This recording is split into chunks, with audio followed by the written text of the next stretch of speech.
ang pangalan ay Jimmy Fortaleza. Tama Yes po ba? po, Okay. Your Honor. Pwede ba, maaari niyo po bang ituro sa amin kung sino si Colonel Royina Garma dito sa bulwagan na ito? Hindi ko po masyadong ko ng ang mukha, Your Honor, Mr. Chair. Hindi nyo Hindi kilala ko yung po mukha? kilala. Okay. Nandyan ba siya sa kanan mo?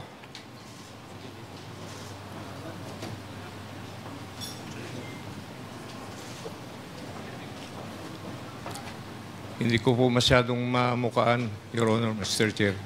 Okay. So, hindi mo siya namumukaan? Hindi ko po mamukaan. Okay. Pero, nakausap mo siya sa cellphone? Yes po, Your Honor. How sure are you na siya ay si Colonel Royina Garma? Because of PDL Jimmy Fortaleza, Your Honor, Mr. Chair. Sige. Salamat. Siya si Jimmy Fortaleza, di ba? You are Jimmy Fortaleza. Pwede bang pakipatutuhanan mo nga na sa cellphone mo tumawag si Royina Garma para makausap si Colonel Padilla dahil yun ang ayon sa iyong salaysay, di ba? Yes, Mr. Chair. Kilala mo si Royina Garma? Yes, sir. Pwede bang ituro mo rito kung nasaan si Royina Garma? Yes, sir. So, si Royina Garma, siya ba yung dating PCSO General Manager? Yes, sir, and she is my classmate in the Philippine National Police Academy. Okay. Sige, thank you. Salamat. Now we will Mr. call... Chair, pakiulit nga po yung sinabi niya na hindi ko masyado narinig yung Pwede bang pakiulit mo ulit? Classmate kung ano yung sinabi mo? Classmate kayo ni Colonel Royina Garma. Yes, Mr. Chair. Kailan po yun? Kailan? We are member of Philippine National Police Academy Class 1997, Mr. Chair. Okay. Sige, maraming salamat. So, ang next to interpolate is Congressman Johnny Pimentel. You're recognized. Thank you, Mr. Chair. We have already had 3 hearings wherein Colonel Padilla was a resource person. In those 3 previous hearings, Colonel Padilla has submitted 5 affidavits. Yung unang sinabit po niya is sa August 27, wherein he denied any involvement in the killings of the 3 nationals. Then on September 2, Mr. Chair, nag-submit na naman po siya ng affidavit. However, this time he has admitted that Colonel Royina Garma indeed talked to him over the phone through the prodding of Jimmy Fortaleza. Now, on September 4, meron na naman po siyang sinubmit na affidavit po na pinatotohanan niya yung sinabi ni Leopoldo Auntalan Jr. na tumawag sa kanya si former President Rodrigo Duterte and congratulating him. Now, on September 9, nag-execute na naman siya ng sa supplemental affidavit. At dito po, may hinahayag na naman siyang importanteng impormasyon sa komitiba wherein tinuturo niya si Colonel Garma ang isa sa mastermind ng pagpatay ng Chinese nationals. Bakit ko po sinasabing isa sa mastermind si Colonel Garma? Because we already know the facts based on the several resource persons that have testified in this hearing. At lahat po doon sa mga affidavit ng 3, ni Jimmy Fortaleza, ni Leopoldo Auntalan at saka ni Colonel Padilla, lahat po ay nagtuturo na si Royina Garma ang nag-utos na ipapatay yung 3 Chinese national. Ngayon, Mr. Chair, balikan ko lang po si Colonel Padilla. Kasi nintunan yung po ninyo si Mr. Chair, si Colonel Padilla. Nang tinanong ho niyo siya kung kilala ba niya si Colonel Garma. Ang sagot po ni Colonel Padilla, hindi ho niya kilala. However, Colonel Padilla, on paragraph 5 of your second supplemental affidavit, bago mangyari ang pagpatay sa 3 Chinese drug nationals na nakatitain sa nasabing piitan, ay tinawagan ako ni Colonel Edelberto Leonardo. Itong si Colonel Edelberto Leonardo, ito po ang amo ni Colonel Garma sa CIDG sa Davao Station. Pagdating ko sa station ay nandun si Colonel Garma. Based sa sinumpaang salaysay po ninyo, kinausap ako ni Colonel Leonardo ng mga 30 minutes at mga bla bla bla. Pero very clear po dito, Colonel Padilla, na nag-meeting po kayo bago nangyari yung insidente, bago po nangyari ang krimen, nakipag-meeting po kayo sa CIDD station in the presence of Colonel Leonardo and in the presence of Colonel Garba. Imposible naman po na nag-usap kayo na almost 1 hour, 30 minutes to 1 hour. At kaharap nyo si Colonel Leonardo at si Colonel Garma, hindi ho nyo maturo dito. Medyo napaka-imposible pong sitwasyon, Mr. Chair.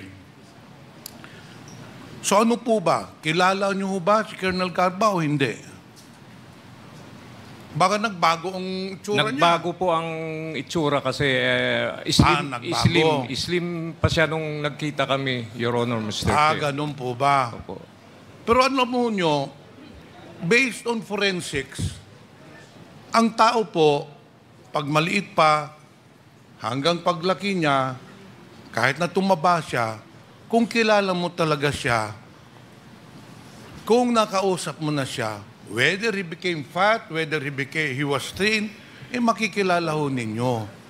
Gaano ba katagal ang meeting ninyo with Colonel Leonardo and Colonel Garma? Wala pong mga 30 minutes lang, Your Honor, Mr. Chair. 30 minutes. Okay. So the fact, Mr. Chair, is that there indeed was a meeting in the office of the CIDG station wherein Colonel Garba is one of the main actors of this incident.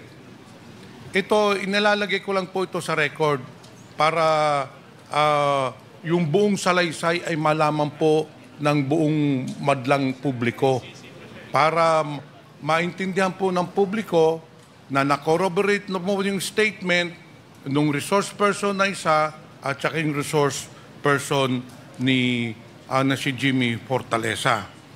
So, Mr. Chair, I would direct my questions later on to Colonel Garma. Kasi yung po talaga ang ikangang main actor po dito. I just wanted to put in record that indeed there was a meeting that was held in the CIDG station sometime between July and August, and that is where the plan was hatched to kill the 3 Chinese nationals. It was a conspiracy that started from the topmost official of the country all the way down to the lowly officials, pati yung mga gwardiya po, kasama po dito sa krimen na nangyari. So I will reserve my questions later on, Mr. Chair, to Colonel Garma. Thank you, Mr. Chair. Thank you, Congressman Pimentel. The next to interpolate is Congresswoman Jinky Luistro. You are recognized. Thank you, Mr. Chair. I wish to direct my questions to Colonel Garma.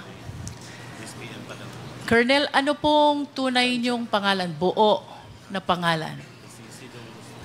Mr. Chair, Royina Marzan Garma. Pwede ko po ba kayong tawagin na Colonel Garma? It's okay, Mr. Chair.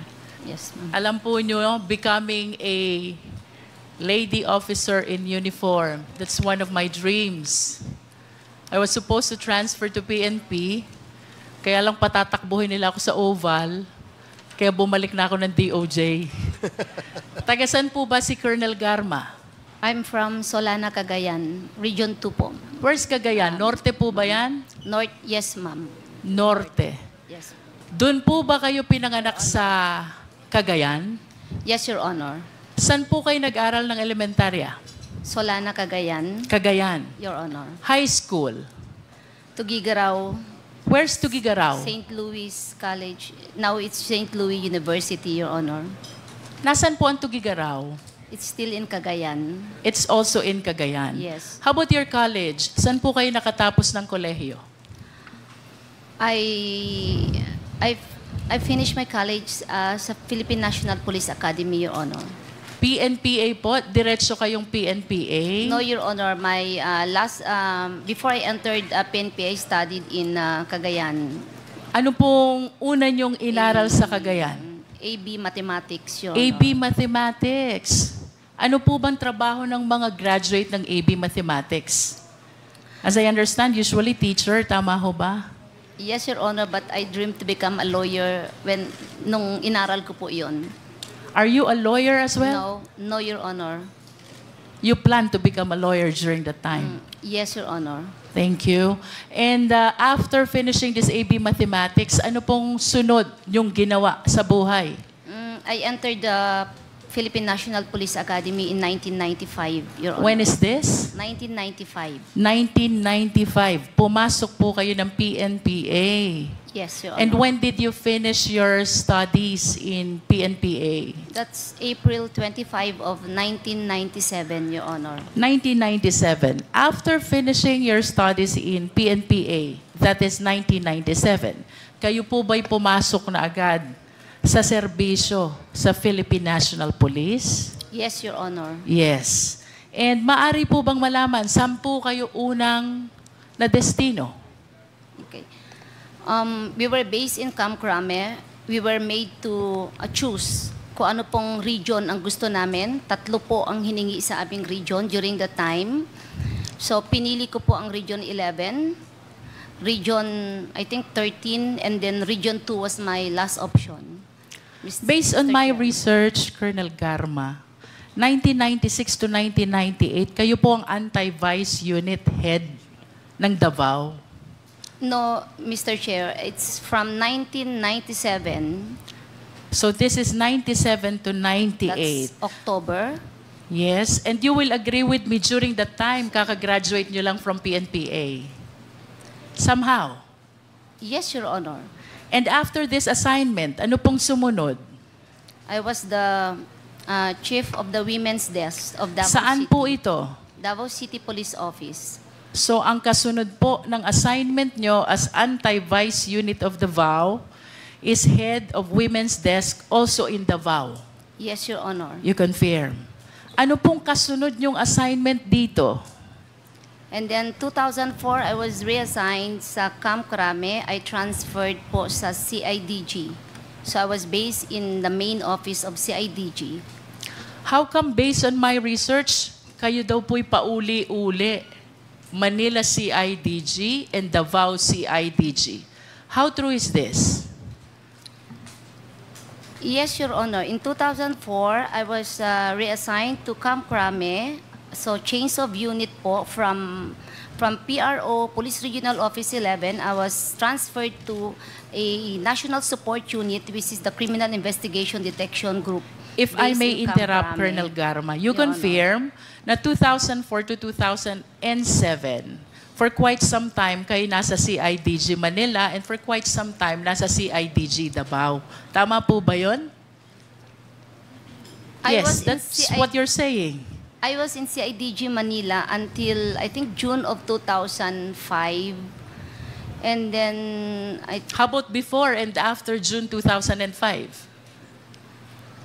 Where were you? seldom po ako bumabalik ng Davao. But at least bumabalik po kayo ng Davao. I cannot recall if I returned, only when I attended the wake of my mother-in-law during that time, Mr. Chair. To proceed, Mr. Chair, after po nitong CIDG assignment nyo, Saan po kayo sunod na na-assign? Bumalik po ako ng Davao City Police Office. Ano pong Region taon 11. ito?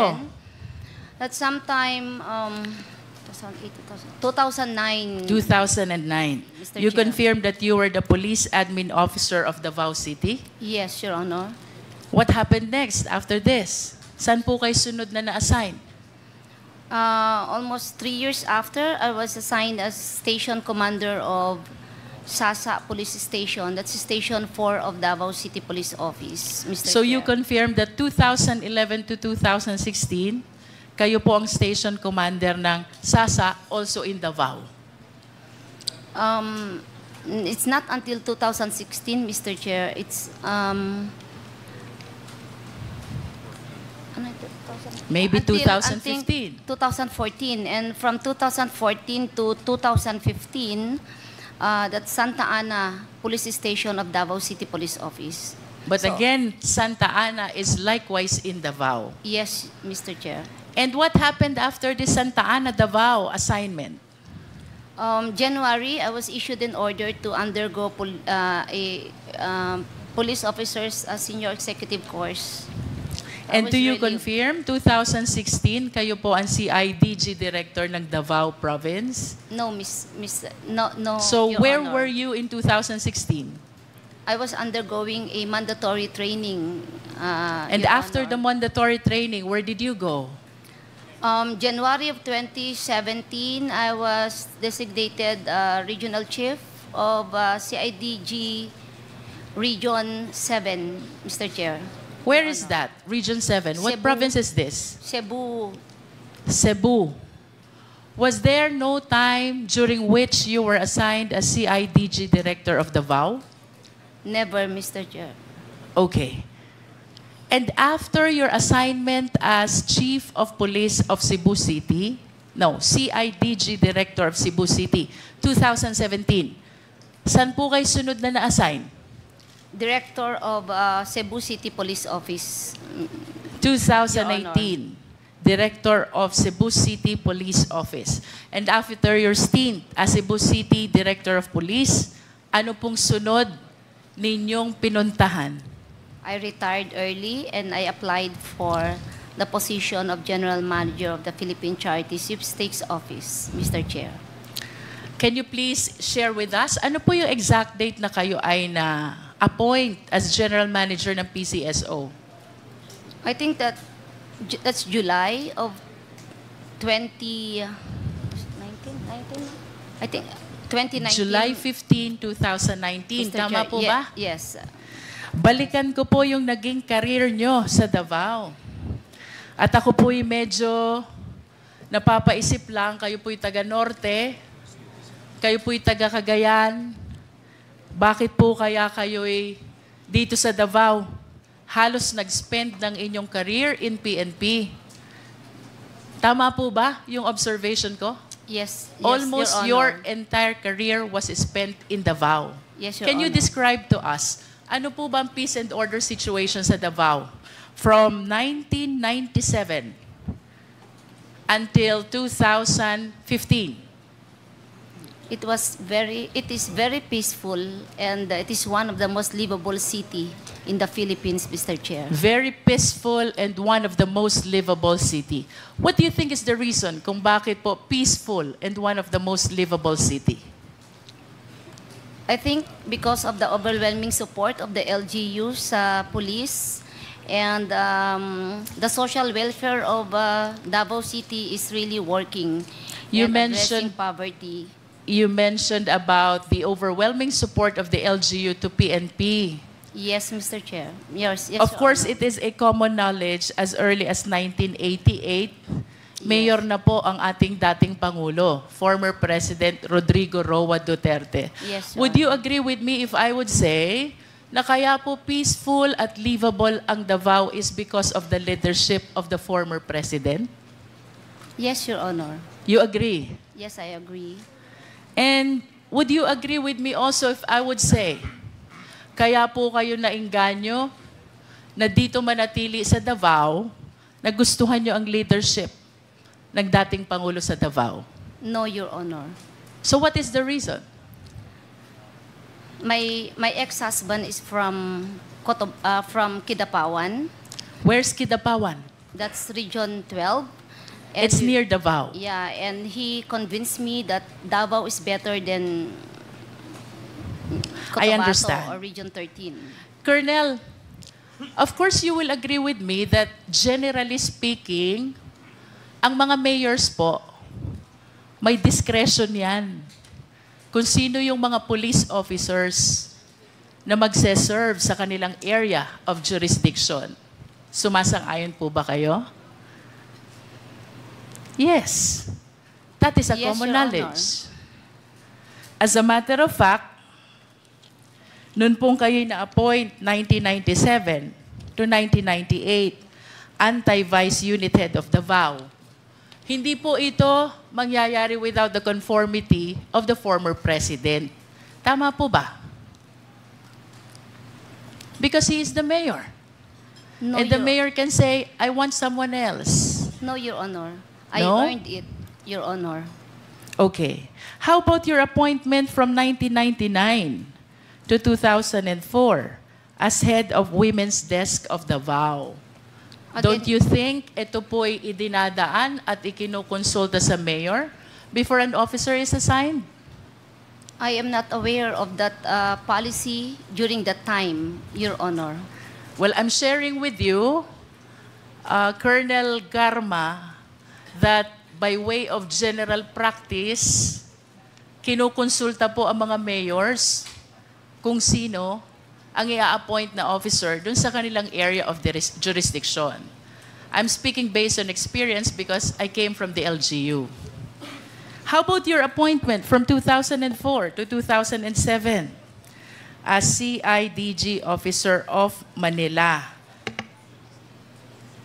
Paano po kayo napunta sa Manila? Mr. Chair, way back 2004, my marriage was on the rock.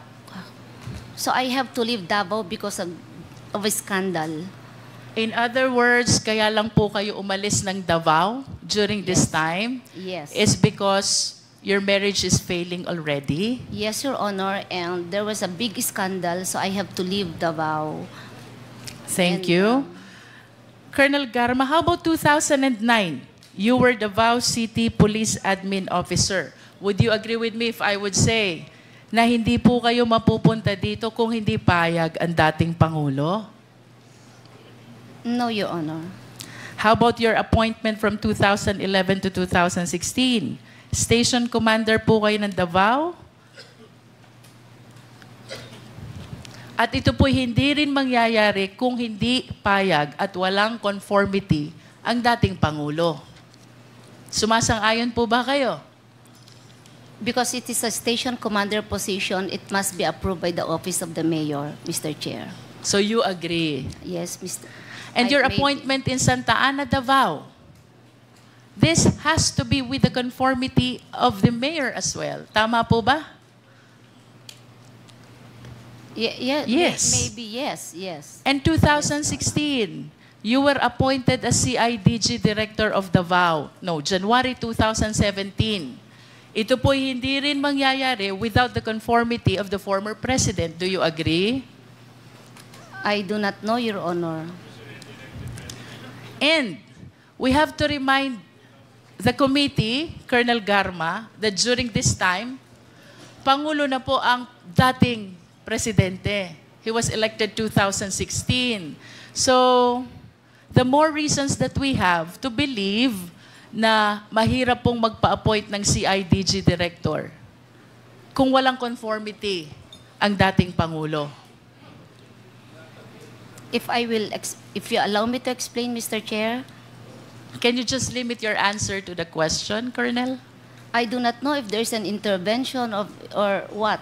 I just received the order that I have to report to Region 7 as the director of CIDG. Thank you for your answer. Your We're Honor. taking your answer as it is. Yes. And 2018, kayo po'y na-appoint na city director ng Cebu City.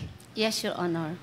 And based on my research, hindi po ito gusto ng mayor ng Cebu And yet, you were appointed as Cebu City Director.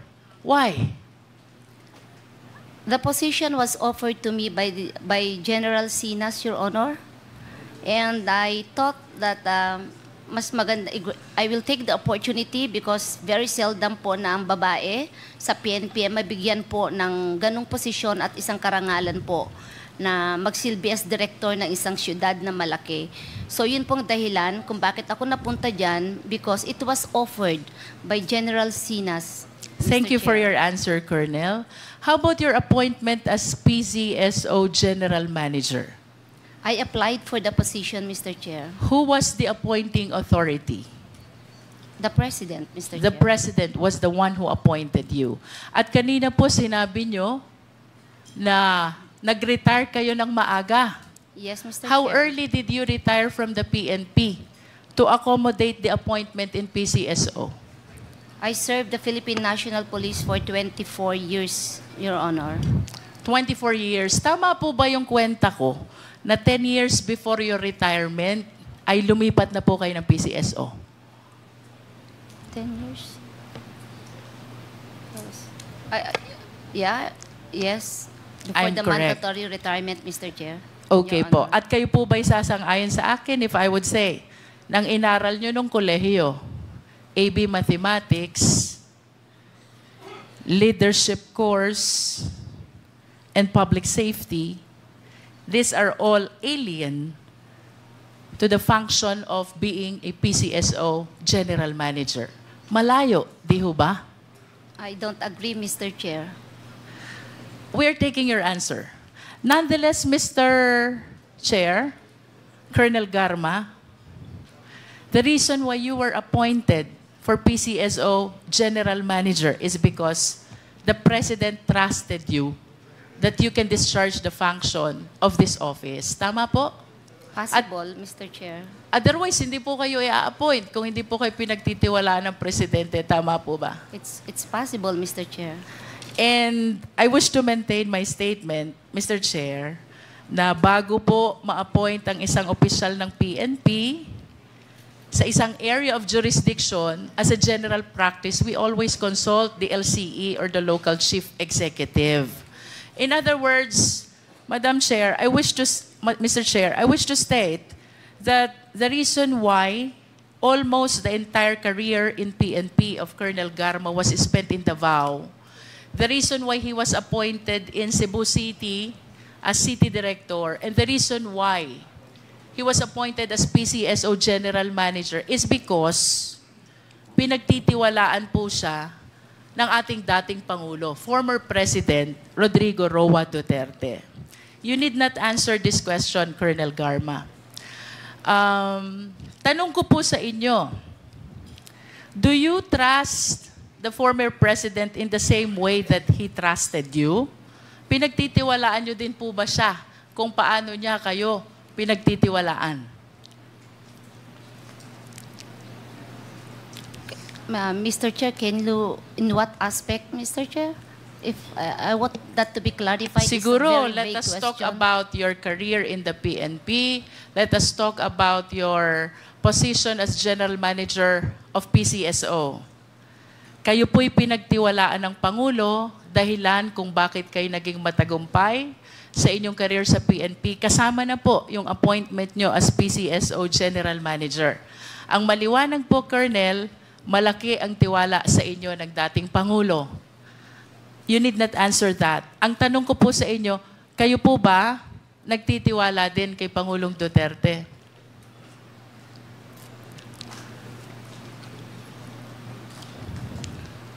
Of course you do. Of course, yes, ma'am. Yes, Your Otherwise, Honor. hindi nyo po tatanggapin itong mga appointment na ito sa Davao, including your appointment as PCSO General Manager.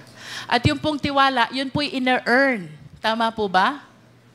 And I must say, ito po'y nag-umpisa sa inyong paghanga sa kung anong mayroon sa Davao.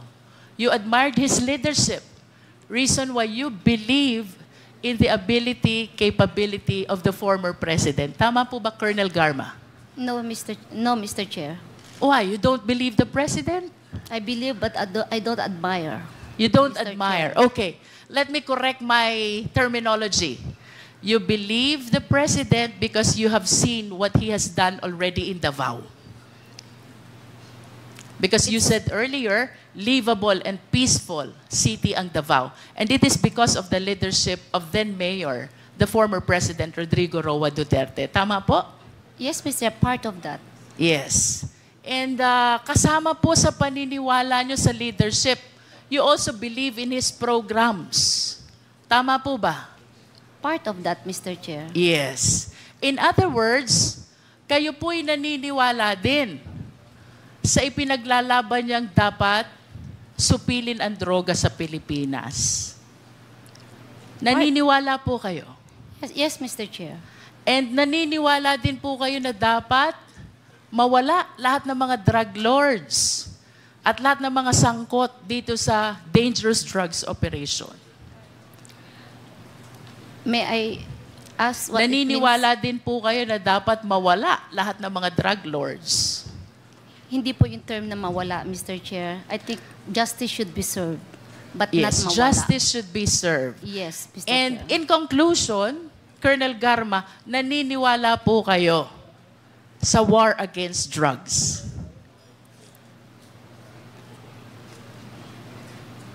I believe in the part ng program. Kasi po, if I can explain my answer, Mr. Chair, Wait, there's ilang parte ho ba mayroon ang program ng war against drugs? intense police operation and police community relation with intense police patrol, Mr. Chair. So, So which part do you believe and which part you do not believe? community relations and intense police patrol. Because So the- you believe in both? Alin po yung sinasabi niyong naniniwala kayo sa isang parte? Aling parte ho ang hindi niyo pinapaniwalaan? I am more focused on police patrol, Mr. Chair. You can believe in police patrol? intensified police patrol using the quad operations concept, Mr. Chair. And the first part is, Community relations. you believe also in community relations? Yes, Mr. Chair. In other words, you believe in the entire package of the war against drugs. Tama po? Of course, the quad concept of operation should work hand in hand, I'm Mr. talking Chair. about the war on drugs in its entire context, the way it was launched by the Philippine National Police with the support of the former president. Naniniwala po ba kayo sa war on Yes, drugs? yes, Mr. Chair. Yes, you do believe. Yes. And do you confirm, Colonel Garma, kanina po tinuro kayo ni Fortaleza, kaklase niyo daw siya. Yes, Mr. Chair. You belong to class 1997. Yes, Your Honor. How about Superintendent Padilla? Do you know him? I've met him once, Mr. Chair.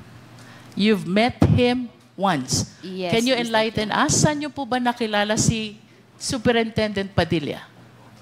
Your Honor, I met him when I passed by at CIDG 11 sometime in 2016. And can you tell us the reason why you passed by in CITG 11 in 2016?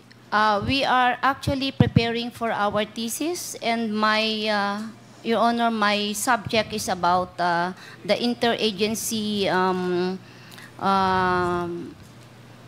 what's this response or on illegal drugs.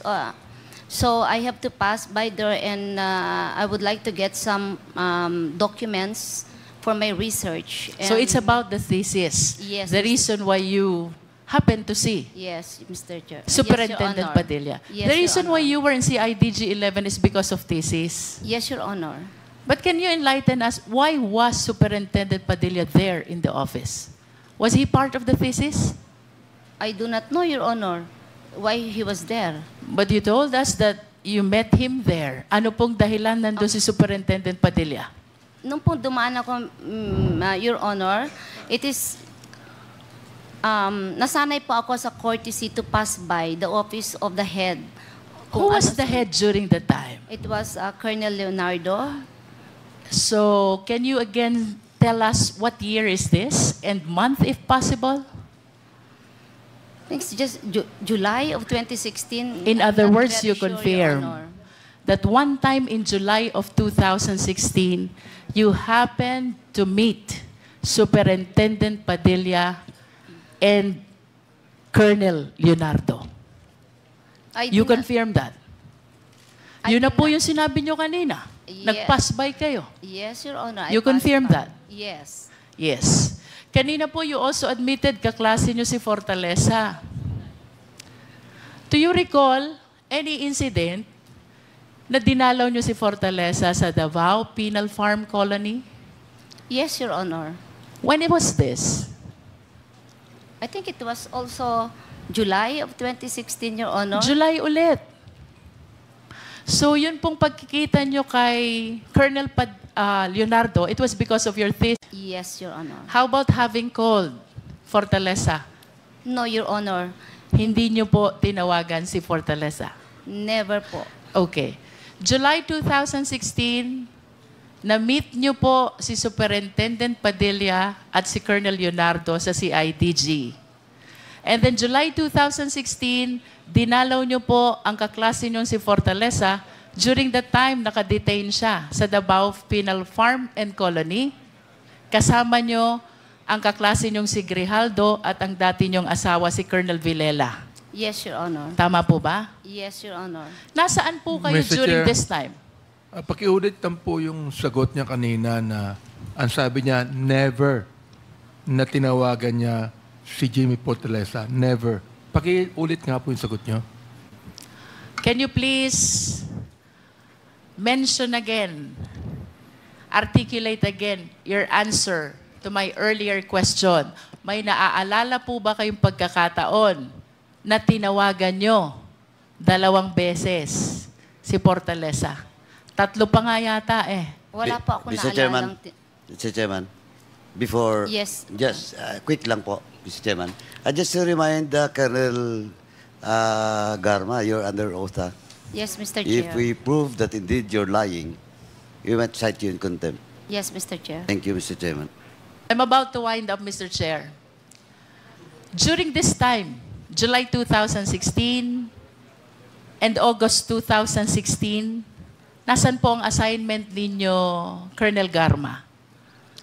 I was undergoing schooling, so I don't have a unit or assignment, Your Honor. Wala pa po kayong unit assignment. Yes. Wala po akong office. Wala po. But considering that almost your entire career was spent in Davao, I think it is reasonable to believe na kahit papaano, alam nyo po yung mga nangyayari sa Davao. Somehow, yes. Yes or no? Hindi ho lahat, Mr. Chair. Some. Your Honor. Would you say yes? Your Honor, hindi kasi ako mahilig lumabas, magkipag-socials. Okay, let me be sometimes I'm not specific, even Colonel updated. Garma. Except kung trabaho ko po yun, Mr. Did Chair. you come across the killing of 3 Chinese nationals in Davao Penal Farm and Colony? Of course, nabalita po narinig namin, yes. Saan nyo po nabalita? Hindi ko na po ma-recall, but napag-uusapan Sino pong kausap nyo sa usapan na sinasabi nyo? kahit sinong pulis po. Kahit sinong Kasi pulis. it's a Can you big please name case. names? I Sino cannot- po yung mga pulis na nakakausap nyo tungkol sa 3 Chinese nationals na napatay? 3 Chinese drug lords na napatay po sa Davao Penal Farm and Colony. Wala, kahit sinong pulis na magsasabi na, may namatay na Chinese dun sa loob. Oh, really? Sino yun? Ganun lang po. Sabi nyo But I po, ang cannot daming recall. pulis. Can you at least name names? Name a few of them na nakausap nyo at nagsabi sa inyong may napatay na 3 Chinese drug lords sa Davao Penal Farm. During that time, I was undergoing schooling, Your Honor. Yes, so but probably mga earlier you classmates said, namin. Colonel Garma, that you were aware because pinag-uusapan ninyong mga pulis. Now tell us, I sino cannot- po yung mga pulis na nakausap nyo? Hindi ko na po maalala, Mr. Hindi nyo na po Maraming maalala. pulis po. It's very impossible na hindi maging news po yan at hindi pwedeng pag-usapan, Mr. Chair. Precisely, Colonel Garma. Yes, Maraming ma'am. salamat po. I am done for now, Mr. Chair. Thank Mr. you, Chairman. Congresswoman Luistro. Yes, Just Congressman quick lang, Paduano. Mr. Chairman, because when Colonel Padilla was asked to pinpoint Colonel Garma, hindi niya pa daw na-recognize. Then, nung second question, sabi niya daw nagbago ng muka. Okay, ito, Mr. Chairman, I have a picture with Colonel Garma together with the President, Duterte. Old picture to ano lang po, paki-confirm na if indeed this is the picture. Ito yung Garma na kilala mo dati. Comsec? Kasi walang salamin yan. Hindi nakasalamin eh. Nakasalamin na ako. Anyway, paki-confirm lang. Hindi ako, Comsec. Comsec dito, kay Colonel Padilla.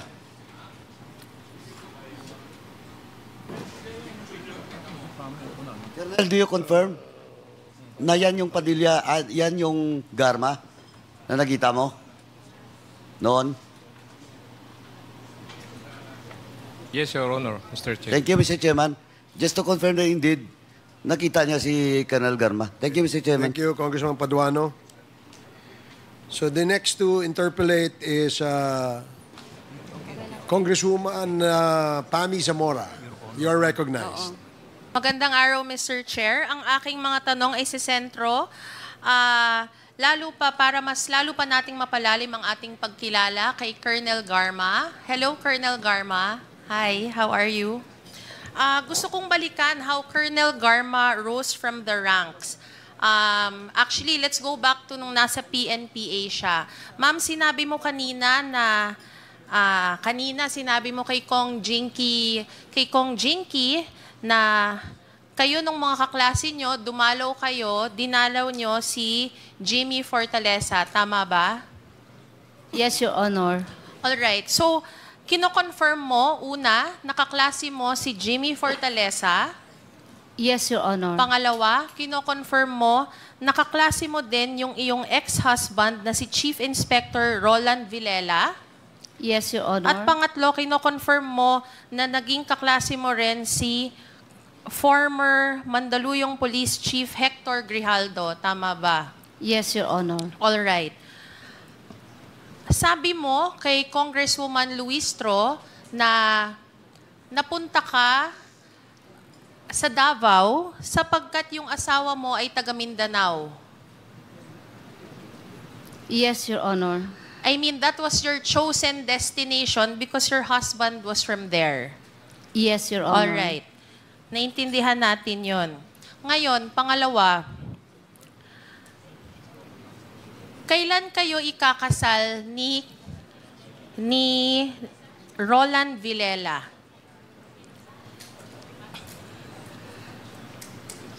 Kinasal. October 18, 1998, Your Honor. All right. And many news articles are going to say that you had encountered marital problems. Am I correct? Yes, Your Honor. All right. And there will be a news article that will say that when your husband encountered a scandal, and I quote, it says here, Garma stood by Villela and even asked then Davao City Mayor Rodrigo Duterte not to banish her husband from the Davao region. Is that correct? No, Your Honor. All right. Mali pala itong news article ko. Okay, so anong nangyari? There are many, if not countless, articles about your husband stating na tama naman na pinagtanggol mo siya at nanindigan ka. Siyempre bilang asawa, pinaglaban mo yung spouse mo. Anong nangyari nun? Hindi mo ba siya inilapit kahit kanino? No, Mr. Chair. Can I make a statement, Mr. Chair?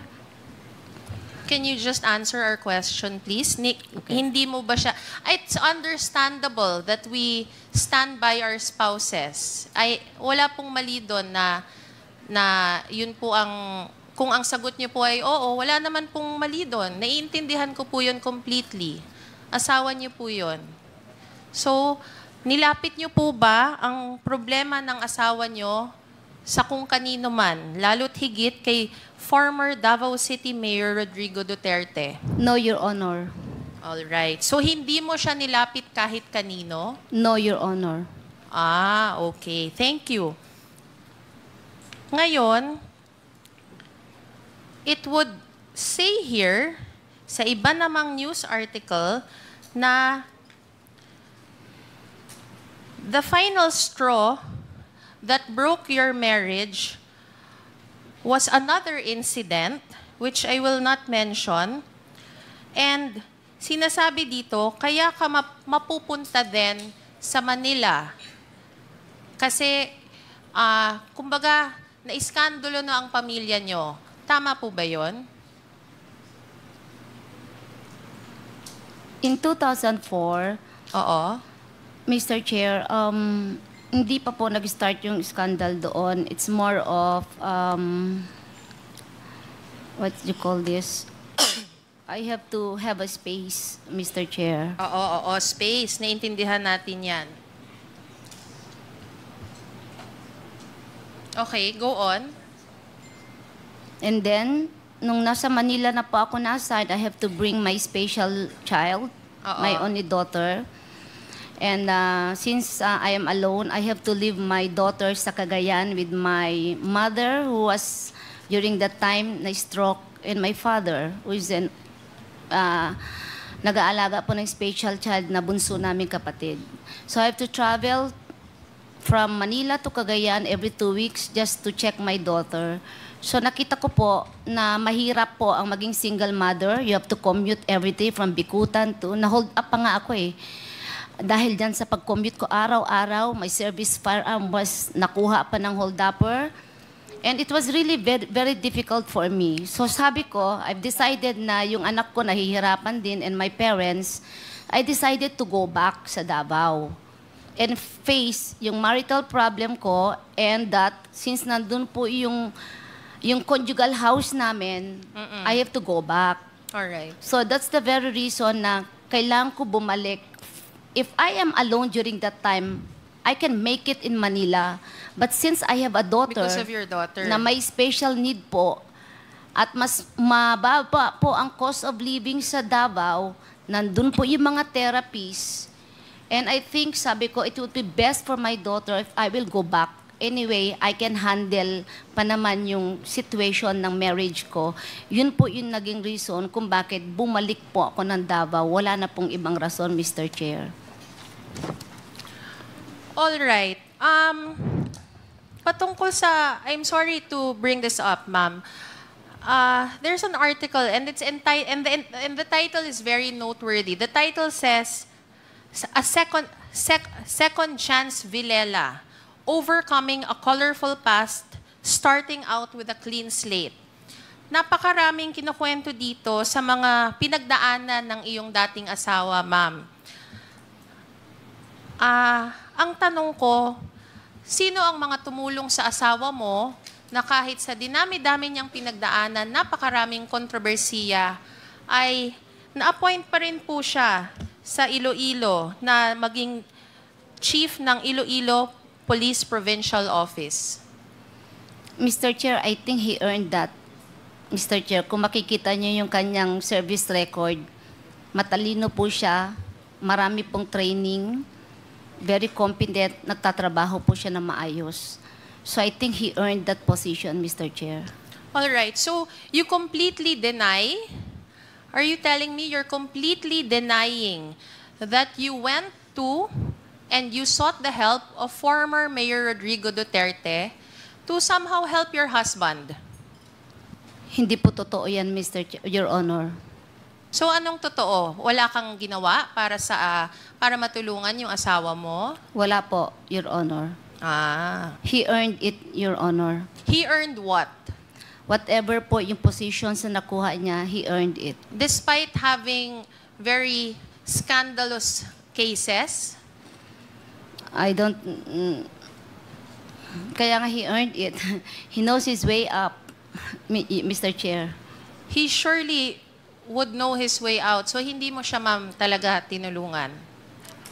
Because countless articles. Merong Rappler, iba't iba pa nagsasabi dito na naging hingahan nyo ng sama ng loob nung panahon na yon si Mayor Duterte.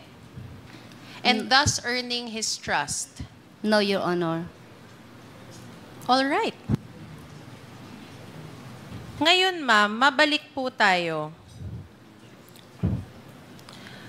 Nung first assignment nyo po, nabanggit nyo po ang first assignment nyo ay bilang, ano nga po ba ang first assignment nyo, ma'am, sa Davao? I was the team leader of the anti-vice unit. No, my first assignment was I was the chief of the HRDD, Alright. Human Resource Doctrine Development under admin branch of Davao City Police Office. That was my first assignment po sa Davao City. So all your stints in Davao are within the city? The city of Davao? No, Your Honor. Okay. Saan-saan sa Davao ito? When I was with CIDG 11, I was assigned at Davao del Sur as the provincial officer, team leader of CIDG, and then Davao Norte as team leader of the provincial office of CIDG 11, Your Honor. Alright. Alright. So, nung naging CIDG po kayo, sino po ang naging appointing officer nyo?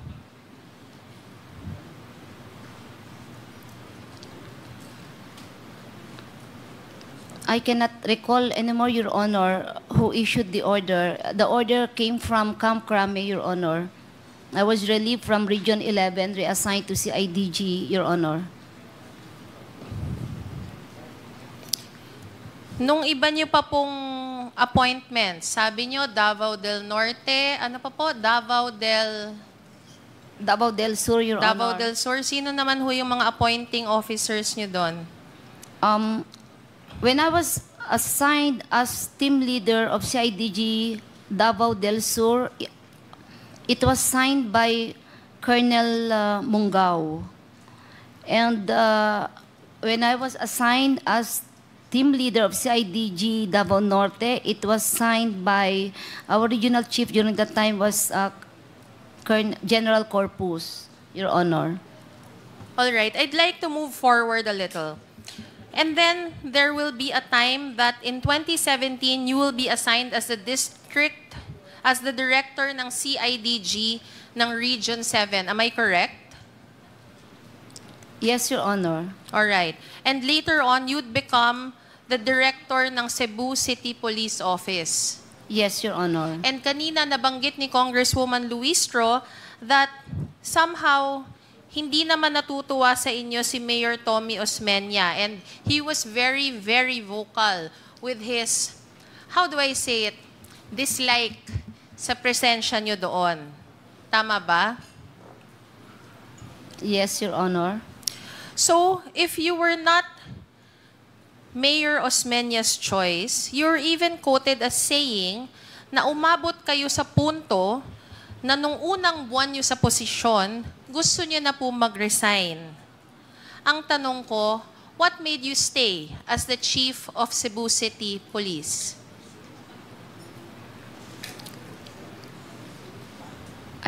Mr. Chair, I don't quit when a position was given to me, even in my most difficult time. I'm sorry, ma'am. Sorry. Pakiulit. Your Honor, hindi po ako nagkikwit. Kung binigyan pa ako ng task na medyo na-challenge po ako. The position was offered to me by General De Bolsinas. I have high regards and respect to him. Yes. So when the position was offered, sabi ko, okay sir, OIC lang po ako, never po ako tinanggap as director. So until I retired, officer in charge lang po ako, Mr. Chair, Your Honor. Alam mo, ma'am, saludo ko sa inyo kasi kahit hindi maganda yung relasyon nyo kay Mayor Osmeña, nagstay kayo kasi napakahirap yon para sa ating mga kapulisan na hindi sila gusto nung kanilang local chief executive. Napakahirap po makipag-coordinate, magtrabaho nang hindi ka talaga gusto at nagpapa-interview pa yung mayor ng kanyang dislike sa inyo. Kaya napakahusay nyo po. Ang tanong ko, ma'am, nung panahon na po yun na nasa Cebu ka, sino-sino po ang mga sumusuporta sa mga programa nyo noon sa Cebu? It Total, was- the mayor wasn't cooperative with you. Yeah. Our regional director, who was General Debolsinas. Si Debold Sinas yung naging SPD nung una, naging NCRPO. Yes, and there was, yes, Your Honor. Oo, tama. Yes, Your Honor. Naging PNP chief ba? Naging chief PNP rin, tama. Yes, Your Honor.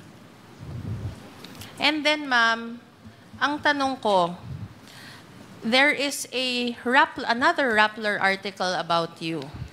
And the title, let's just base it on the title. The title says, Cebu City Police Chief Royina Garma, Mayors Hated, Duterte's Trusted. May I ask you, why would the article give such a bold title? Bakit po kaya kayo ang pinapangalan ng trusted ng ating Pangulong Duterte? I do not know, Your Honor. It's impossible that you don't know the answer to that question. Bihira po mabanggit na ang isang tao ay ganun-ganun na lang ang pagtitiwala at ganun na lang ang sinasabi sa mga news articles about you. Na the news articles specifically say na kung ano man ang galit sa inyo ng mayor ng Cebu City nung time na yon, gano'n na lang talaga ang tiwala sa inyo ng Pangulo. Kaya ka nagstay doon. Bakit po kaya, ma'am? Mr. Chair, I do not know why that writer wrote those articles, Mr. Chair. Ang dami palang mali na na-google ko, ano. Alright.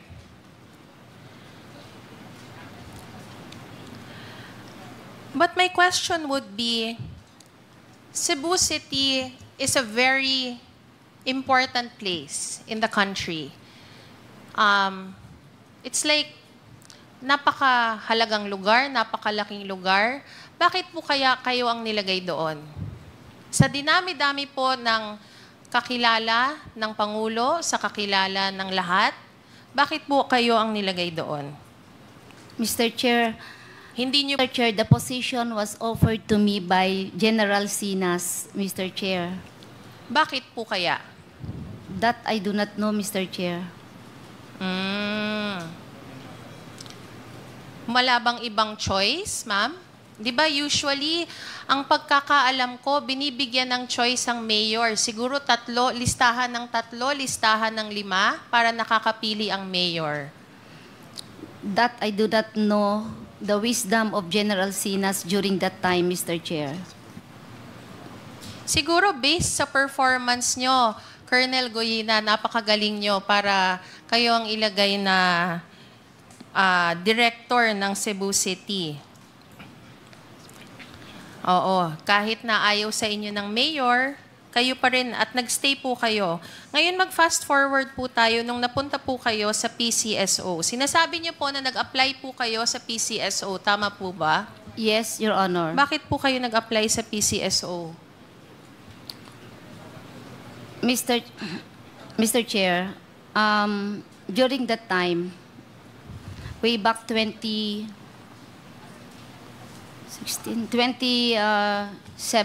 po, prior to that, my daughter was diagnosed with dyslexia, bipolar po siya. Okay. And nagkaroon po ng problema sa school. I was the regional chief of CIDG 2017, that was August. Nakaproblema po siya, I have to pull her out from school. All right. Na homeschool po siya, dinala ko po siya sa CIDG para maalagaan ko po siya. Kasi hindi ko siya pwedeng iwan sa father ko, he's old already. And my brother is a special child. It is too much for my father, who's 75 years old. So I have to bring my daughter with me sa CIDG. And doon po kami natutulog and everything na po sa dilapidated building po ng CIDG. Yes, oo. So I realized that which is better, my career or my daughter. So sabi ko, option ko yung daughter ko, sabi ko.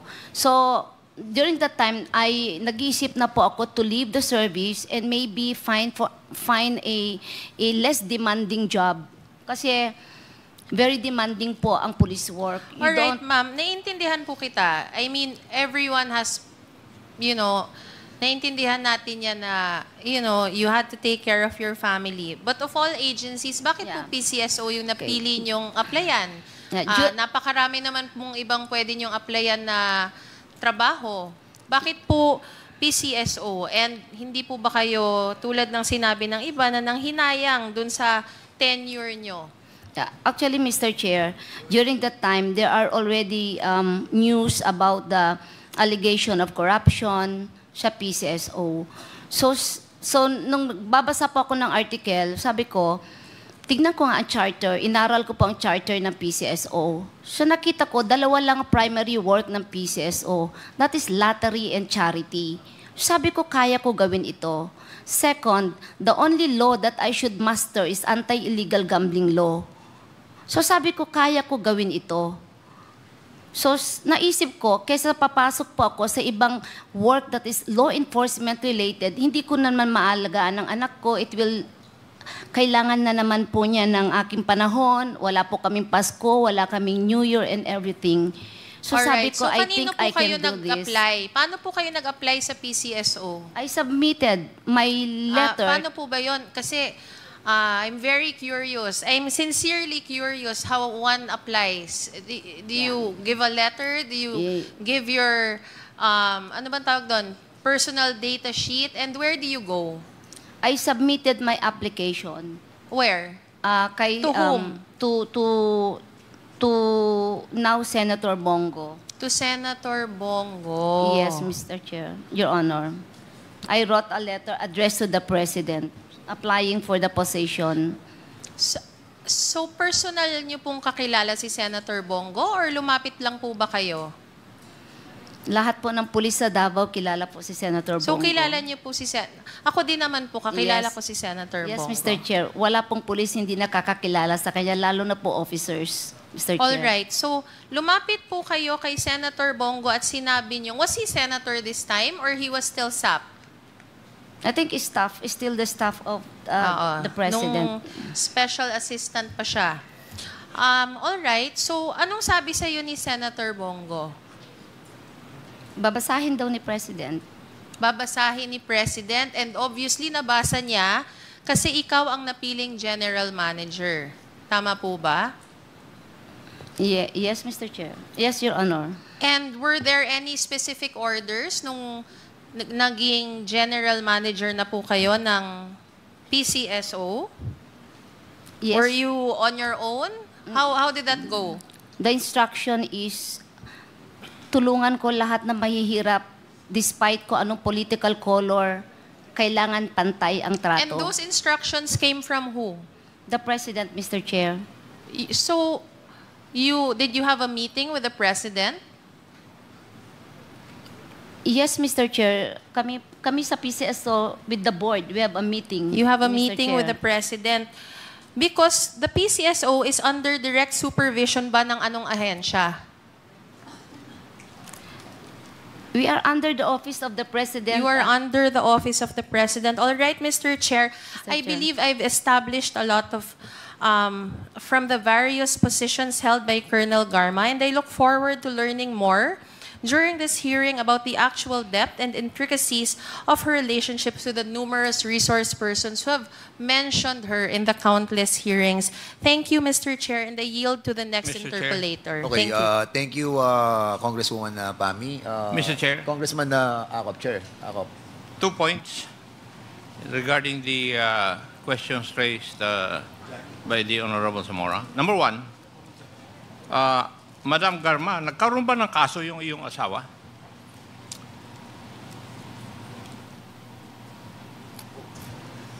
Yes, Mr. Chair.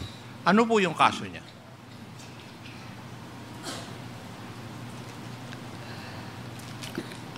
Mr. Chair, Please reply. it's not my case, Mr. Chair. It's his case. Asawa mo siya eh. Di alam mo dapat. Ano yung naging kaso niya? Rape, Mr. Chair. Ano po? I think it's rape, Rape. Mr. Chair. And because of that, dapat ma-dismiss siya sa serbisyo?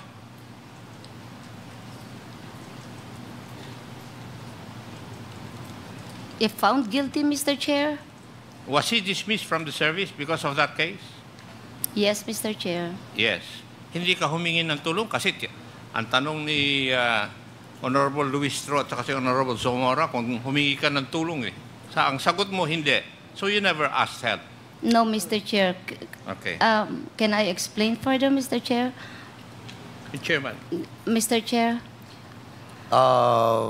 Please limit your answer on the question Yes. and the query of the Yes. interpolator, Yes. since the question is on that issue.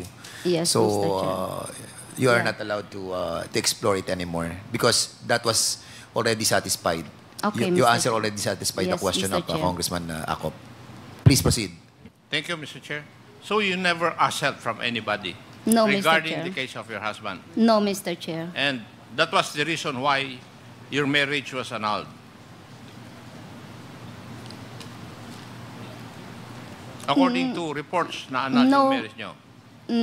That's not the main reason why I That's not the filed main for reason, annulment, okay. Mr. Chair. I will But not it is venture one of anymore. the reasons, Mr. Chair. Now, when did you retire or optionally retire from the service? June of 2019, Your Honor. And when did you get appointed to the PCSO? July 15, I think July 15, Mr. Chair, Your Honor. Of 2019 also. Yes, Your Honor. So, ako, bilang kwan, napakabilis. Kare-retire mo lang ng June. Anong date ba sa June nung nag-retire ka? Hindi ko na maalala.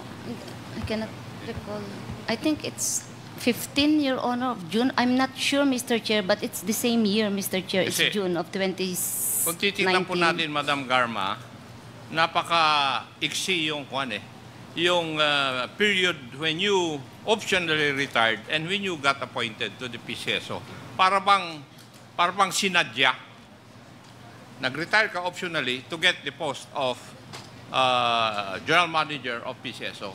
Yun lang po yung tinutumbok ng mga katanungan. And this representation, I think, would also believe that na ikaw ay nag-optional retirement because you knew for a fact that you can get the position of the PCSO. Thank you, Mr. Chair. Thank you, Congressman Akop. The next to interpolate is Congressman Johnny Pimentel. You are recognized. Thank you very much, Mr. Chair. I would like to direct my questions to Colonel Ruina Garma. Magandang umaga po, Colonel. Originally, you're for Cagayan, hindi po ba? Yes, Your Honor. Saan po kayo nakatira ngayon? Davao City, Your Honor. So, kailan po kayo nag-settle doon sa Davao City? When I got married in 1998, Your Honor. So, in 1998, that would be right after your graduation sa PNPA. Ano ang nickname ninyo? Anong tawag ho sa inyo? Yin po, Your Honor. Yin. Okay, Yin. It was already asked earlier that you went to school at PNPA and then you graduated 1997, hindi po ba? Yes, Your Honor. At dito mo nakilala yung PDL na si Jimmy Fortaleza. Yes, Hindi Your po ba? Honor. Dito rin din po nakilala yung husband mo, si Chief Inspector Roland Villela, hindi po ba? Yes, Your Honor. Dito rin nakilala niyo po si Colonel Hector Grijaldo. Yes, Your Honor. In short, ito po ang naging close mo na friends, including Jimmy Fortaleza, hindi po ba? Doon sa PNPA. Your Kasi Honor. binanggit ho nyo kanina, bumisita kayo, kayong lima, dapat bibisita kayo ng July 2016 kay Jimmy Fortaleza, eventually 3 na lang po kayo. So in short, doon sa PNPA, nagkakaibigan talaga kayo. The fact na binisita po ninyo si Jimmy Fortaleza, hindi po ba? Magkakakilala, but not close. The term is, Okay. Mr. Chair. Now, when you graduated in 1997, you were made to choose on what regions or what region you'd like to be assigned. And pinili po ninyo Davao, di po ba? Region 11 was Region my 11. first option, Mr. Chair. Yeah, first option. Region 11, the headquarters of Region 11 is Police Regional Office is in Davao City.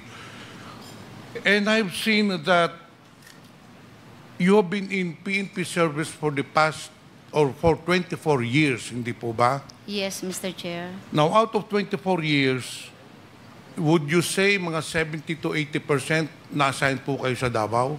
Yes. Karamihan po, tinignan ko yung record ninyo, karamihan po ng assignment nyo sa Davao eh. Yes, You were Mr. briefly assigned in 2004 to 2007 as CIDG officer. Then in 2019, napunta ho kayo ng Cebu City, hindi po ba? Yes, Mr. Anong Chair. year po yun nung napunta po kayo sa Cebu City? Anong year? 2019 nung na-assign po kayo? 2018 to 2019, Mr. Okay. Chair. Now,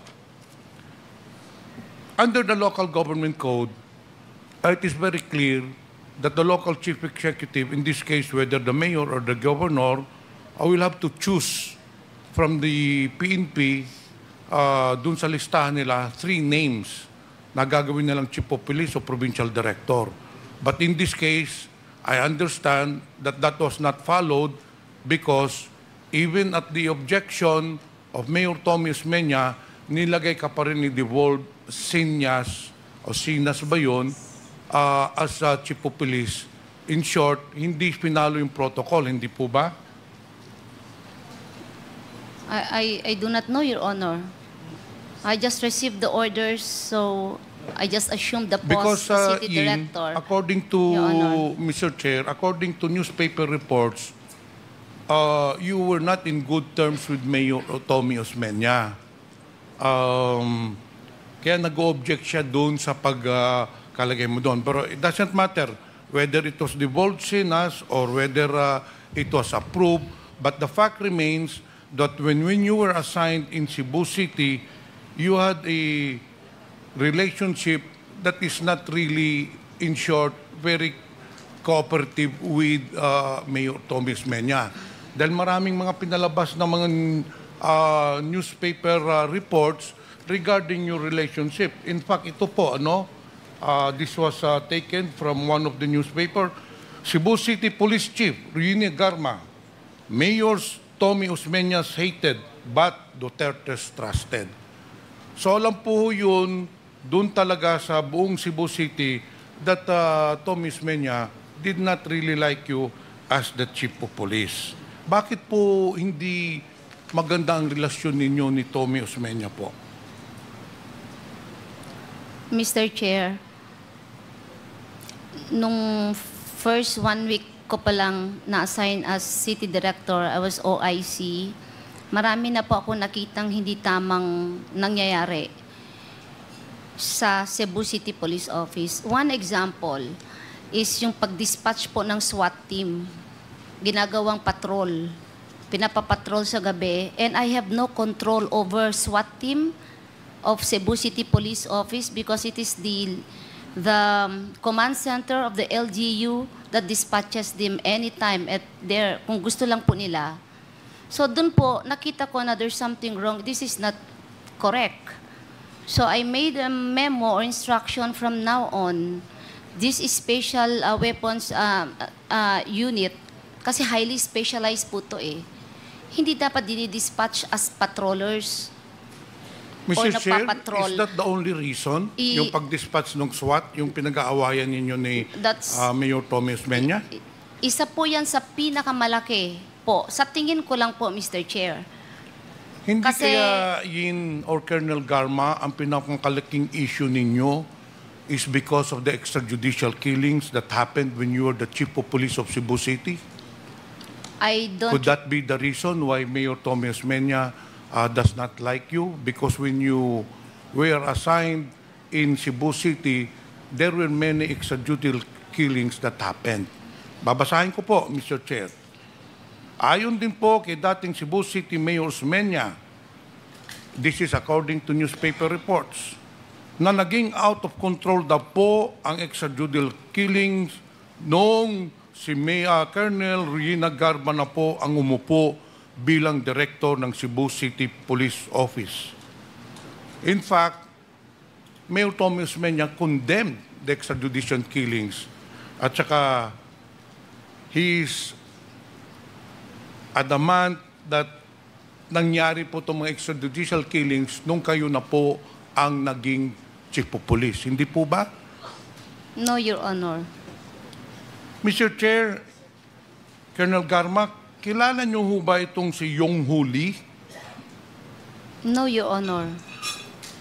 To refresh your memory, Colonel Garma, itong si Yong Huli was a suspected drug lord in Cebu City. Siya po ay pinatay ng 4 unidentified gunmen sa loob ng isang motel nung kayo po ay city director. Habang kayo po ay city director. Wala akong maalala. Wala akong maalala. Colonel Garma, kilala niyo po ba itong si Junko Humada? Naalala niyo po ba ito? Junko Hamada. No, Your Honor. Mr. Chair, to refresh the memory of Colonel Garma, since he was the Chief of Police of Cebu City at that time, si Junko Hamada ay isang foreign national na napatay po ng mga PNP operations under your watch against illegal drugs nung kayo po ay direktor ng Cebu City.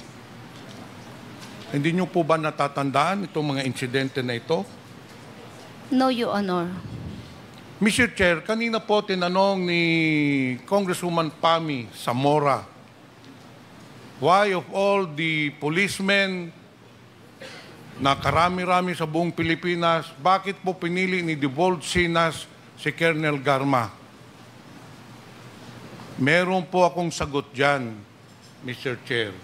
And this is only my opinion, but based on the newspaper reports, based on the statements of Mayor Tommy Osmeña, lumalabas po, dumami yung extrajudicial killings nung si Colonel Ruyena Garma ay nandoon sa Cebu City.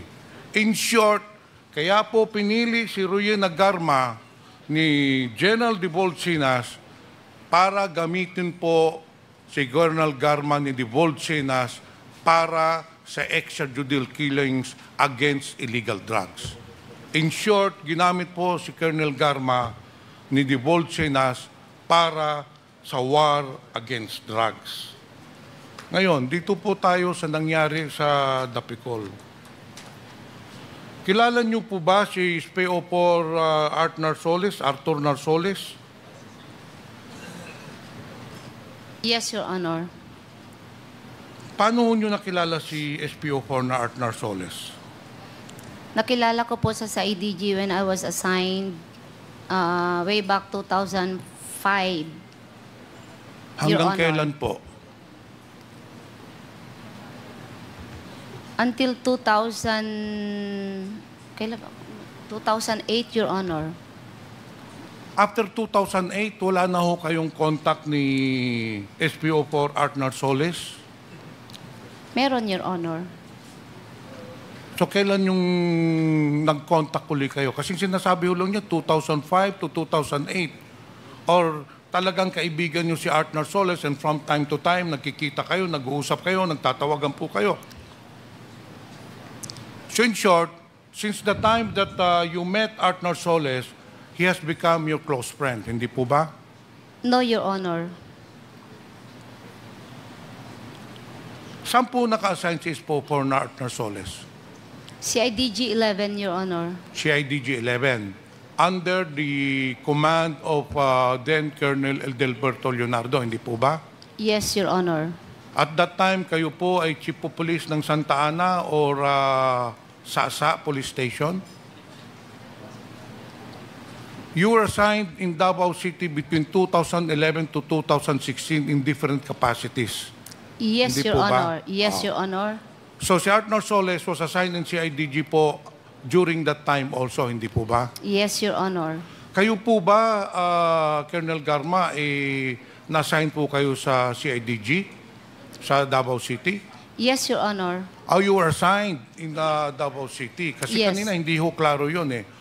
Anong year po non-assigned po kayo sa CIDG ng Davao City? I think that was, Your Honor, that was 2005,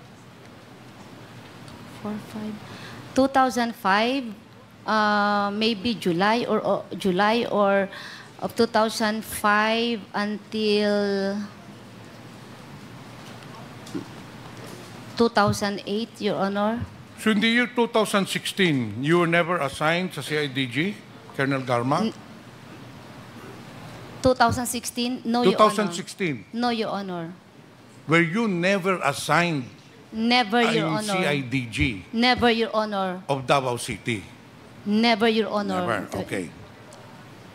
Colonel Leonardo, kilala ho nyo ba si Colonel Garma? Yes, Mr. Chair. Madalas ho kayo magkita? Nung araw po, Mr. Chair, madalas kami. Bumibisita din po siya sa CIDG station, sa opisina nyo, hindi po ba? Yes, Mr. Chair, mayroon po mga panahon. So you really know Colonel Garma? Yes, sir. Is she Mr. involved in the operations of the CIDG? CIDG when I cannot recall of any instance that Mr. Chair, may I Mr. remind Chairman. the legal counsel not to quotes kasi very important ito, very crucial to eh. There are corroborative statements of the different resource persons and we want to establish the link of these personalities. Colonel Leonardo, sabi niyo noon, kilala ho niyo si Colonel Garma. Tapos madalas ho si Colonel Garma sa CIDG station, hindi po ba? nagpupunta po siya, Mr. Chair. Bakit? Ano hong pakay niya, Colonel Garma? Colonel Leonardo. O Commissioner, rather, Leonardo. Mr. Chair, magkakakilala po kami, Mr. Chair. So from time to time, bumibisita po siya sa CIDG station. May mga instances na Was natatandaan this a personal visit or more an official visit? There were concerns regarding operations of the CIDG or there were orders from higher ups? O ano hong pinag-uusapan niyo pag bumibisita po si Colonel Garma? Meet and greet lang po, Mr. Chair. Kasi po, nasa isang compound po kami before sa Davao City Police Office. Isang compound lang po yon, nandun sa So in loob ng short, city. dahil pero kayo po ay mga police, kayo po ay mga operatives, hindi po maiwasan natin na nag-uusap-usap din po kayo ng mga operations, hindi po ba?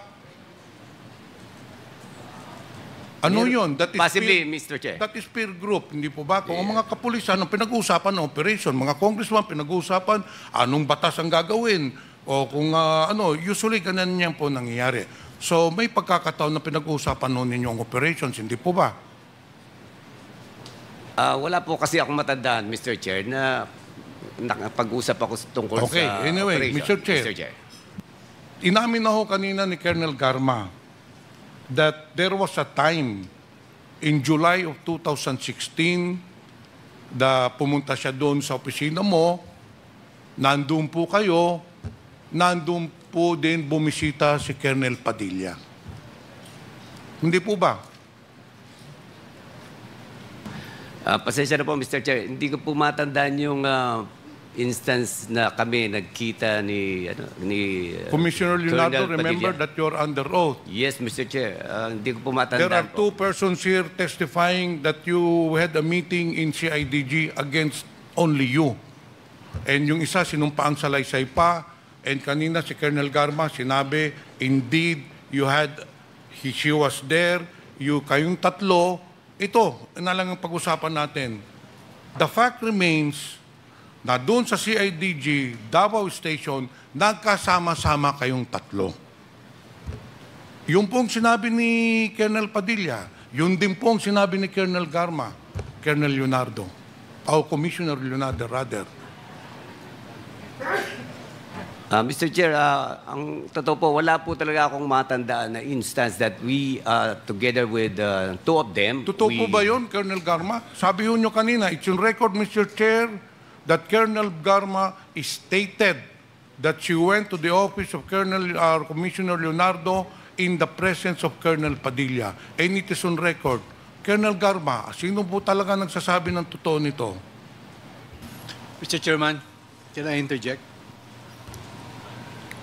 With the indulgence of Congressman Yes, yes. Pimentel, Of course. SDS Gonzales, you are recognized. Mr. Chairman, based on the affidavit of second supplemental affidavit of Superintendent Gerardo Padilla, pwede niyo bang basahin itong number 5 na salay sa inyo? Comsec, pakibigay lang po para yung tanong ni Congressman Pimentel malinawan. Thank you po.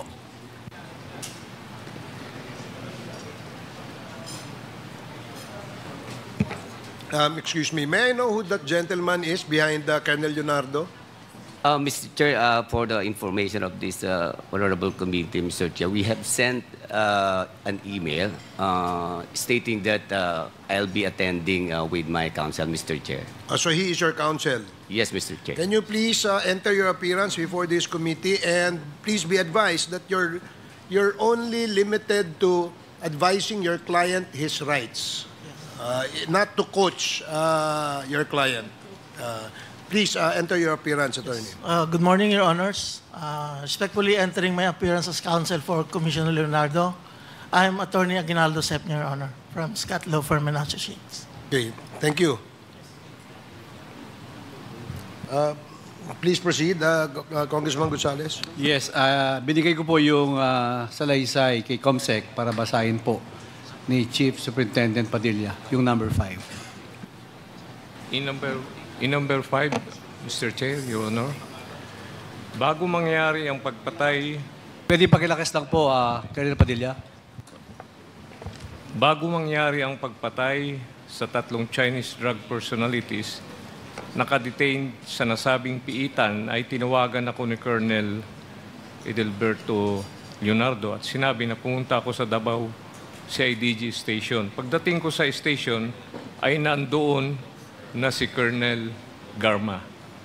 Kinausap ako ni Colonel Leonardo ang mga 30 minutes at sinabi na papatayin na namin ang 3 Chinese na nandoon sa Davao Prison and Penal Farm. Mag-cooperate ka na lang habang kami ay nag-uusap, ay pinangakuan niya ako ng promotion.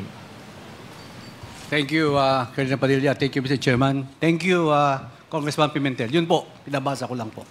Mr. Chair, doon na nga tayo pinatatunguhan. Very important itong meeting na nangyari ng July 2016 wherein Colonel Garma and Colonel Leonardo and Colonel Padilla were present. Dahil dito na po nagawa ang plano istitahiya para patayin po yung 3 Chinese prisoners. And that is why somebody is lying here, Mr. Chair. Ulitin ko po, Colonel Leonardo. Ito, binasa na po ni Colonel Padilla yung sinumpaang salaysay niya na nagkita po talaga kayo doon sa opisina. Pinatunayan po ni Colonel Garma, although iba ang version niya, pero the fact remains na pinatunayan niya na nagkita kayong 3 doon sa opisina mo. Commissioner Leonardo, tanungin ko po kayo, totoo po ba na nagkita-kita kayo doon? Mr. Chair, gaya po ng sinabi ko, hindi ko po matandaan na nagkita-kita kaming 3 doon po. Pero si Colonel Garma, may mga instances na natanda ko nagkita po kami, Mr. Chair. So, are you denying that Colonel Padilla was never in your office? Mr. Chair, hindi ko nga po siya kilala, Mr. Chair. Sige. Totoo lang po. Punta muna tayo dito sa pagbisita ni Colonel Garma. Sinabi po ninyo kanina, Colonel Garma, based on your statement, Mr. Chair, na bumisita po kayo kay Jimmy Fortaleza, nakaklase po ninyo sa PNPA. Dapat po 5 kayo ang bibisita, pero ang nangyari, 3 na lang po kayo, hindi po ba? Si Colonel Villela, kayo at saka si Colonel Grijaldo ba yun? Yes, Mr. Oh. Yes, Your Honor. That was sometime in July 2016, hindi po ba? Yes, Your Honor. Okay. Now, nung binisita po ninyo si Jimmy Fortaleza, ano ho bang pinapag-usapan ninyo? Kahit ano lang po, Mr. Chair. Naalala namin yung cadetship namin, mga kung ano-ano lang po. Random. After meeting with Jimmy Fortaleza on July 2016, nagkita po ba kayo uli? No, no, Your Honor. Tinawagan mo ba siya? No, Your Honor. Babasahin ko lang po yung sinumpaang salaysay ni Jimmy Fortaleza. Nung bumisita si Colonel Garma, ito po ay very clear na bumisita kayo. Hindi po ba inaamin ho nyo yun? Yes, Ang kasama nyo si Colonel Bililla and Grijaldo. Ito, sa number 4. Nung bumisita po kayo, tinanong nyo nasaan na yung 3 Chinese na inakasuhan ng illegal drugs. Hindi po ba? No, Your Honor. Jimmy, dito ka naman, Mr. Chair, dito si Jimmy. Sinumpaang salaysay mo to. Pwede kang kasuhan ng perjury nito. Sinasabi mo rito, nung bumisita si Colonel Garma, ay tinanong ka, merong operasyon dito at nasaan itong mga Chinese prisoners. Hindi po ba? Yes, Your Honor. Yes, Your Honor. At sinabihan ka rin niya na meron silang operation. Hindi po ba? Yes, Your Honor. And then sometime nung August 8, 2016, Mr. Chair,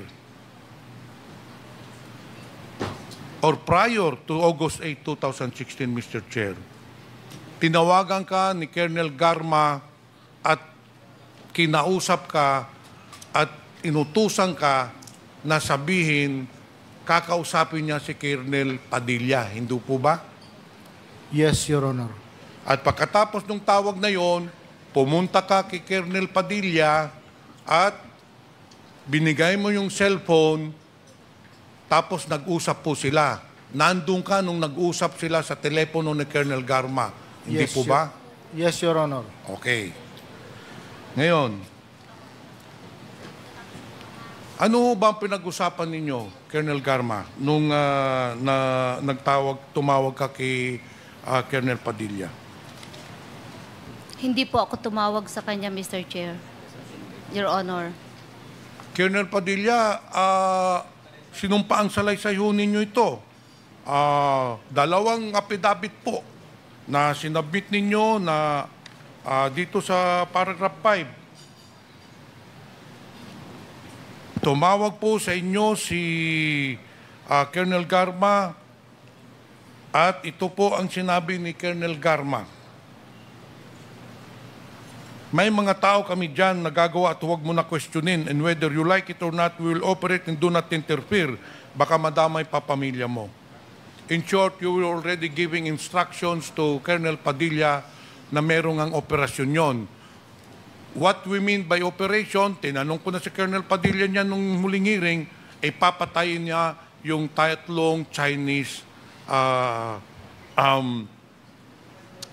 Chinese prisoner.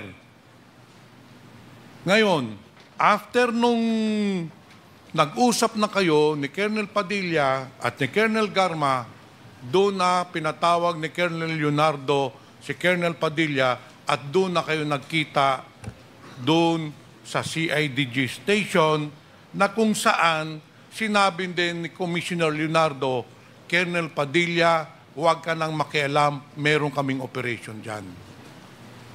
Hindi po ba? No, Your Honor.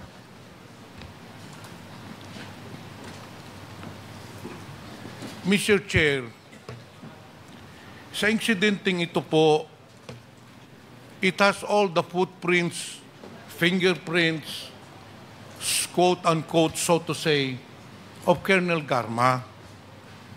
Actually, Colonel Garma, lahat ng utos, even to SPO4 Artnar Solis, nanggaling ho sa inyo. After ng meeting ho ninyo ni Colonel Padilla, ni Colonel Commissioner Leonardo, doon na nyo inutusan si Artnar Solis, who is very close to you,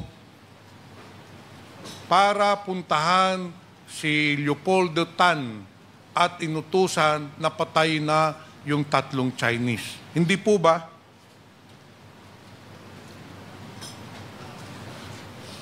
No, Your Honor.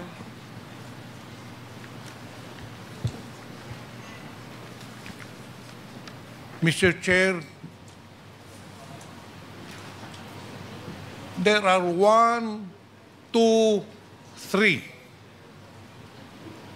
statements from resource persons which is under oath against the statement of Colonel Garma which is not even under oath. Sino po ba ang papaniluaan natin? Yung nagbigay ng sinumpaang salaysay o yung isang tao who has always been denying of her involvement in this incident? It is very clear, Mr. Chair, that somebody is not telling the truth in this interpellation. And I believe that Colonel Garma, siya po ang nagdirektor nitong incident nito, siya po ang nakakaalam. He had contacts with Jimmy Fortaleza, he had contacts with Colonel Padilla, ito po ang mga sinumpaang salaysay. So I believe, Mr. Chair, that Colonel Garma is lying to her teeth. Yun lang naman po ang gusto naming malaman. Ito pa, Mr. Chair. Na-establish na po natin sino po nagsisinungaling dito. It is perceived, not only in Davao City, but in the ranks of policemen, among your peers, that you are very close to President Duterte. Is that true? That is their perception, Mr. Chair. Pero that perception is believable, Colonel Garba and Mr. Chair. Why? Yung pag-appoint ho sa inyo ng PCSO, hindi ho ordinaryong trabaho yan that you just go for a job interview, you just apply for a position. We know very well that the position of PCSO is a presidential appointee, and we know very well in the government that if you are not close to that powers pabi, you will never be appointed. Kahit po wala ho tayong application form, kahit po walang a job interview, pag malapit ka po sa appointing authority, you will be appointed. So yung perception po na malapit po kayo, totoo po yun. Hindi totoo, hindi haka-haka. Because kung hindi po kayo malapit kay former President, you will never be appointed as PCSO. Hindi po ba? Possible, Mr. Chair. Do you think, Colonel Garma, kung hindi kayo malapit kay Duterte, ma-appoint ho kayo as PCSO? Hindi po mangyayari yung Colonel Garma. Alam ho natin, even up to the Assistant Secretary level, to the USEC level, you must be very close to the powers that be. And in that case, you were appointed because of your close relationship with the former President. Congressman Pimentel, if I may interject, kay Colonel Garma, yung bang pagkakataon na, di ba, sinabi mo na in-applyan mo yung position Yes, Mr. Chair. na as General Manager ng Yes. PCSO. Yes, Mr. Chair. During that time, was the position of General Manager vacant when you applied for the position? Ano po, parang there are news articles na So in other words, tatanggalin- hindi ho siya vacant. natatanggalin na, magre-resign na. So merong news article na tatanggalin siya. Yes, during those time Who was po, the General Manager at that I time? think it's General Balutan, Mr. Chair. I'm not sure kung natanggal na o there's an article that he will be removed. General Balutan. Yeah, yes, And Mr. Chair. when you applied, submitted your resume and your application kay Senator Bongo, hindi pa siya bakante. I cannot recall anymore kung nabakante na, Mr. Chair. I'm not really sure of the date, but I'm very sure I submitted my application. That was November, first week of November 2018, Mr. Chair. 2018. Yes. But that time, have you already resigned from Not PNP? yet. No, Mr. Chair. So nag-apply ka as General Manager ng PCSO na wala pang vacancy yung GM position at nasa active service ka pa. I'm not sure if it is vacant, Mr. Chair, or there's an article it's going to be vacant. So I'm that's- sure it's alam ko po na parang matatanggal na o natanggal because under investigation na po. And Yung kay General Balutan yung time. position, Okay. yes, Mr. So, Chair. so sa madaling sabi, Colonel Garma, during the time, because you're not sure yet whether kasi meron ng, I think, investigation nga, tama, no? Kay Yes, Mr. Chair. General Balutan that time, in-applyan mo na, anticipating na matatanggal si General Balutan. Yes, Mr. Chair. Okay, is that a correct assumption? Yes, Pangalawa, yes, Mr. Chair. You're not yet sure kung tatanggapin yung application mo as the PCSO General Manager that time kasi ongoing investigation and you were still in active service. Yes, Mr. Chair. Okay, sige. Thank you, Colonel Garma. Mr. Congressman Chairman. Pimentel? Mr. Chairman, With the indulgence of Congressman Pimentel. Yes, Congressman if I may Suarez. be allowed, just to interject.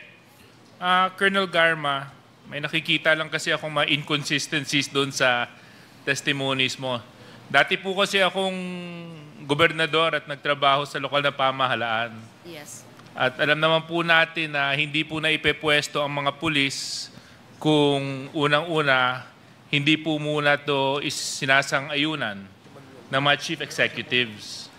Nabanggit po kanina na sa maraming palipat-lipat po ninyo ng iba't ibang mga pwesto dahil daw po ito lamang sa due to merit.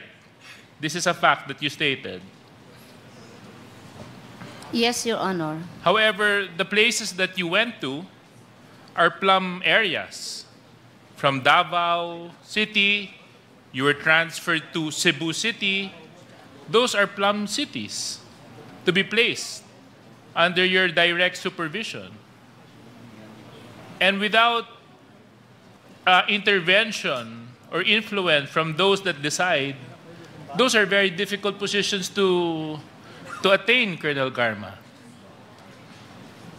So are you still suggesting to this committee that it is only because of merit, that's why you gained those appointments and not through personal relationships?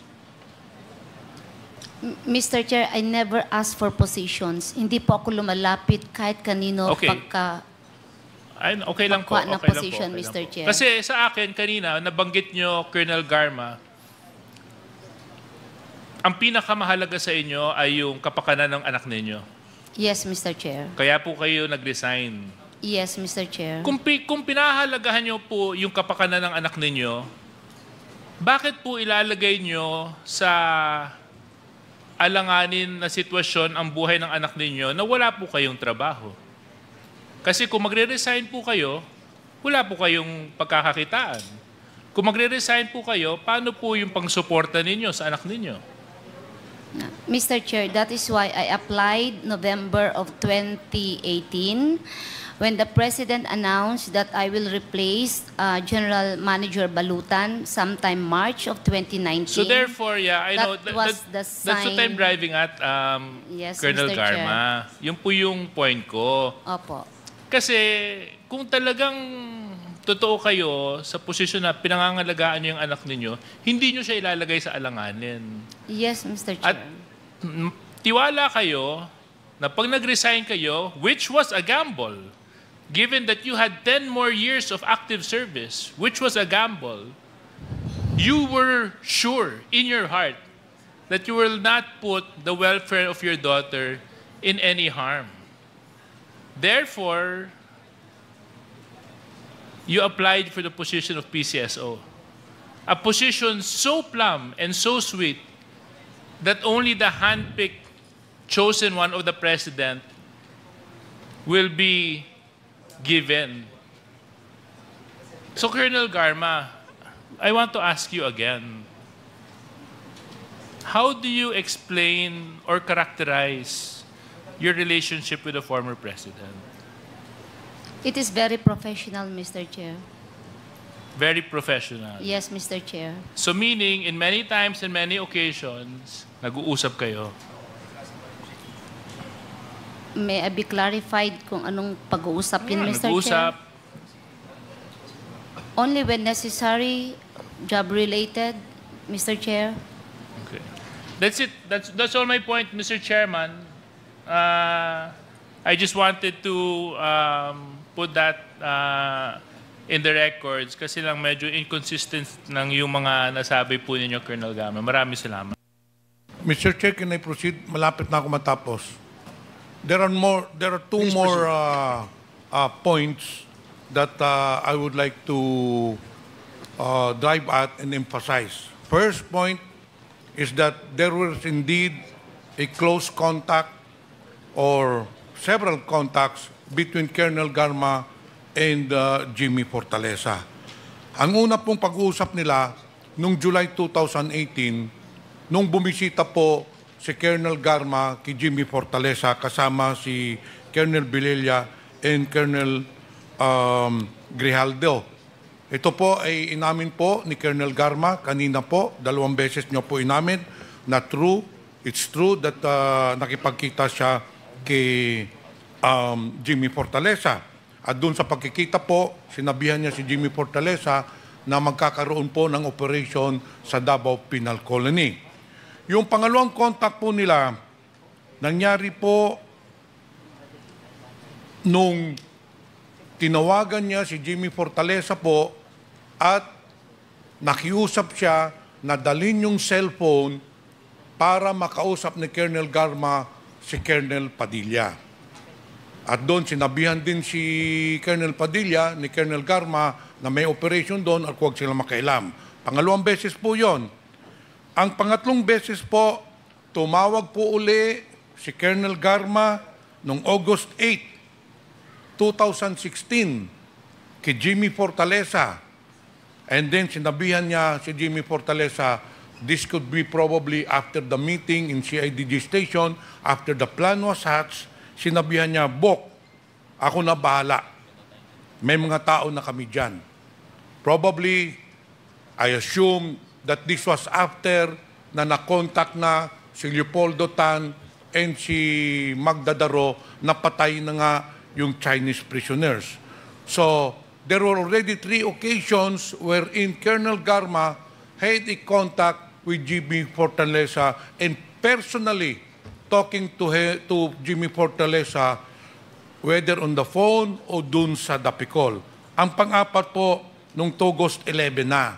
Nung pinasok na po yung 3 bilanggo na Chinese na para patayin, tumawag din po ulit si Colonel Garma kay Jimmy Fortaleza at sinabayhan, huwag mong pabayaan yung 3 bilanggo, bigyan mo, alagaan mo, bigyan mo ng pagkain. So it's very clear, Mr. Chair, that it was Colonel Garma who was directing everything to kill these 3 Chinese nationals. Ngayon, I'd also like to establish a point wherein doon sa affidavit ni Joby Espinido that during the war against drugs, there indeed was a reward system. Kung makapatay ang pulis ng mga drug lord or whatever na involved sa kaso ng droga, there was a reward system wherein binibigyan ang pulis na nakapatay ng 20,000. Now accordingly, nanggaling sa STL yung pondo na ibayad doon sa mga reward sa mga pulis. Colonel Garma, totoo po ba na nanggaling ang pera para sa reward system? Nanggaling po ba sa STL? No, Your Nung kayo Honor. po ay nakaposisyon? No, Your Honor. Pero inamin ho ninyo na noong November 2021 and during your stint as STL ahead, nagbibigay po kayo ng pondo sa PNP, hindi po ba? It's on record. You gave 22 million pesos to PNP na ang pera galing sa STL. That is charged to charity fund. There is a board resolution and the still IRR provides for it that we provide a portion of the charity fund to the Philippine National Police and NBI for medical programs, Mr. Chair. Mr. Chair, prior to your stint, Colonel Garma, yung STL operations po, sinuspend ho yun. But in 2019, nung umupo kayo, nilift ho ninyo yung suspension, hindi po ba? No, Mr. Chair. Well, on records, nakalagay po dito, kayo ho nag-lift ng suspension ng STL operations. Yeah, it was lifted. No, it was suspended during my time, Your Honor, and it was lifted during my time, Your Honor. Bakit ho ninyo suspend? It was suspended because during the time when I assumed as the General Manager of PCSO, almost one half of STL agents po ay may utang sa PCSO. More than 5 billion. Pero kayo din po ang nag-lift, hindi po ba? Yes, Mr. Chair, after the implementing rules and regulations was approved by the Office of the President, Mr. Sa Chair. tingin niyo, Madam Garma, hindi ba kaya yung binibigyan yung pera sa PNP, sa NBI, nagamit as a reward dun sa mga nakapatay ng mga drug lord? Hindi po pwede yun, Mr. Chair. Kasi po, kayo na po nagsabi sa isang interview noon na ang income na generated sa STL and Lotto ay nagbibigay po kayo ng portion sa NBI and PNP bilang reward sa mga efforts nila na labanan ang underground illegal gambling and illegal drugs. Hindi po ba? No, Mr. Chair. It's not a reward, Mr. Chair. It's to fund their medical programs, and it's very clear in the charter, Mr. Chair. Mr. Chair, I have no further question. Thank you, Congressman Pimentel. The next to interpolate is Congressman Raul Manuel. You're recognized. Thank you, Mr. Chair.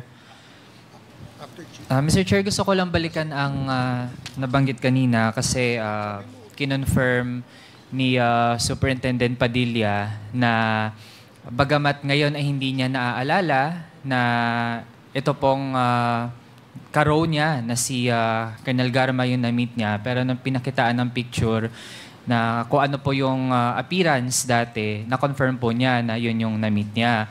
Pero on the part of Colonel Garma, ay sinasabi niya hindi niya maalala kung ano yung setting or na exactly ay yun yung kiniklaim ni Superintendent Padilla. May binabanggit po parang sa thesis or ganun yung dahilan. So ngayon po gusto nating i-confirm po talaga kay Colonel Garma kasi hindi po pwede na yung isang event ay merong dalawang magkaibang interpretasyon na Mr. Chair. Ngayon po gusto nating malaman ulit dahil nga kinonfirm na ni Superintendent Padilla na si Colonel Garma nga yung na-meet niya noong August 2016. So, kino-confirm po ba ngayon ni Colonel Garma na nandun nga sa meeting na iyon si Superintendent Padilla? Mr. Chair, I cannot confirm it if your question covers your introduction before you ask the question, Mr. Chair, because that hindi po yan ang nangyari, Mr. Chair. So, ibig sabihin, hindi po ninyo kino-confirm yung sinasabi ni Superintendent Padilla? Kasi po ngayon sinasabi na po niya na kayo nga po yung na-meet niya. Hindi po lahat ng sinabi niya ayun po ang nangyari, Mr. Chair. So, I cannot confirm yung sinabi niya, Mr. Chair, or Your Honor. So, you stand by your original statement na ang pagkikita po ninyo ay hindi sa context ng sinabi niya sa kanyang second supplemental affidavit? Yes, Mr. Chair. Yes, Your Honor. Okay, so I will not belabor that, Mr. Chair. Kasunod doon sa pagiging general manager ng PCSO ni Colonel Garma, kasi as mentioned, matagal po siya sa Philippine National Police. And nalipat siya doon sa PCSO.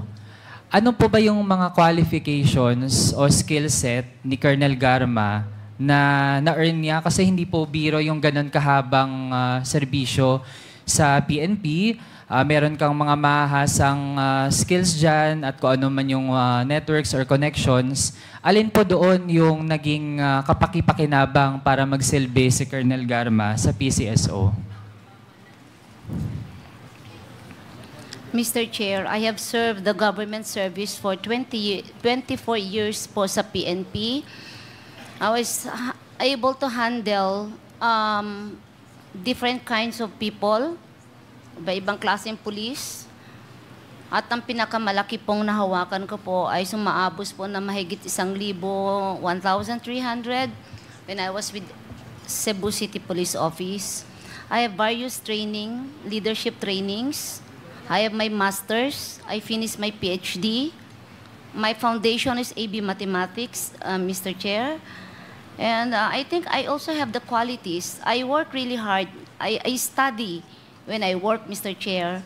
And my position as anti-vice gave me also an idea of how illegal gambling works on the ground, so that if I will be given the position as PCSO manager, I know how to handle these illegal activities so that our product, the lottery product, will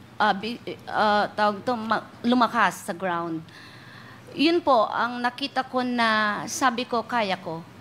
And aside from that, dalawa lang po ang trabaho ng PCSO, kako nga po, lottery and charity. And I have this passion on charity.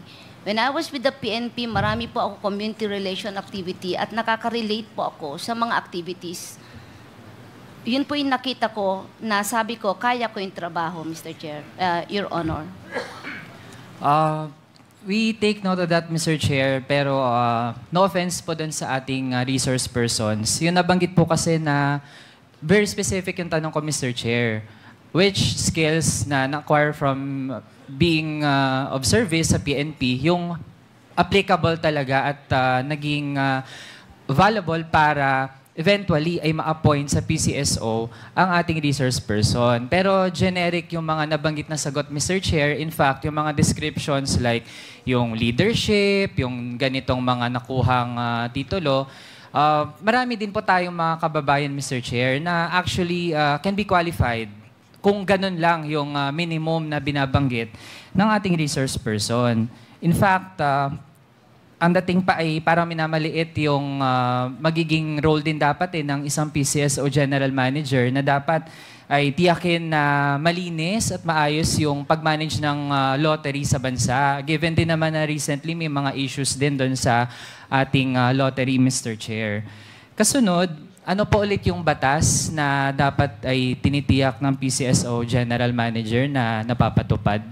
That's the PD 1602, Mr. Chair. Ano po yung other name ng batas? Anti-illegal gambling law. Sa perspective po ba ni Colonel Garma, Mr. Chair, noong past administration ay napapatupad ito across agencies, itong anti-illegal gambling law? Yes, Mr. Chair. Yes, Your Honor. Kung ganun po ang opinion ng resource person, Mr. Chair, I think from the series of hearings that we've had so far, kung pagbabatayan po natin kung paano nag-proliferate yung mga pogo at paano ito naging actually paraan para sa illegal gambling at marami pang mga katakot-takot na mga nangyari sa bansa, Mr. Chair, hindi natin mapagkakatiwalaan yung ganong pamantayan ng ating resource person. In fact, kung nag-proliferate yung pogo, actually this raises more questions, Mr. Chair, kung paano din ba talaga pinagana yung PCSO sa leadership ni Colonel Garma at paano ito pwedeng naging konektado din sa ibang mga illegal activities as brought forth by the questions of Congressman Pimentel. Mr. Chair, nabanggit din na peaceful and one of the most livable ang Davao City. Tapos, in terms of the knowledge of our resource person, kasi nabanggit din dati ni former Senator Leila de Lima na bago naging nationwide ang Oplan Tokhang, meron ng Davao Death Squad na nag-e-exist para gawing peaceful yung Davao City, Mr. Chair. Ano po ang pagkakaalam ni Colonel Garma sa existence ng Davao Death Squad at sa mga operations nito sa Davao City? Wala po, Your Honor. Can you qualify po? Wala kayong nalalaman or walang existence yung Davao Death Squad? Wala po kong alam, wala po akong nakita. I'm explaining my answer based on my personal knowledge, Your Honor. So despite po yung evidence, yung maraming ebidensya ng mga ginawa ng Davao Death Squad at matagal din po na na-assign sa Davao City si Colonel Garma, tingin po niya ay hindi totoo na may Davao Death Squad. Ganun po ba? Mr. Chair, I do not know what evidence you're referring to. I am just speaking on what I know personally, what I saw, what I hear, what I felt. My 5 senses lang po ang ginagamit ko dito. Wala po akong nakita, wala po akong... I'm telling you kung ano lang po yung alam ko personally, Your Honor. Mr. Chair, hindi po pwedeng takasan lang sa pag-claim ng personal experience yung ating mga tanong, lalo na nag-occupy po ng mataas na posisyon sa ranks ng pulisya si Colonel Garma. In fact, kung ano yung mga hindi niya na-observe, ano yung hindi niya mga nagawa, kung ano yung mga inustisya na napalampas dun sa Davao City, that can actually point to, at the minimum, Mr. Chair, neglect dun sa trabaho, or maximum, ay pagkonsente o pag-implement mismo nung inustisya para mag-create ng semblance ng peace and order sa mga lugar kung saan siya na-assign. Mr. Chair, punta naman tayo dun sa stint niya sa Cebu bilang police director. Dahil nga doon talaga nagmula yung, or yun yung kung paano pinatupad yung war on drugs, no? Yung police operations na actually ay katakot-takot, Mr. Chair. Ganon din ba yung estilo na dinala ni Colonel Garma nung siya ay na-assign na sa Cebu? Paano pinatupad yung war on drugs nung doon na po kayo na-assign? Mr. Chair, during my stint as the City Director of Cebu City Police Office, I intensified police patrol and community relations, Mr. Chair. Although there are also police operations that we conducted, but I was more focused on crime prevention, Mr. Chair. Mr. Chair, kasi kung pinatupad ang war on drugs based dun sa Memorandum 16 na pinirmahan ng unang police chief under the Duterte administration, kasama nga po doon yung sinasabing pag-neutralize ng mga pinaghihinalaang involved dun sa illegal drug trade. At meron pong nag-testify si Colonel Espinido sa nakaraang hearings na bahagi talaga ng pag-neutralize ay yung pagpatay dun sa mga nililabel na mga drug pushers. So, sa stint nyo as Cebu City Police Office Director, ilan yung tala ng mga napatay na mga drug suspects sa ilalim ng inyong pamumuno? Mr. Chair, may I be clarified on your definition ng napatay? Mr. Chair, ito yung mga...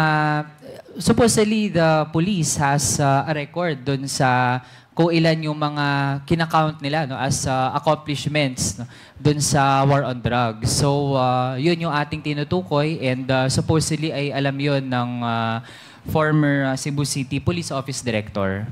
Mr. Chair, kung namatay po yan at pinatay, I don't consider it a police accomplishment. A police accomplishment is something that you can bring the suspect in para sa hustisya. Pero kung namatay lang dyan, we investigated, it's murder. It's not even considered an accomplishment. It's murder, Mr. Chair, Your Honor. Mr. Chair, it seems na evasive po yung mga sagot ng ating resource person. Consistent po dun sa paano tinatrato ng dating administrasyon yung mga ganitong pagpatay. Hindi lang doon mismo sa loob ng ating mga penal farms, ganyan, pero maging doon sa labas mismo, no? Doon sa ating mga ordinaryong kababayan. So, Mr. Chair, at this point, no, I would end my interpellation and reserve other questions sa iba pa nating mga resource persons. Thank you. Thank you, Congressman Manuel. Before the next interpellator, the chair would like to recognize the presence of Congressman Joel Chua, Congressman Raymond Mendoza, Congressman Edu Rama, Congressman QT Del Mar, Congressman PM Vargas, and Congresswoman Jam Baronda. So the next interpellator is Congressman Chino Almario. You are recognized. Thank you, Mr. Chair. And I'd like to direct my questions again to Colonel Garma, if that's okay. I would just like to pick up on a few points muna made earlier. First, nung kay Congressman Johnny Pimentel, and another point that was also brought up by our colleague, Congressman Raul Manuel. The first is on the question of personal relationship to our former president. No? Sabi niyo po, ma'am, and please confirm, na you did not or you do not ask favors from any political entity, any political figure for the advancement or the enhancement of your career. Tama po ba yun? Yes, Mr. Chair. Okay. That being said, it was also, Colonel Garma also mentioned earlier na when she applied for her position, for the position of General Manager sa PCSO, she approached then Special Assistant to the President, Bongo, for the transmittal of her letter to the President, to which she was given a reply na babasahin ito ni President. Tama po ba? Yes, Mr. Chair. So, Mr. Chair, there is still inconsistencies pa rin with the testimonies or the narrations given by Colonel Garma, and we would like to explore it even further. But to bring it back again to PCSO, so even if, sabi nga kanina ni Congressman Jay Suarez, na to give the general manager position to somebody who has no background in that same institution is unheard of or unusual.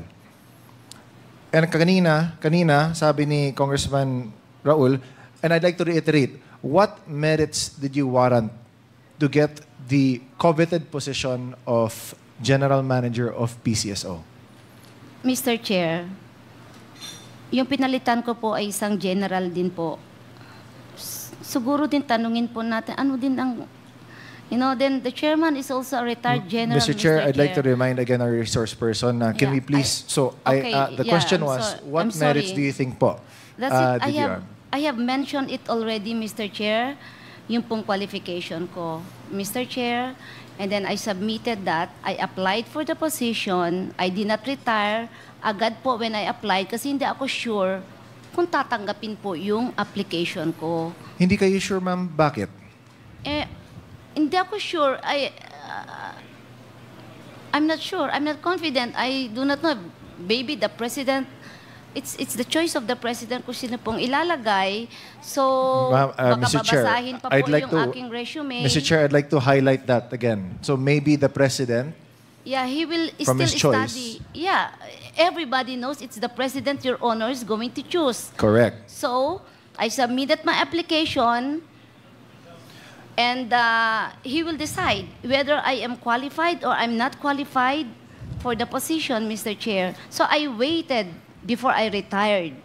So, Mr. Chair, let me again bring back to another inconsistency kasi kanina po, sabi po ng ating resource person na she relied on her merits, on her work performance, on her job to be able to get to where she is. And in this case, as General Manager of PCSO noon. And now, our resource person is now saying that it is the choice of the former president during at that time to appoint or to grant the position of General Manager of PCSO. Again, Mr. Chair, another inconsistency. And speaking of inconsistencies, let me try to bring it back sa narrations sa mga sinumpang salaysay ng mga PDLs natin noon at ni Superintendent Padilla. By the end of the day. To bring it back muna to Davao City, Colonel Garma, tama po ba na 2011 hanggang 2016 ay nakatalaga kayo bilang station commander ng Davao City in 2 different stations po? That's June of 2011, Mr. Chair, Apa. and I think first week of January of 2016 only, Mr. So tama, Chair. tama po na you were Yes, station Mr. Chair. commander. Okay. Yes, Your Honor. Mr. Chair, noong panahon ng inyong panunungkulan bilang station commander, particularly po noong 2016 nang nakaupo na po si President then Rodrigo Roa Duterte bilang Pangulo, alam niyo po ba na idineklara niya ang giyera laban sa droga? I was on schooling during that time, Your Honor.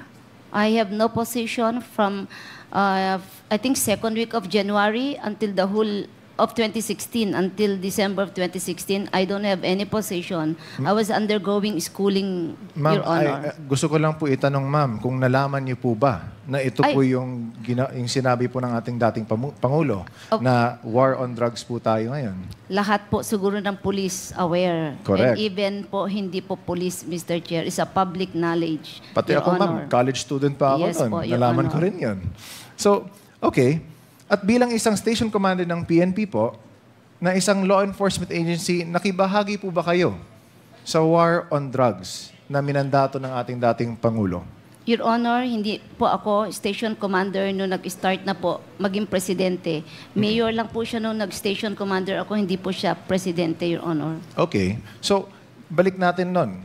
Nung mayor po siya, tama po ba na very adamant or very passionate po yung dating mayor na Mayor Rodrigo Roa Duterte against din sa war on drugs? Tama po ba?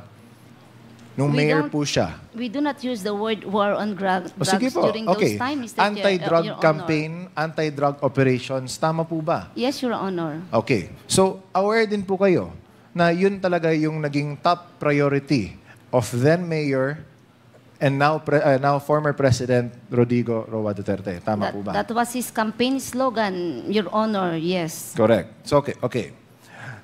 Kabilang po sa mandato ninyo bilang isang law enforcement officer, during that time, may mga nakikilala po ba kayo? Or at least na nalalaman po ba kayo mga operations kalaban? Or tinatarget ang mga drug personalities, mga drug lords and the like? May I be clarified kung yung nalalaman, how do we define nalalaman, Mr. Chair? As in, like, for example, na meron suspect na kilalang drug lord or high-profile target at pumupunta sa'yo or dumadating sa'yo na, okay, ito yung operasyonan or kaya gumawa tayo ng isang operation para mahuli itong drug personality.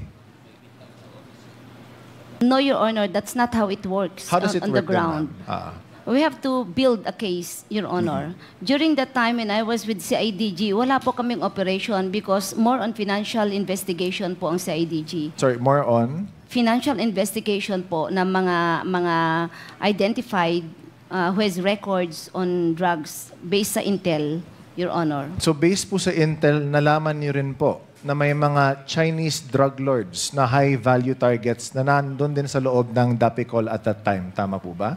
No, Your Honor, I'm not aware of that. Bakit? Because I was on schooling and I don't have any hand on any information or intel, none, Your Honor. Sino po ba yung in charge po dati sa CIDG during that time? I think during 2016? 2016, there is a two regional chief of CIDG noong 2016 po, Your Honor. Okay. Can you name both? I think it's Colonel Pernito, sir. I cannot.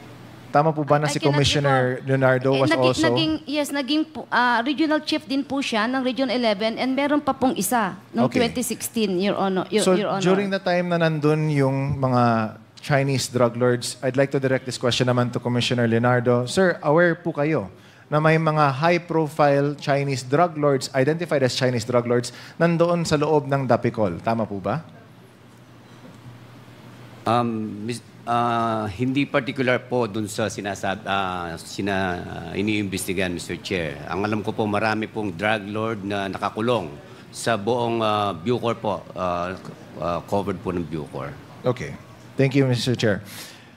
So, bilang isa sa mga may matataas na posisyon sa isang law enforcement agency, for sure kilala niyo naman, kundi man lahat, or ilan, na mga malalaking mga criminals na noted na pumapasok sa Dapicol or any area within Davao City. Kasi part of investigation naman din yun. Tama po ba?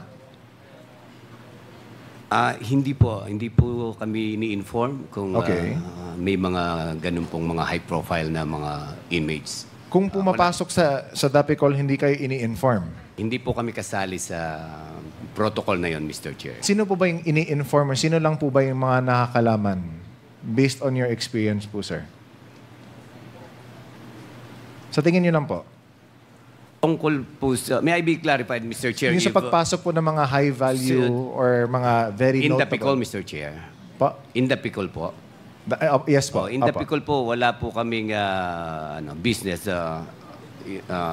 Sila lang po yung nakakalam, mga taga Dapicol lang po, Mr. Chair. Would you agree with me, Mr. Chair, that si Superintendent Padilla would know na may mga high value targets na pumapasok sa Dapicol? Possibly, alam niya po, Mr. Chair. I'd like to direct my question to Superintendent Padilla. Sir, nung pumasok yung mga high-value targets doon sa Dapicol, nalaman niyo po ba na sila po ay mga high-value targets identified on the get-go na high-value targets dahil sila ay Chinese drug lords? Yes, Your Honor, Mr. Chair. Okay. So, may mga salaysay kasi na nangyari ni PDL Jimmy Fortaleza and sa inyo po, Sir Padilla, that indicate na tumawag po si Colonel Garma, that she mentioned na may mga high-value targets na ooperasyonan nila. Colonel Garma, do you confirm or deny making this call? I do not confirm, Your Honor. So you deny making this call? Yes, Your Honor. So are you saying na sa dalawang sinumpaang salaysay, mali po yung dalawang iyon na naka-notarize na under oath binalik dito sa ating committee, sinasabi niyo po ba na mali po sila at sa iyo po yung tama? Yes, Your Honor. Okay. Mr. Chair, I'd like to put that on the record. Mr. Chair, again, Colonel Garma, you are under oath. So, yung sa tawag na yun, I'd like to direct this question naman to Jimmy Fortaleza. Sir, so tama po sir, di ba, na tumawag daw sa inyo si Colonel Garma kasi meron kang naka-assign na cellphone sa inyo and special ito na assignment, di ba, yung mga cellphone daw, sabi niyo po dati, tinawagan kayo at binigay niyo kay Superintendent Padilla yung cellphone para makausap si Colonel Garma sa kanya. Tama po ba? Yes, Your Honor. Na yung tumawag si Colonel Garma, lumabas ba yung pangalan niya sa cellphone na siya yung tumatawag or ibang number ba to or dahil sa boses niya nakilala niyo? Yes, Your Honor. So, lumabas ba yung pangalan niya sa cellphone? Yes, Your Honor, because I have a number of Colonel Garma, Your Honor. So, bale, naka-phone book na?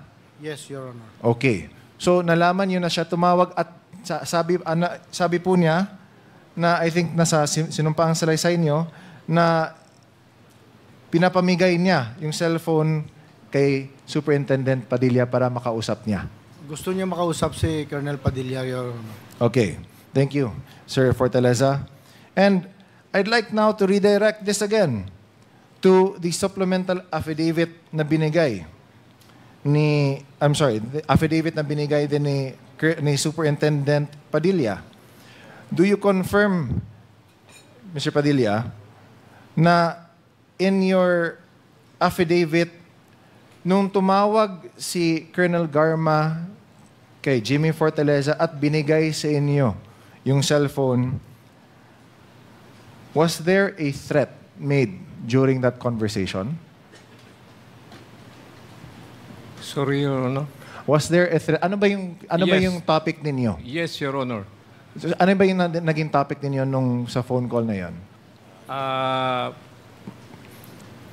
Nung nakausap ko po siya sa cellphone ni inmate Fortaleza,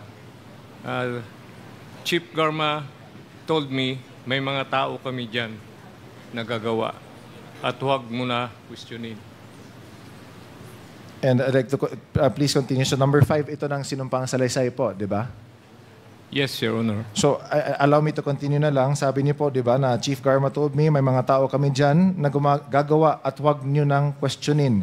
And whether you like it or not, we will operate and do not interfere. Baka madamay pa pamilya mo.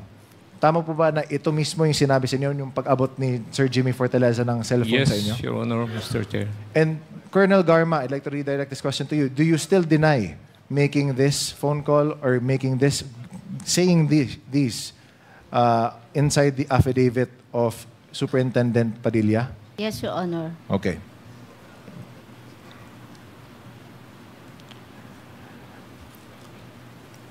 Hypothetical question lang po, Colonel Garma.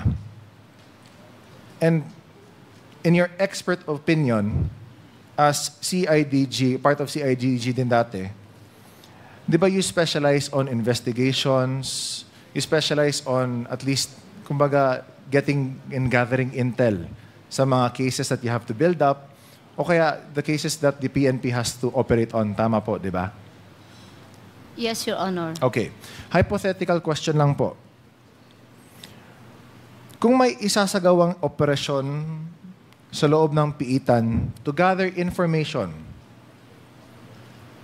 kailangan po ba ng participation or approval ng warden para magawa itong operation na ito? Hypothetical lang po, based on your expert opinion po. Kailangan po ba? Is it, Mr. Chair? Okay. Kailangan po ba It depends. ng approval or cooperation ng warden? Yes, Your Honor. Okay. So, if, for example, yung operasyon naman na iyon is to further charge or to kill anybody inside the penal colony, kailangan po ba to ng approval or cooperation ng warden? That is a illegal activity, Your Honor. I don't even want to give my opinion on that because it's illegal. Correct. Pero, so, bawal ito.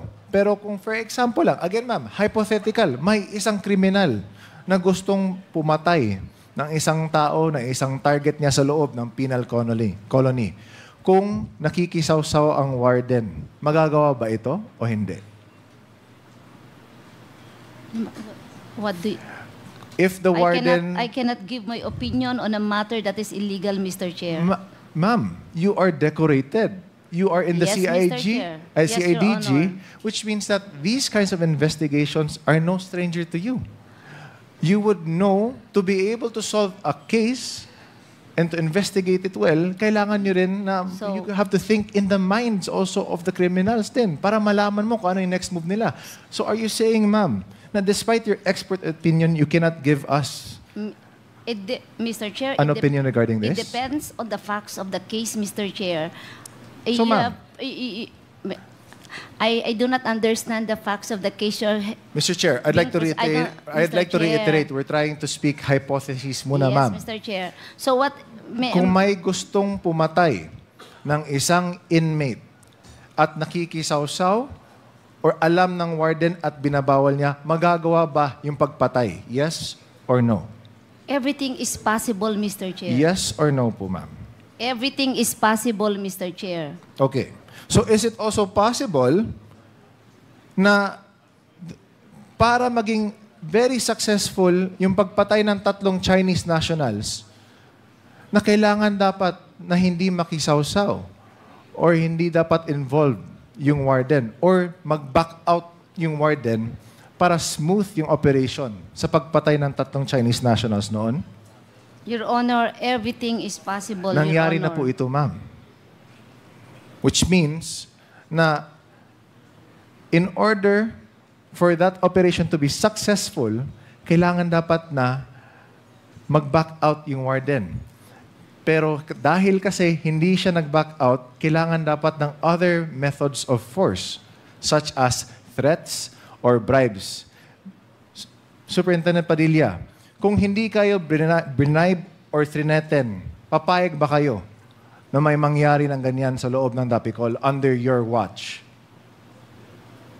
No, Your Honor. Correct. Kasi yung pangalan nyo, yung lulutaw as the person responsible. So, Mr. Chair, I'd like to point out, Mr. Chair, na there are very many inconsistencies again. The reason why na we brought out the hypotheticals po is because na in order for an operation this complex to happen, there are many moving parts na kailangan dapat mangyari. And one critical part that has to happen is that dapat hindi involved or dapat there is the omission of the then Warden Superintendent Padilla for that operation to be very successful. Kasi kung nandun si Warden, kung nakikisawsaw si Warden, kung alam ni Warden na mangyayari yun at binawalan niya, then this wouldn't have happened at all. Kaya naawa ko, Sir, Superintendent Padilla, again, I respect you coming forward. I respect also the fact that even if there are threats to your life, especially as what was stated din sa loob ng inyong sinumpaang salaysay, na you still went forth and came out also with what you've shown as the truth. Now, tinatanong ko kasi yung mga katanungan ito, Colonel Garma, dahil lumalabas po sa mga testimonya ng ilang saksi na kayo po ang tinuturo bilang nag-uutos or namumuno ng operasyon sa pagpatay ng Chinese nationals sa Dapicol. Not just 1 or 2, 3. 3 sinumpang salaysay point to you as the mastermind behind this. Sa nasabing pagbisita, nabanggit ni Major Fortaleza na binisita niyo siya sa Davao Penal Colony kasama ni Colonel Villela and Colonel Grijaldo matapos ang panalo ni Presidente Duterte noong 2016 elections. Ayon po kay Fortaleza, sinabi na rin ako sa kanya na may operasyon ako sa mga Chinese na ito. Dagdag pa niya, nang ibig sabihin daw ng operasyon ay may papatayin. Dagdag pa po sa salaysay din ni Major Fortaleza na tinawagan niyo raw siya muli upang utusan na bigyan ng pagkain sina Tata at Andy. Totoo ba to? Bakit niyo pa sila bigyan ng special na attention? Ginawa niyo ba to? Ginagawa niyo ba to sa ibang inmates? Nobody knows, di ba? Pero sabi nga sa salaysay ni Jimmy Fortaleza na yun nangyari.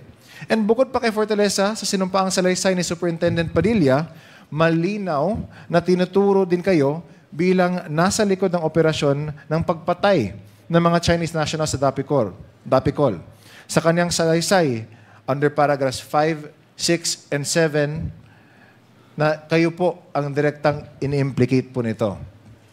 And base din po sa sinumpaang salaysay ni Superintendent Padilla, lumalabas na siya ay sinuhulan o kaya pinilit na umatras at huwag makialam sa operasyong nauwi sa pagpatay ng 3 Chinese nationals sa Dapicol.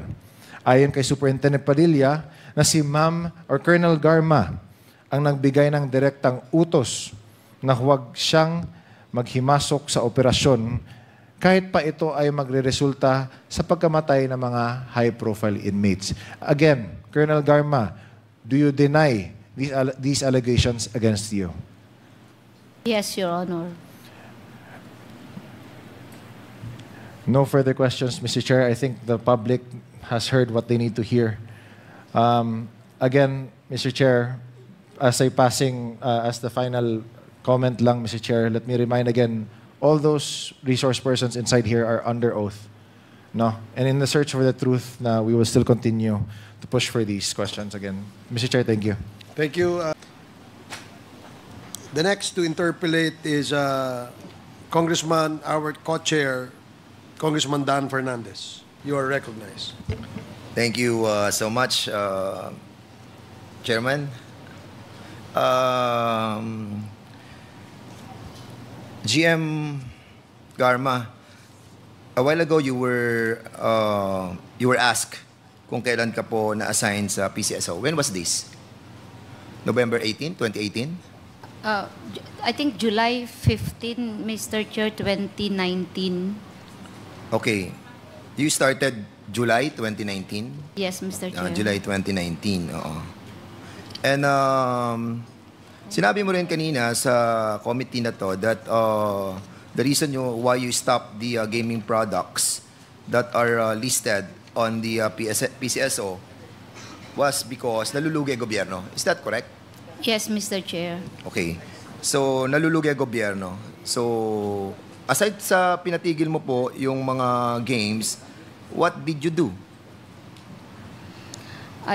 Mr. Chair, I reviewed all the contracts and there were illegal transactions like waivers, which is not allowed under, kasi may mga COA findings po. And then there are reductions of monthly GMMRR from STLs that are board resolution lang po and then na-implement without any contract or without cancellation of the previous contract. And these are almost half of the original income that should go to government. To the government. Yeah. So yung iba din po ay hindi nagbayad. And I think this is more than 5 billion pesos when I assumed the position, Mr. Chair. My co-chair is asking, what do you mean by GMMR? Or? Guaranteed monthly retail receipt. That is the guaranteed monthly sales that supposedly, quota, kumbaga, Okay. in layman's term is the monthly quota Okay. of all STLs, Mr. Chair. Chairman, Colonel Garma, I just wanted to show a annual revenue from gaming products from 2016 up to 2023. Can we kindly show the graph? Yan. Okay. Okay. Chairman Garma, GM, I want you to realize that noong 2016, ang kinita po ng PCSO is 39.5 billion. Noong 2017 po, ang kinita po ng PCSO sa annual products sila is 52.9 billion. Noong 2018 po, 63.5 billion. Noong 2019, nung dumating po kayo, naging 44 billion. Nag-down po ng 19 billion. At nung nakaupo na po kayo hanggang 2020, 18.6 billion na lang ang naging kita ng PCSO. Noong 2020, bumaba tayo ng 45 billion. At noong 2021, kukumpara mo siya ng 2018, bumaba tayo ng 20 billion. At noong 2022, nung kayo po ay umalis na, bumaba pa rin po tayo ng 6 billion. So, kanina sinasabi mo, the reason why pinatigil mo ang mga gaming products because bumababa ang kita ng gobyerno. Bumaba tayo ng 90 billion sa panahon ng panunungkulan mo. From 2016 to 2018, show the graph again, hindi bumaba. Hindi bumaba ang kita ng PCSO. 2016, 2017, 2018, pero dumating ka, bumaba ng 19 billion, 2020, bumaba ng 45 billion, 2021, 20 billion, 2022, 60 billion, 6 billion. Why is that so? Yeah, true, Mr. Chair, sa 2019, records would show naman talaga may pandemic noong 2019, na-suspend yung game for a few months. So, walang gaming lahat po. So, walang kita si PCSO. And then, pagpasok po na 2020, was pandemic. And then 2021, we are recovering kasi on and off, may palaro, mayroon mag-close kasi may mag-COVID. So, hindi po stable talaga lahat. So, yan po yung naging challenge po ng 2020 and 2021. And during those time po, may mga products na rin po kami na expired na po yung contract at the board decided not to renew the games anymore. So, yun po yung nangyari, kaya po bumaba. Ang tanong ko sa iyo, But, ang tanong ko sa iyo, sa loob ng termino mo, 3 taon, 70 bilyon na nawala sa atin, considering na meron ng pandemic. But during pandemic, during 2019, at bumalik na siya ng 2020, is it just proper to justify that 90 billion? Sabihin na natin 40 billion na nawala, sabihin na natin 50 billion na nawala. Pero still, yung pagbaba ng koleksyon ng PCSO under your leadership, hindi tama eh. Ang dami na walang pera. Now, ngayon, ang tanong ko sa iyo, Chairman, GM, okay. So, during the time that you have a bad relationship with your former husband, di ba? Si Colonel Villala. Yes, Mr. Chair. Si Colonel Villela, do you have what kind of relationship do you have with him after your annulment? It was only lately that we became civil after I finally forgiven him 100%, Mr. Chair. When was this na naging civil kayong dalawa? Mga 2017 or 18, mga ganun 2018. po. O 16. So in other Not words, sure. you are in speaking terms already. Yes, for the sake of the child, Mr. Andiyan ba Chair. si Colonel Villela? I think we have invited Colonel Villela. Andito ba?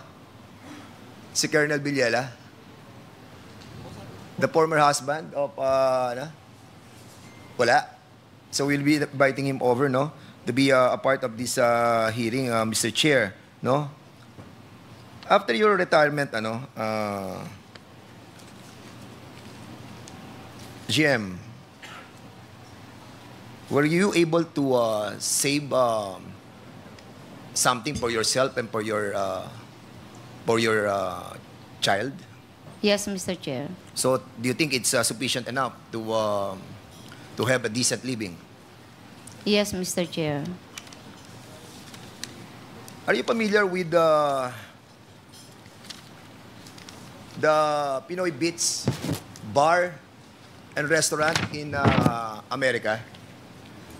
The 6 restaurants, Pinoy Beats Bar and Grill sa Las Vegas, sa downtown LA, sa Los Angeles.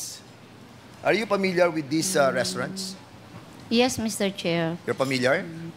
Do you have an association with these restaurants? No, Mr. Chair. Why are you familiar with this? Kumain na po ako dyan, Mr. Chair. Kumain ka na? Yes, Mr. Chair. And do you know a certain Lauro Alonso? Mr. Chair? Do you know Lauro Alonso? Lauro Alonso? Yes. Do you know him? I don't know the name. If I can see the face, Mr. Chair, perhaps. Sige, I will be posting it in our Andiyan ba si Villela? Wala nga daw eh. I'm asking for the presence of Colonel Villela.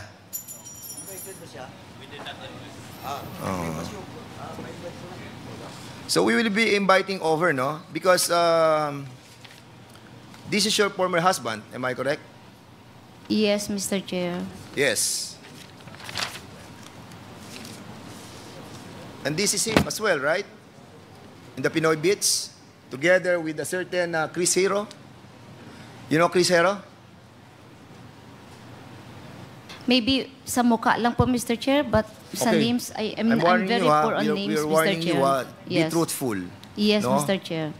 Because we are not showing yet others, no? We're just trying to establish muna yung ownership, no? Yes, sir. So, anyway, do you know a certain Nolasco Merluza? Nolasco Merluza. I'm not familiar of the name. Maybe Have kung you been makita with ko him? pong, Have you been with him? Yes or no? kung makita ko po mukha, pwede ko pong maalala, Mr. Chair, but names, I'm very poor on names, Mr. Chair. Ito na, sinasabi ko sa iyo, ayan, no? Si Kai Calonso, kilala mo? Si Larry Calonso, kilala mo? Yes or no? Kaya, Kilala mo, yung may-ari ng Noy Pits, yung restaurant. Yes or no?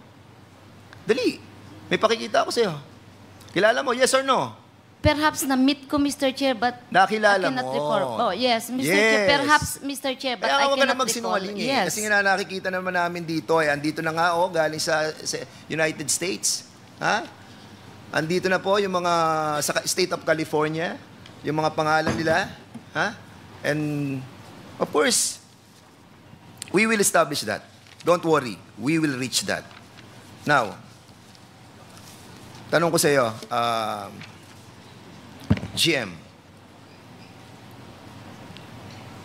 you know a certain Loretta Villarta Grear? Yes. Yes, Mr. Chair. Pangalan niya Lot Lot, correct? Yes, Mr. Chair. So si Lot Lot, trusted mo siya, di ba? Yes, Mr. Yes, Chair. trusted mo siya. May I invite SPO for Loretta Villata Griar on the next hearing, Mr. Chairman? Active pa ba siya? Retired na po, Mr. Retired na siya. Chair. How about Lieutenant Colonel Barondog? Do you know this guy?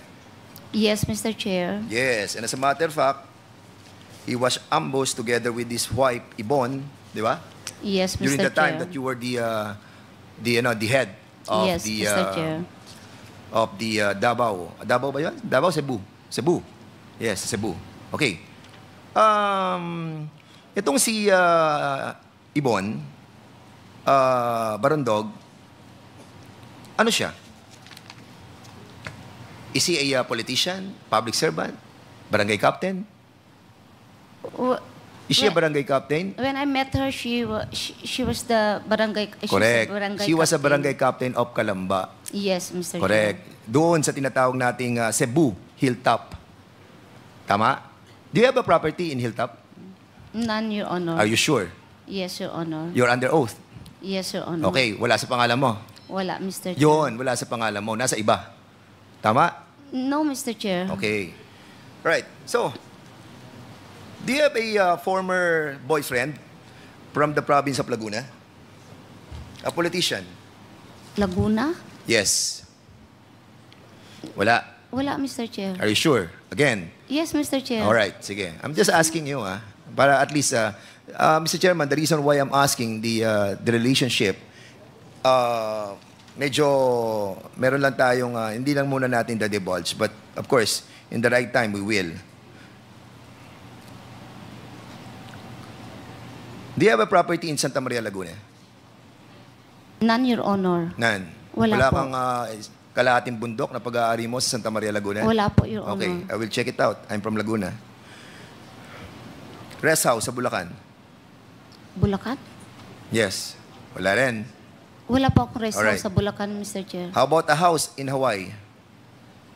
Wala din po, Mr. Okay, Chair. wala din. Alright. So, nung nasa PCSO ka, nag-away kayo ni Sandra Cam. Am I correct? It's a love and hate relationship, Mr. Love and Chair. hate relationship. As a And what's the board reason member why ng you have a GM? love and hate relationship with Sandra Cam? Mr. Chair, sometimes we have different opinions, On Mr. what? Chair. Different opinions on what? On some concerns of What is this concern? Like what? May example, Oh, what? minsan po sa STL, Oh, why? Ah, Why on STL? when we formulated the IRR, we have different opinions, Mr. Chair, on matters pertaining to waivers, whether it is illegal or legal. So we have different opinions on that matter. Was this issue of love and hate relationship reach the Senate? No, Yes or Mr. no? I don't remember, Mr. Chair, na In the House meron of po. Representatives? Hindi rin po, Mr. Chair. Hindi kayo nagkaroon ng hearing Hindi po. sa Senate? You are lying, ha? No, hindi po ako. You are lying. But Mr. this issue reached the Senate committee. Am I correct? Napag-usapan ba ito sa committee? Hindi. Your love and hate relationship with Sandra Cam, does it reach the Senate committee on games? I cannot recall, Mr. Chair, that we reached the Senate. I Hindi think mo it was ma-recall the na other general manager and chairman, Mr. Chair, but not me. So, Mr. hindi ikaw Chair. yun? I think it's not me. We Are you never sure? reached the Senate. Yes, Sige, Mr. I will Chair. check the records on this, because I haven't watched that that issue yet. But Yes. I'll be trying to find out if this issue of the Sandra Cam and you really exist in the hearing of the Senate or even here in the House of Representatives. So, in other words, Mr. Chairman, the reason why I tackled that issue because may kinalaman po ito doon sa pagtaas at pagbaba ng pondo ng PCSO that was tackled by the members and the directors of the PCSO when GM Garma was the head of that agency. Just come to think of it, it's only during her time na bumaba. Sabihin na natin that pandemic, but 90 billion lost to the government? Why? And how? Di ba? So, Madam Chair, I will be, Madam Chair, sorry. Mr. Chair, I wanted to reiterate my invitation to SPO por Loretta Villarta Grayar alias Lotlot, si Lieutenant Colonel Barondog ng Class 2007 PNPA, and also Colonel Villela must be invited over, and also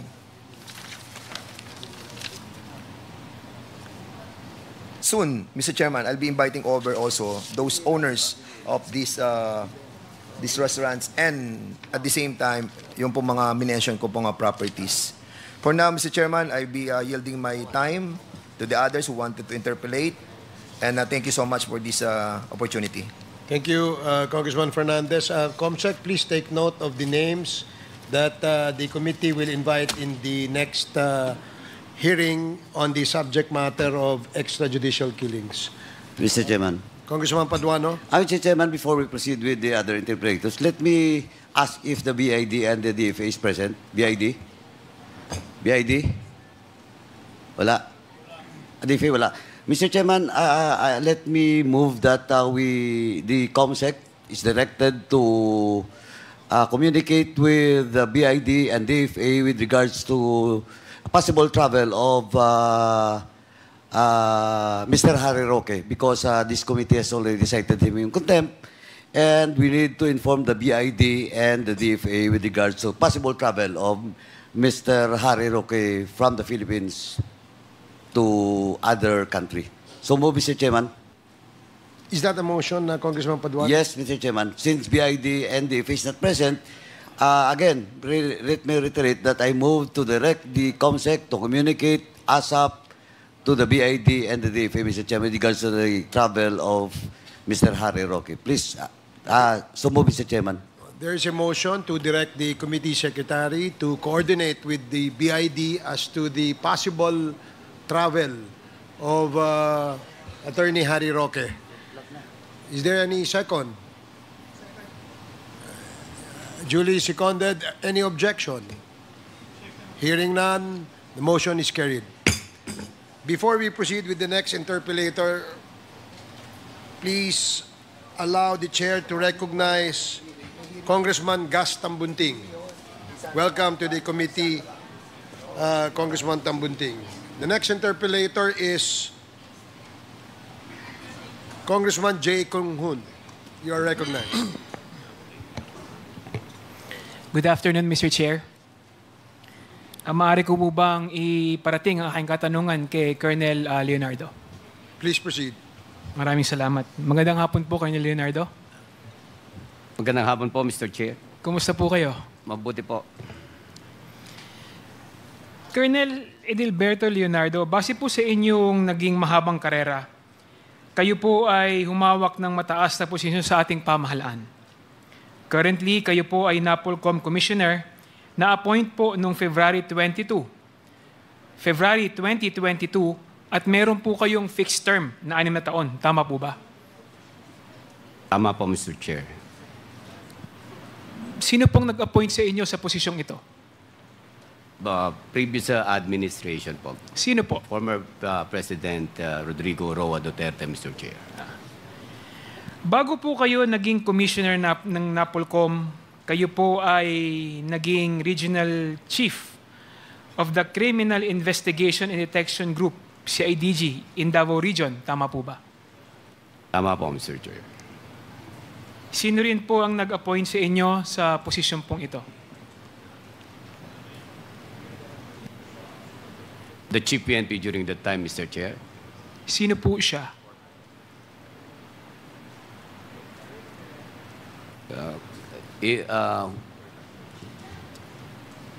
I'm not sure, Mr. Chair. First week of July, Mr. Chair, when I was appointed as Regional 11 CIDG, Mr. Chair. Okay. I'm not sure kung nakaupo na po si Senator Bato po no, na Chief PNP, Mr. Chair. Okay po.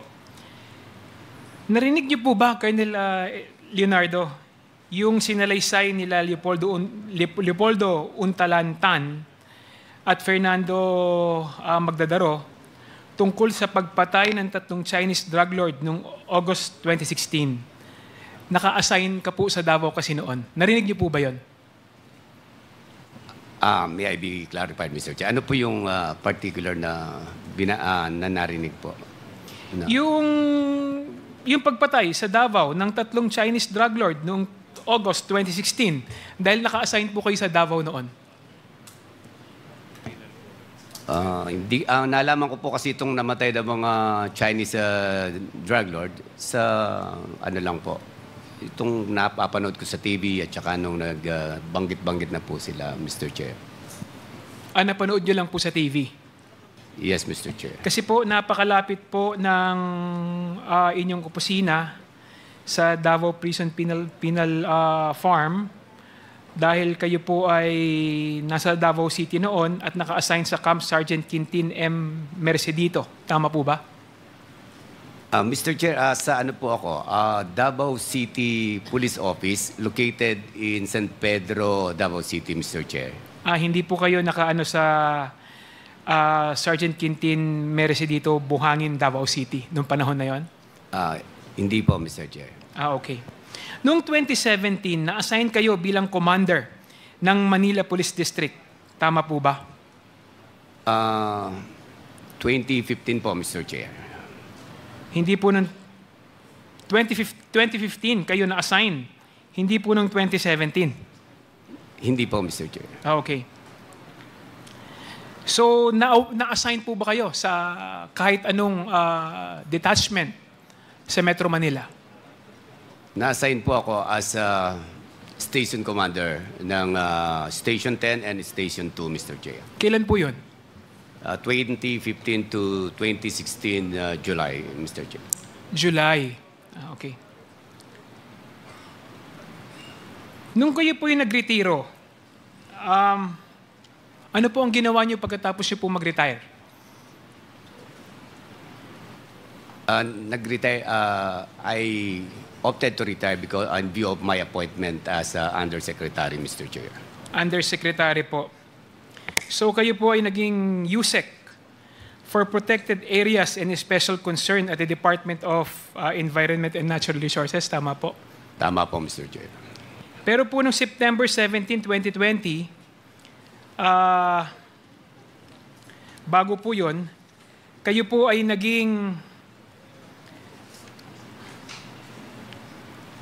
na-appoint, no? Bilang USEC for Protected Areas and Special Concerns. Ano po yung trabaho na inyong opisina doon? Marami po, Mr. Chair. I conduct executive visitation sa mga protected areas po. And then we're trying to create a concept that would further protect yung ating mga protected areas, Mr. Chair. Pero po bago kayo naging director, no? Bago kayo naging USEC, naging director ka muna ng Biodiversity Management Bureau, tama po ba? Tama po, Mr. Chair. Ano po ba ang trabaho nito? BNB, to manage the operations of the Biodiversity Management Bureau and mostly policy and guidelines in support to the regional offices po ng DNR, Mr. Chair. Colonel, ano po ang natapos po ninyo sa inyong pag-aaral? I graduated bachelor po.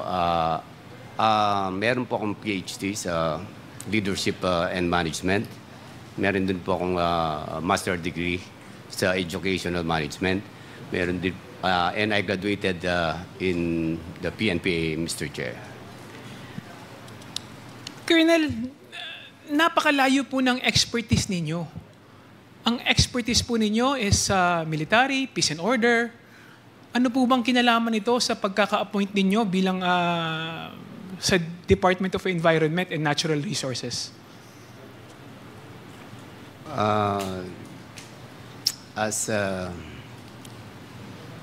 a person, ako po ay I think hindi po kailangan na maging expert doon sa isang bagay para po makatulong sa pagprotekta ng ating environment, Mr. Chair. Katulad po nito, kayo po ay naging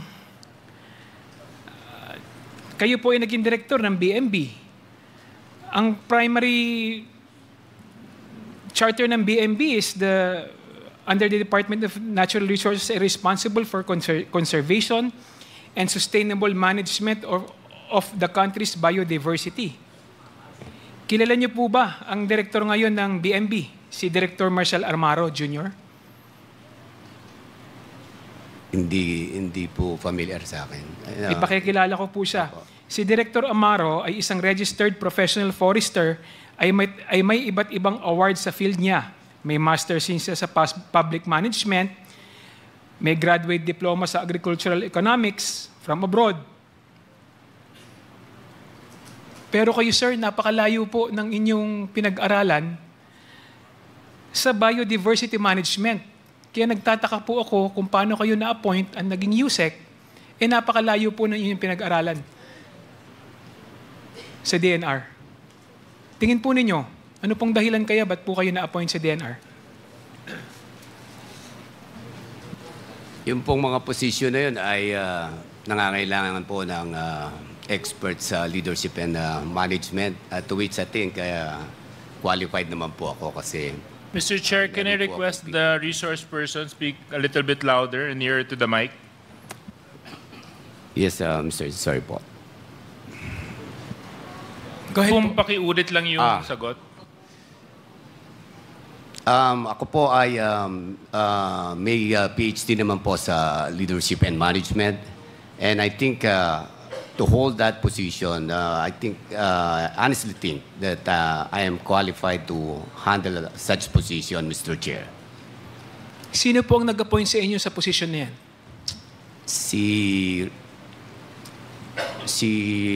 Former General Simato, Mr. Chair. Former DNR Secretary Simato, Mr. Chair. Sa pag-upo niyo po bilang USEC ng DNR, sino po nag-appoint sa inyo? Si former President PRRD po, Mr. Chair. Kung ganon, bakit po tingin ninyo na kayo ang napili ni Presidente Duterte para sa posisyon na yun?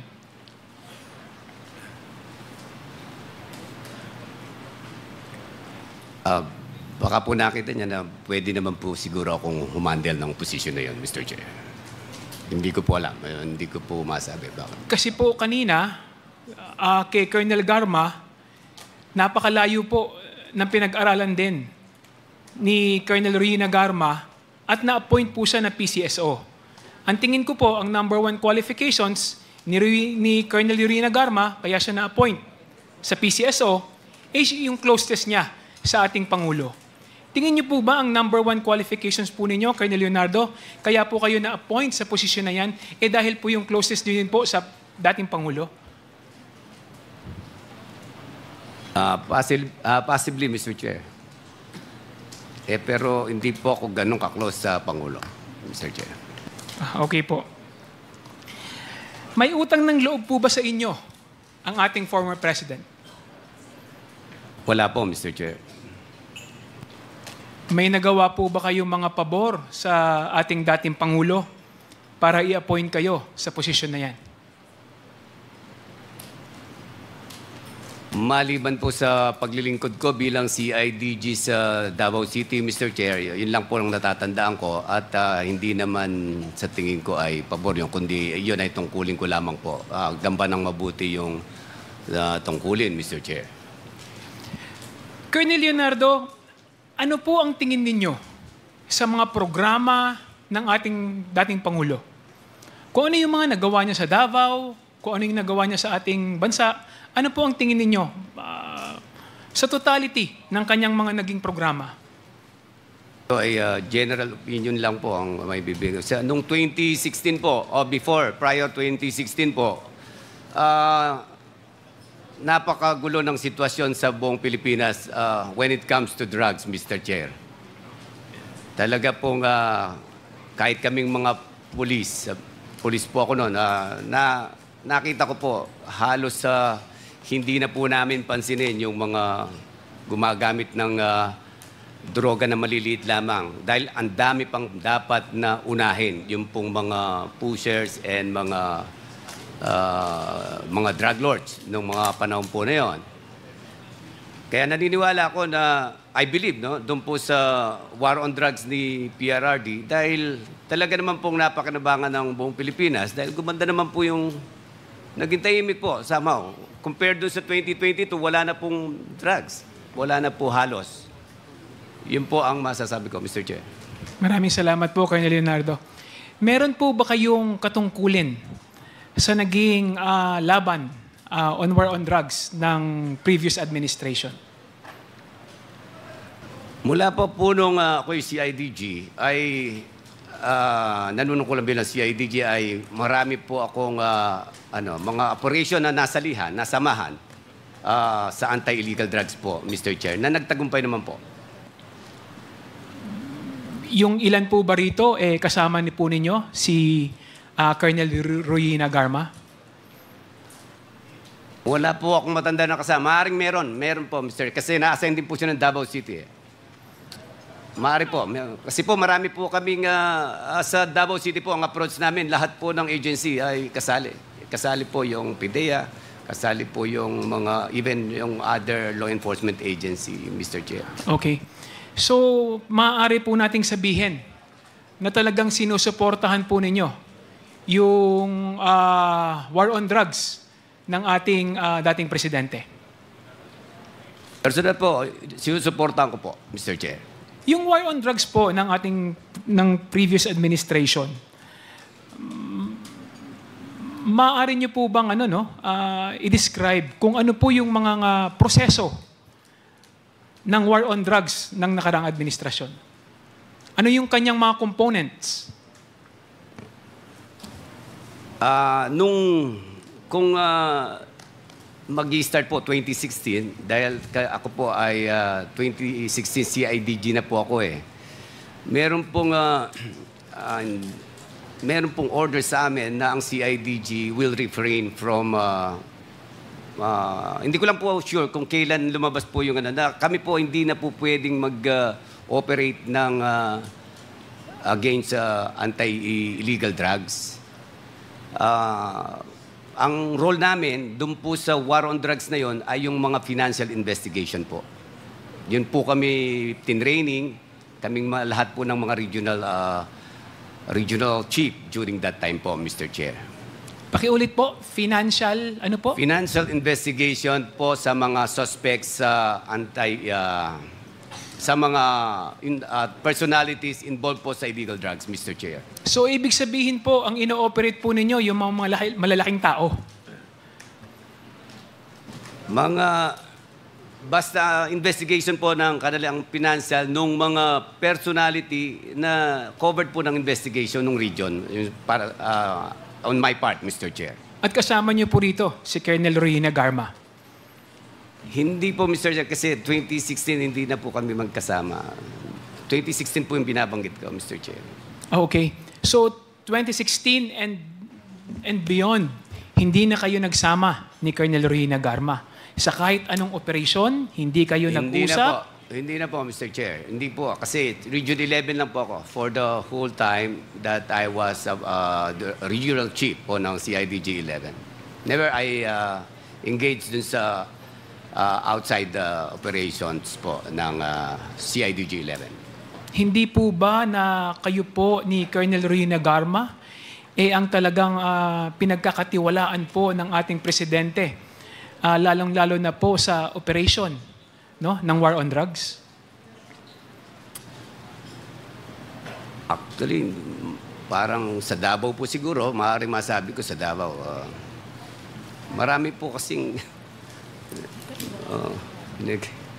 hindi ko po masabi, Mr. Chair, hindi ko po sa part po ng presidente nung araw kung talaga po bang nagtitiwala siya sa akin. Hindi ko po alam, Mr. Chair. Nagtitiwala po ang ating Pangulo sa inyo kasi in-appoint niya po kayo ng USEC, ng Department of Environment and Natural Resources, kahit po wala po kayong background regarding dun sa sa DNR. Malayo po kasi nagtapos po kayo sa PNPA, tama po ba? PNPA, Tama po, Mr. Chair. military, yan po ang background ninyo. Pero kahit na po kayo kapos sa kaalaman sa DNR, na-appoint po kayo ng ating Pangulo. So, it shows lang na talagang malapit kayo sa dating Pangulong Rodrigo Duterte. Maaari po, Mr. Chair. Maraming salamat po, Mr. Chair. Mr. Chair, can I just interject? Yes, an interjection lang from what... Is this related to the question? Yes, about it's related. Okay, please proceed. Colonel Leonardo, Colonel, General, ano pong posisyon ng nakamit po ninyo? Sa ngayon po, Mr. Chair, Commissioner po ako ng National Hanggang Police ngayon, Commission. hanggang ngayon. Yes po, Mr. Chair. Active pa rin po kayo. Active pa po, Mr. Chair.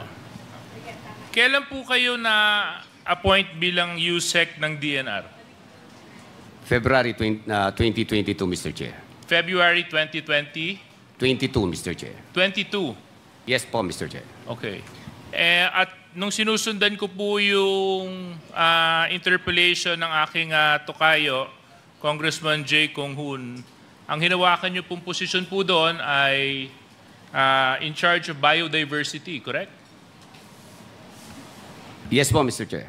Would you consider the Philippines as one of the most biodiverse countries in the world? Yes po, Mr. Chair. Ang ilan po yung Pilipinas? Hindi lang po ako sure kung pangilan, Mr. Chair. Pampito. Matanong ko lang, Colonel Leonardo, gaano katagal niyo pong hinawakan yung posisyon sa DNR? Yung BMB po, I think, kung di po ako nagkakamali, ilang buwan lang po, parang OIC lang po ako doon kasi po, parang napalitan, o nalipat o napalitan po yung BMB director po nung time na yun, Mr. Chair. So would you know why napakaikli lang po yung panahon? I used to work in the DNR, by the way, just to let you know. Opo, Mr. Chair. Maikli lang po. Actually, sinabihan lang po ako bigla na hawakan mo muna. Hanggang sa... Sino ang nagsabi sa'yo na hawakan mo muna? Si, former DNR Secretary Simato, Mr. Chair. Okay. And former Secretary Simatu is AFP, correct? Correct po, Mr. Chair. Tapos kayo ay? PNP po, Mr. Chair. Oo. So, ano naman po kaya ang nag-udyok kay Secretary Simatu para sabihan kayo na hawakan mo muna? At kung bakit kayo? I mean, sa sobrang daming Pilipino na nabubuhay, na kwalipikado, bakit kayo? Yun po ang pagkakalam ko habang wala pa lang pong napipili. Yun po ang pagkakalam ko. At kayo ang napili, pansamantala na italaga muna na USEC. Hindi po yun na USEC position. Yun po ay director position po yung BMB. Pakiulit lang po ulit. Yung pong Biodiversity Management Bureau, director... Sandali nyo lang nahawakan yung Sandali bureau. lang po. Kaso lang yung pagiging USEC. Yung USEC po, 1 year and 7 months po akong USEC. 1 year and 7 months kayong nailagay doon. Okay. Sa 1 year and 7 months po na naitalaga po kayong pagka-USEC, it started when? What year? September 2020, Mr. Chair. September 2020 po. 2020. Opo. So kung 1 year and 7, sabi niyo 1 year and ilang months? 7 months, I think, Mr. Chair. Pagkatapos po noon, na-appoint na kayong... Napolcom na po, Mr. Chair. Napolcom. So napakaganda naman po ng career path ninyo, no? 'Di ba? USEC, tapos biglang nailagay kayo sa Napolcom position. Would you agree with me when I say that? Hindi naman po bedo process itong aking posisyon, Mr. Chair.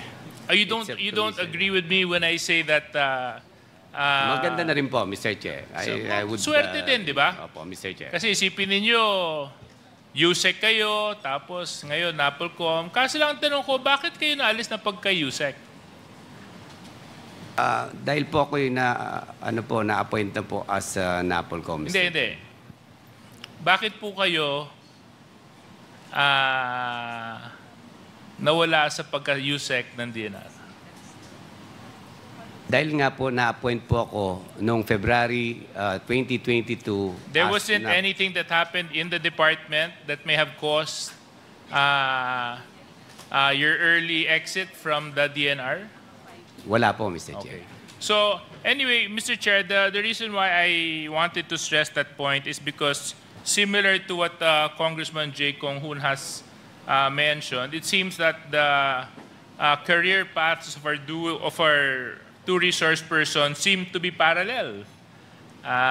Of course, coming from the same place, having the same friends, and upon retirement, finding plum positions where they benefit from. So, matanong ko lang din, kasi mukhang parehas po yung career path po na tinatahak ninyong dalawa, Colonel Leonardo at GM Garma. Ano po ang pakiramdam ninyo na parehas din po yata kayong pasama sa ICC investigation?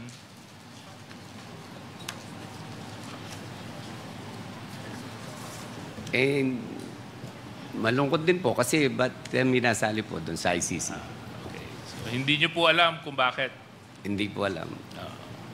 No further questions, Mr. Chair. Thank you, Congressman Suarez. The next to interpolate is Congressman Keith Flores. You are recognized. Thank you, Mr. Chair. I just have a few questions for Commissioner Leonardo, Mr. Chair. Please proceed. Thank you, Mr. Chair.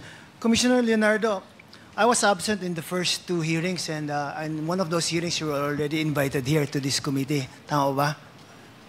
Tama po, Mr. Chair. Yeah, and before coming over, nagbasa muna ako. I was looking for materials about you, and one of which na nakita ko is an article in 2017. No? It's an online article, and the title is Duterte controls Davao Death Squad-style drug war through crony cops Leonardo and Garma. Yan po yung nabasa ko na article. And what can you say about that article, Commissioner Leonardo? Hindi ko po nabasa, Mr. Hindi mo Chair. nabasa. Well, anyway, the article is based on the complaint filed before the ICC, naming you as one of the respondents. Na kayo raw po ang nag-implement ng DDS-style na drug war ng former President Duterte. What can you say about that, Commissioner Leonardo? Hindi po totoo yun, Mr. Chair. Hindi totoo. So, hindi totoo na DDS-style ang pagdadala ng drug war, or yung activities nyo against in the drug war is related to DDS-style na pag-implement? Hindi po. Wala kang kinalaman sa drug war? Wala po. Wala. Yung pong sa financial investigation lang. Sa financial as investigation. As a regional chief, as a member of CIDG, Mr. Chair. Okay. Now, would you consider the tag as heading the drug war in the DDS style offensive for you as a police officer that time? Sa tingin mo bang insulto yun na sabihin na DDS style yung ginagawa for the drug war? Sa tingin ko po, mali po yun. Kasi yung mga polis, nagtatrabaho lang po noon. Kung same lang po noong 2015, 2014, 2012, 2011. Tatrabaho na po ako noon. Natatanda ko, marami rin po kami mga trabaho. Kasi yung DDS style ng drug war na sinasabi nila is similar to or identical with ng sinasabing claims na extrajudicial killings. Tama po ba? Associated siya. DDS, EJK, parang ganon. Ang one and the same ang term. Narinig ko po ganon ang perception nila, Mr. Chair. So, kilala mo ba si Edgar Matubato, Commissioner Leonardo? Personally, hindi po. But you've heard of him? Nakita ko po sa TV. Nakita mo sa TV that he confessed that he was one of the gunmans for DDS. Tama ba? Yeah, napanood ko po. Napanood mo? Sinasabi po niya yun. And siya din ang nagsabi na kayo daw ni Garma yung nagma-micromanage on how the DDS or the drug war is to be conducted. Hindi po totoo yun, Mr. Chair. Hindi totoo. So, hindi naman totoo na sinasabi ng ibang tao na because of your management style of how the drug war was conducted, you are close to the former President Rodrigo Roa Duterte. Tama po?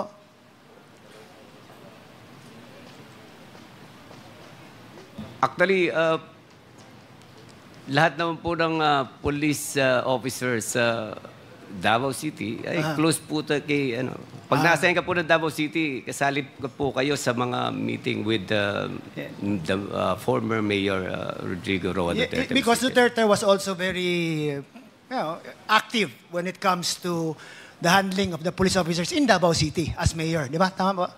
Tama po, Mr. Chair. Pati po armed forces, kasama Pati po armed namin forces. during In your mga meetings, di ba? So, sabay mga AFP, PNP. Kaya malapit siya with these people. Opo, Mr. Chair. Okay. So sa dami ng officers sa Davao City, ilan yung na-appoint as undersecretary? Ilan din? Marami po. Marami din? Bago po kami, marami po eh. Marami pong... hindi ko lang po sobra 10 ba? More than 5? I'm not sure of the number, Mr. Chair. Pero meron lang po akong mga ilan na alam na naging USEC po. Okay, but you're one of those. Tama mo? Yes, I'm one of those. Yes, you're one of the lucky few officers close to Duterte who was appointed as an undersecretary of a department. Opo, Mr. Chair. Yes. Now, do you know SPO4 Arthur Las Cañas?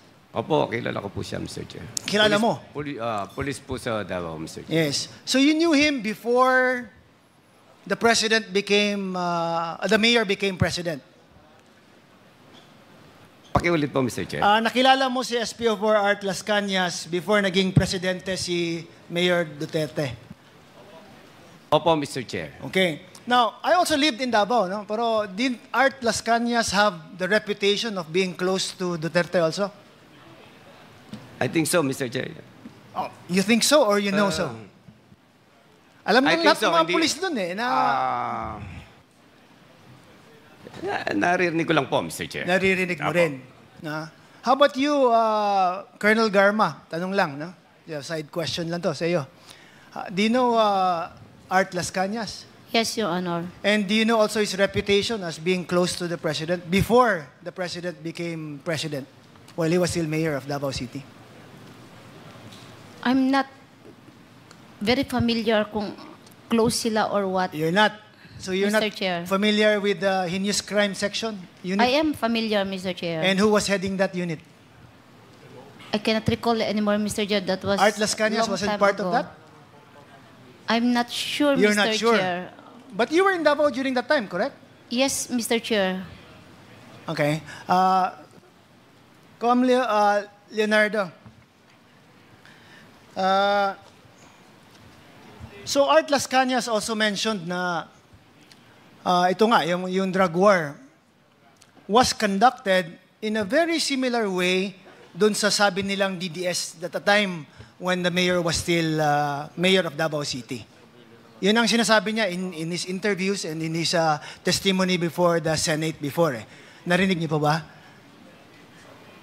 Narinig po sinasabi niya, Mr. Chair. Na yung mga nasa lista daw ay either eliminated or killed or forever disappears. Na nag-testify siyang parang ganon. Narinig niyo po ba? Narinig ko po na sinasabi niya, Mr. Chair. Ni Art Las Cañas. Sa tingin niyo po, in your personal opinion, may involvement ba si Art Las Cañas sa DDS na sinasabi niya? Hindi ko po alam, Mr. Chair. Okay, now as Narinig ko lang CIDG, po sinabi niya. as CIDG chief na region, sa Region 11, can you say for a fact na walang DDS na grupo na nag-ooperate in Davao City? During my time, 2016, wala po akong na... Wala. How about prior to that? witness, Have you heard na merong ganun? Meron lang ako naririnig kasi may investigation po nung mga previous years po, prior to 2016, Mr. Chair. Now, yung position mo as USEC sa DNR, is it may security of 10 year ba yun? Wala po, Mr. Coterminus. So, coterminus ka. Hindi po siya plantillada, Mr. Chair. Do you think that's why you were appointed sa Napolcom because it is a more secured position? Because it's a fixed term position? Possibly, Mr. Chair. Possibly. Now, how would you react to the statement ba na you are a police officer who has been accused? In fact, may mga articles nga na you were the one running the DDS-style drug war, and yet you end up being appointed as Commissioner of the National Police Commission. What would be your reaction to that statement? Meaning, police ka na not free from issues on extrajudicial killings, police ka na not free from allegations of involvement in the killings that took place against drug personalities or something like that, no? In fact, I heard na you were the one responsible for making the narco list. Yun ang nabalitaan ko eh. So, these are issues, I'm sure you will deny that, no? Pero these are issues that have been hounding you. Yet you were appointed as commissioner for Napolcom. Don't you find that odd? Don't you find that strange? Commissioner Leonardo? Hindi naman po, Mr. Chair. Qualified naman po ako bilang Napolcom Commissioner, Mr. Chair. Qualified, as you say, but is it free from insinuations of wrongdoing as a police officer? Again po, Mr. Chair. Hindi ko po Sabi ko, qualified ka nga siguro, but are you free from insinuations of wrongdoings as a police officer? Based on the article and yung mga naririnig na mga kwento-kwento about your participation or your role? Mga insinuation po niya, mga opinion po nila yan, Mr. Chair. Wala po akong masasabi tungkol doon. But no case was filed against you naman? Wala po. In relation to the insinuations? Wala naman Wala po, naman. Mr. Chair. Okay. Now, Colonel Garma, you were appointed as OIC Cebu Police Chief in the year 2018 na po ba? Yes, Your Honor. 2018. Now, prior to your stint as OIC Police Chief in Cebu City, who was then the Police Chief of Cebu City? Sir, Colonel Doria, Mr. Chair. Colonel Doria. Your Honor. Now, there are allegations kasi that when you took over as Police Chief of Davao City, doon umakyat yung patayan sa Cebu City in relation to the drug war. What can you say to that? Mr. Chair, during my stint, I intensified police operation po. 24/7 po ang patrol ko in those area na identified na drug den. Okay. So, since po na more aggressive po yung patrol, marami po kaming nahuhuli at na-aaresto po At na involved sa drugs po. How about the deaths And po? My question is related to the deaths that occurred. I cannot recall, Mr. Chair, kung may mga deaths during police operation, but definitely I'm sure kung mayroon pong mga ganun sitwasyon, ay nasunod lang po yung rules of engagement Okay. of Question. self-defense po. The drug war started in the year 2016. Tama po ba? 2016, when President Duterte took over. Yes, Your Honor. So there was a year and a half siguro na iba pa yung Chief of Police sa Cebu when the drug war started. Before you took over, 2018 ka na eh. Yes, Your Honor. Okay. So now, if we are to compare the number of deaths sa Chief of Police na pinalitan mo at saka sa term mo, who do you think had more deaths? You or yung pinalitan mo? Mr. Chair, during my time, It's a categorical question naman. Sino mas maraming patay? Mr. Chair, it depends sa performance ng city director. If I'm just asking you po, I cannot... ilan ang namatay? Saan mas marami namatay? In your term, let me finish my question po. Was it during your term as the Chief of Police of Cebu City or was it during the other guy whom you replaced? I cannot answer it, Mr. Chair, because I don't have the statistics. Okay. So if we've secured the statistics and show it to you, na sa panahon mo, sobrang daming namatay sa Cebu. That's one of the reasons why Mayor Tommy Osmeña was complaining about you. How would you react to that? I think Mayor Osmeña is just being personal to me, Mr. Chair. Being personal. Mr. Chair, I think it's important, Mr. Chair, that we also invite the former Mayor Tommy Osmeña to testify before this committee as far as Colonel Garma is concerned, Mr. Chair. I so move, Mr. Chair. There's a motion to invite former Mayor Tommy Osmeña Yes, in the Mr. next Chair. hearing of the Quad. Duly seconded. Hearing no objection, the motion is carried. Comsec, please extend the invitation to the former Mayor of Cebu City, Mayor Tommy Osmeña. Thank you, Mr. For my last question, Mr. Chair, I'm just gonna proceed. tie something up.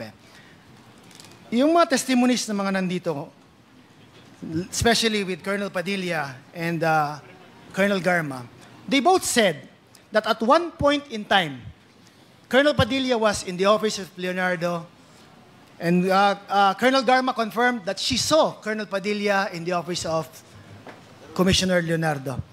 Yet Commissioner Leonardo still denies having had Colonel Padilla in your office and that you've never met Colonel Padilla before. Tama po ba? Tama po, Mr. Chair. So now, how would it be na one person says that I was there, another person, unrelated whatsoever to Colonel Padilla, confirms the presence of that guy and her presence also in that office, and then all of a sudden you say, that did not happen. So are you saying po that Colonel Padilla and Colonel Garma are both lying even if they are not really helping each other out as far as to their presence in your office, Commissioner Leonardo? Mr. Chair, sa natatandaan ko po, wala po. Sa natatandaan mo lang? So you never recall having them both there? Hindi po, wala po akong maalalang ganun po, Mr. And Chair. even if Colonel Padilla under oath executes an affidavit that I was there, Colonel Garma under oath in her testimony now says that she saw Padilla there. You still deny it? Or just not remember it? Baka po nakita niya si Padilla sa office ko, Mr. Chair. Hindi ko po alam. But you don't know Colonel Padilla personally? Hindi po, hindi ko. You've never met him other than in this committee hearings? Nakita ko po siya nung unang hearing. Sa hearing na? Magkatabi po kami But rito. never in Davao, never in any other place? Never po, Mr. Chair. Thank you, Mr. Chair. Mr. Chair. Thank you, Congressman Flores. Yes, Congressman Paduano. Hindi, just interjection, Mr. Chair, with regards to the query made by Congressman Kit Flores to Colonel Leonardo. Colonel Leonardo, ano po? So, again, you deny that you know Colonel Padilla? Opo, na-meet ko lang po. Okay. Ito na naman. Tinatanong, please answer me directly. Colonel, please. Opo, Mr. Chair. Do you know CO3 Jake Carabe? Yan na naman. Hindi mo na matandaan. Naalala ko po. Kilala mo? Kilala ko po. Member po siya ng club namin po. Member ng? Member po ng club ng... Colonel Padilla, do you know CO3 Jake Carabe? Yes, Your Honor. Okay. Mr. Chair. Now you know Jake Harabe, but you don't know Colonel Padilla, CO3 Harabe. Alam ko na po yung kwento, Colonel. Better cooperate. Now you're telling this committee that you know Jake Harabe because of the club, but you never know personally Superintendent Padilla. Anyway, Mr. Chairman, as for now, doon lang po muna. Let us see in the next hearing. Okay, thank you, Congressman Paduano. The next to interpolate is Congressman Rog Gutierrez. You are recognized. Good afternoon. Thank you, Mr. Chair. Mr. Chair, karamihan ng katanungan ko po ay natanong na, but I still have a few siguro to clarify, and I won't belabor any of the points previously raised. I'd like to direct my questions po to Commissioner Leonardo, Mr. Chair. Mr. Chair, alam ko po siguro na banggit nyo na rin po na isagot nyo yung ibang mga katanungan dito, pero just to really test the witness and to really, see how consistent yung narrative is po. Can you relate to us po yung history of your career from the PNPA up to this incident when you were CIDG for the region? From the PNP, Mr. Chair, upon graduation, I we were assigned at Special Action Force sir, to undergo training.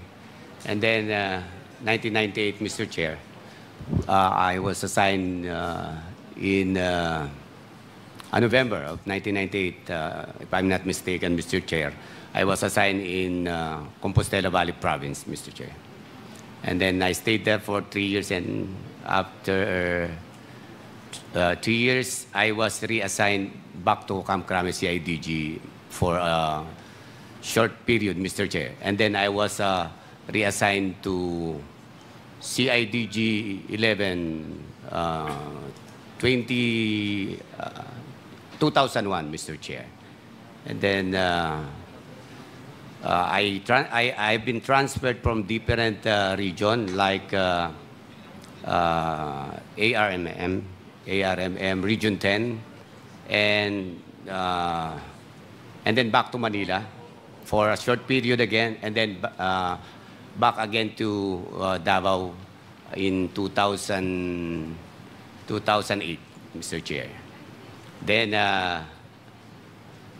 on 2014 to 2015, Mr. Chair, if I'm not mistaken, I was reassigned back to NCRPO. And then in Manila, Mr. Chair. And then July of 2016, I was reassigned back to Region 11 CIDG, Mr. Chair. Thank you, Mr. Chair. So to clarify po, no, you've been, nadestino po kayo sa Davao, Region 11, around 3 times, 3 separate periods.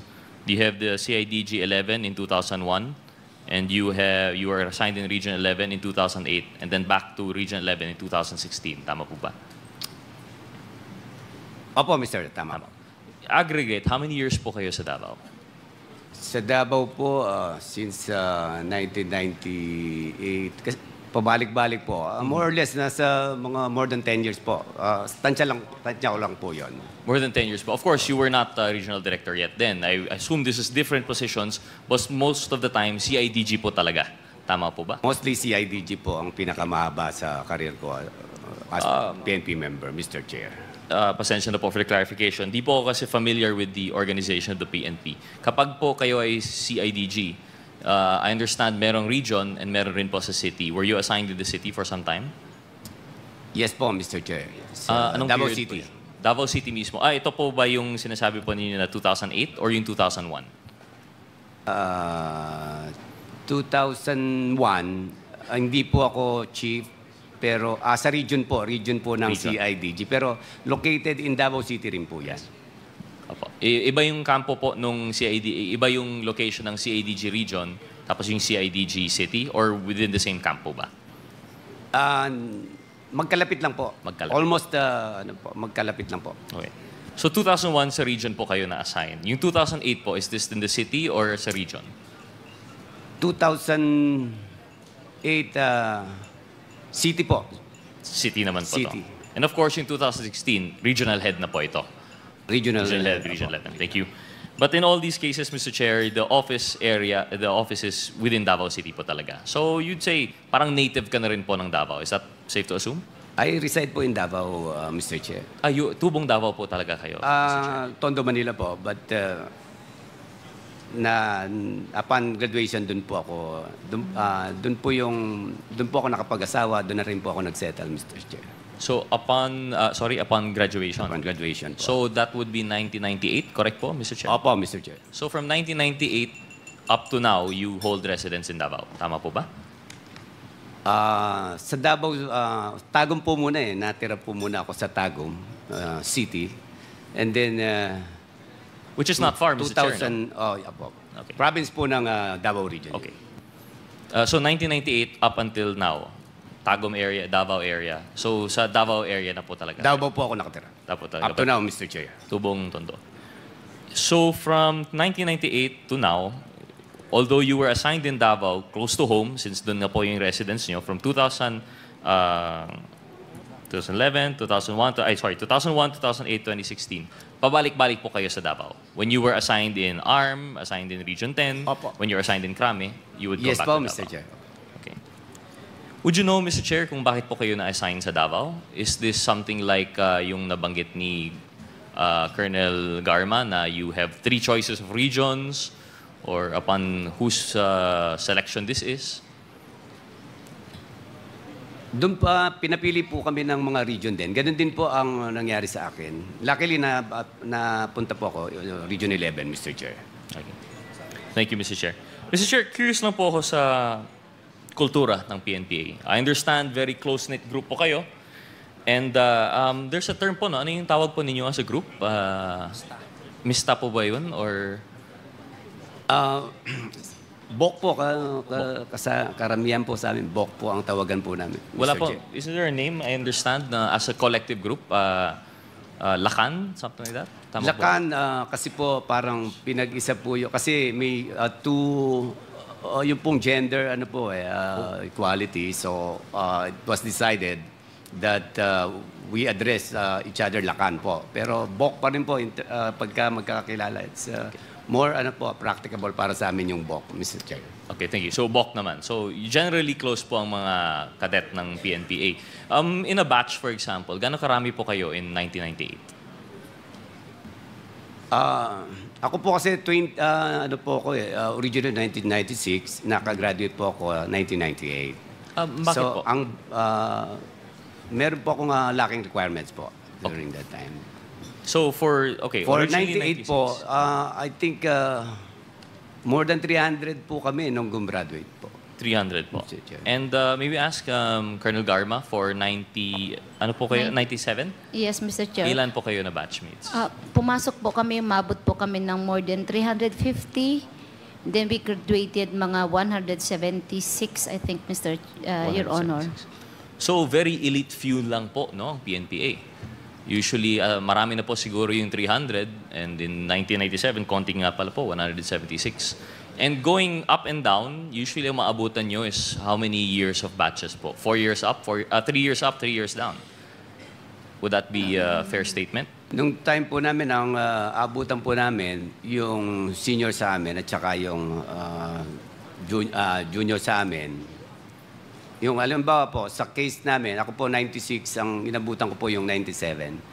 Tapos yung 95 naman po yung upper class namin. Okay, so usually just 1 year up, 1 year down. Yun yung mga kahalubilo po ninyo sa PNPA? Yes po, nung time po kasi namin ay 2 years pa lang po. 2 years po. Okay. So in that case, we're looking at most 3 batches at a time na at least magkasama. And nagkaabutan po kayo ni Colonel Garma. I see. I mean, the point was belabored na magkakilala naman po kayo, magkaibigan, and understandably as batchmates in the PNPA. Pero may I ask, during your stint po, let's be specific, yung nangyari po itong incident in 2016, ilan po kayong batch 97, 98 na-assign sa Davao?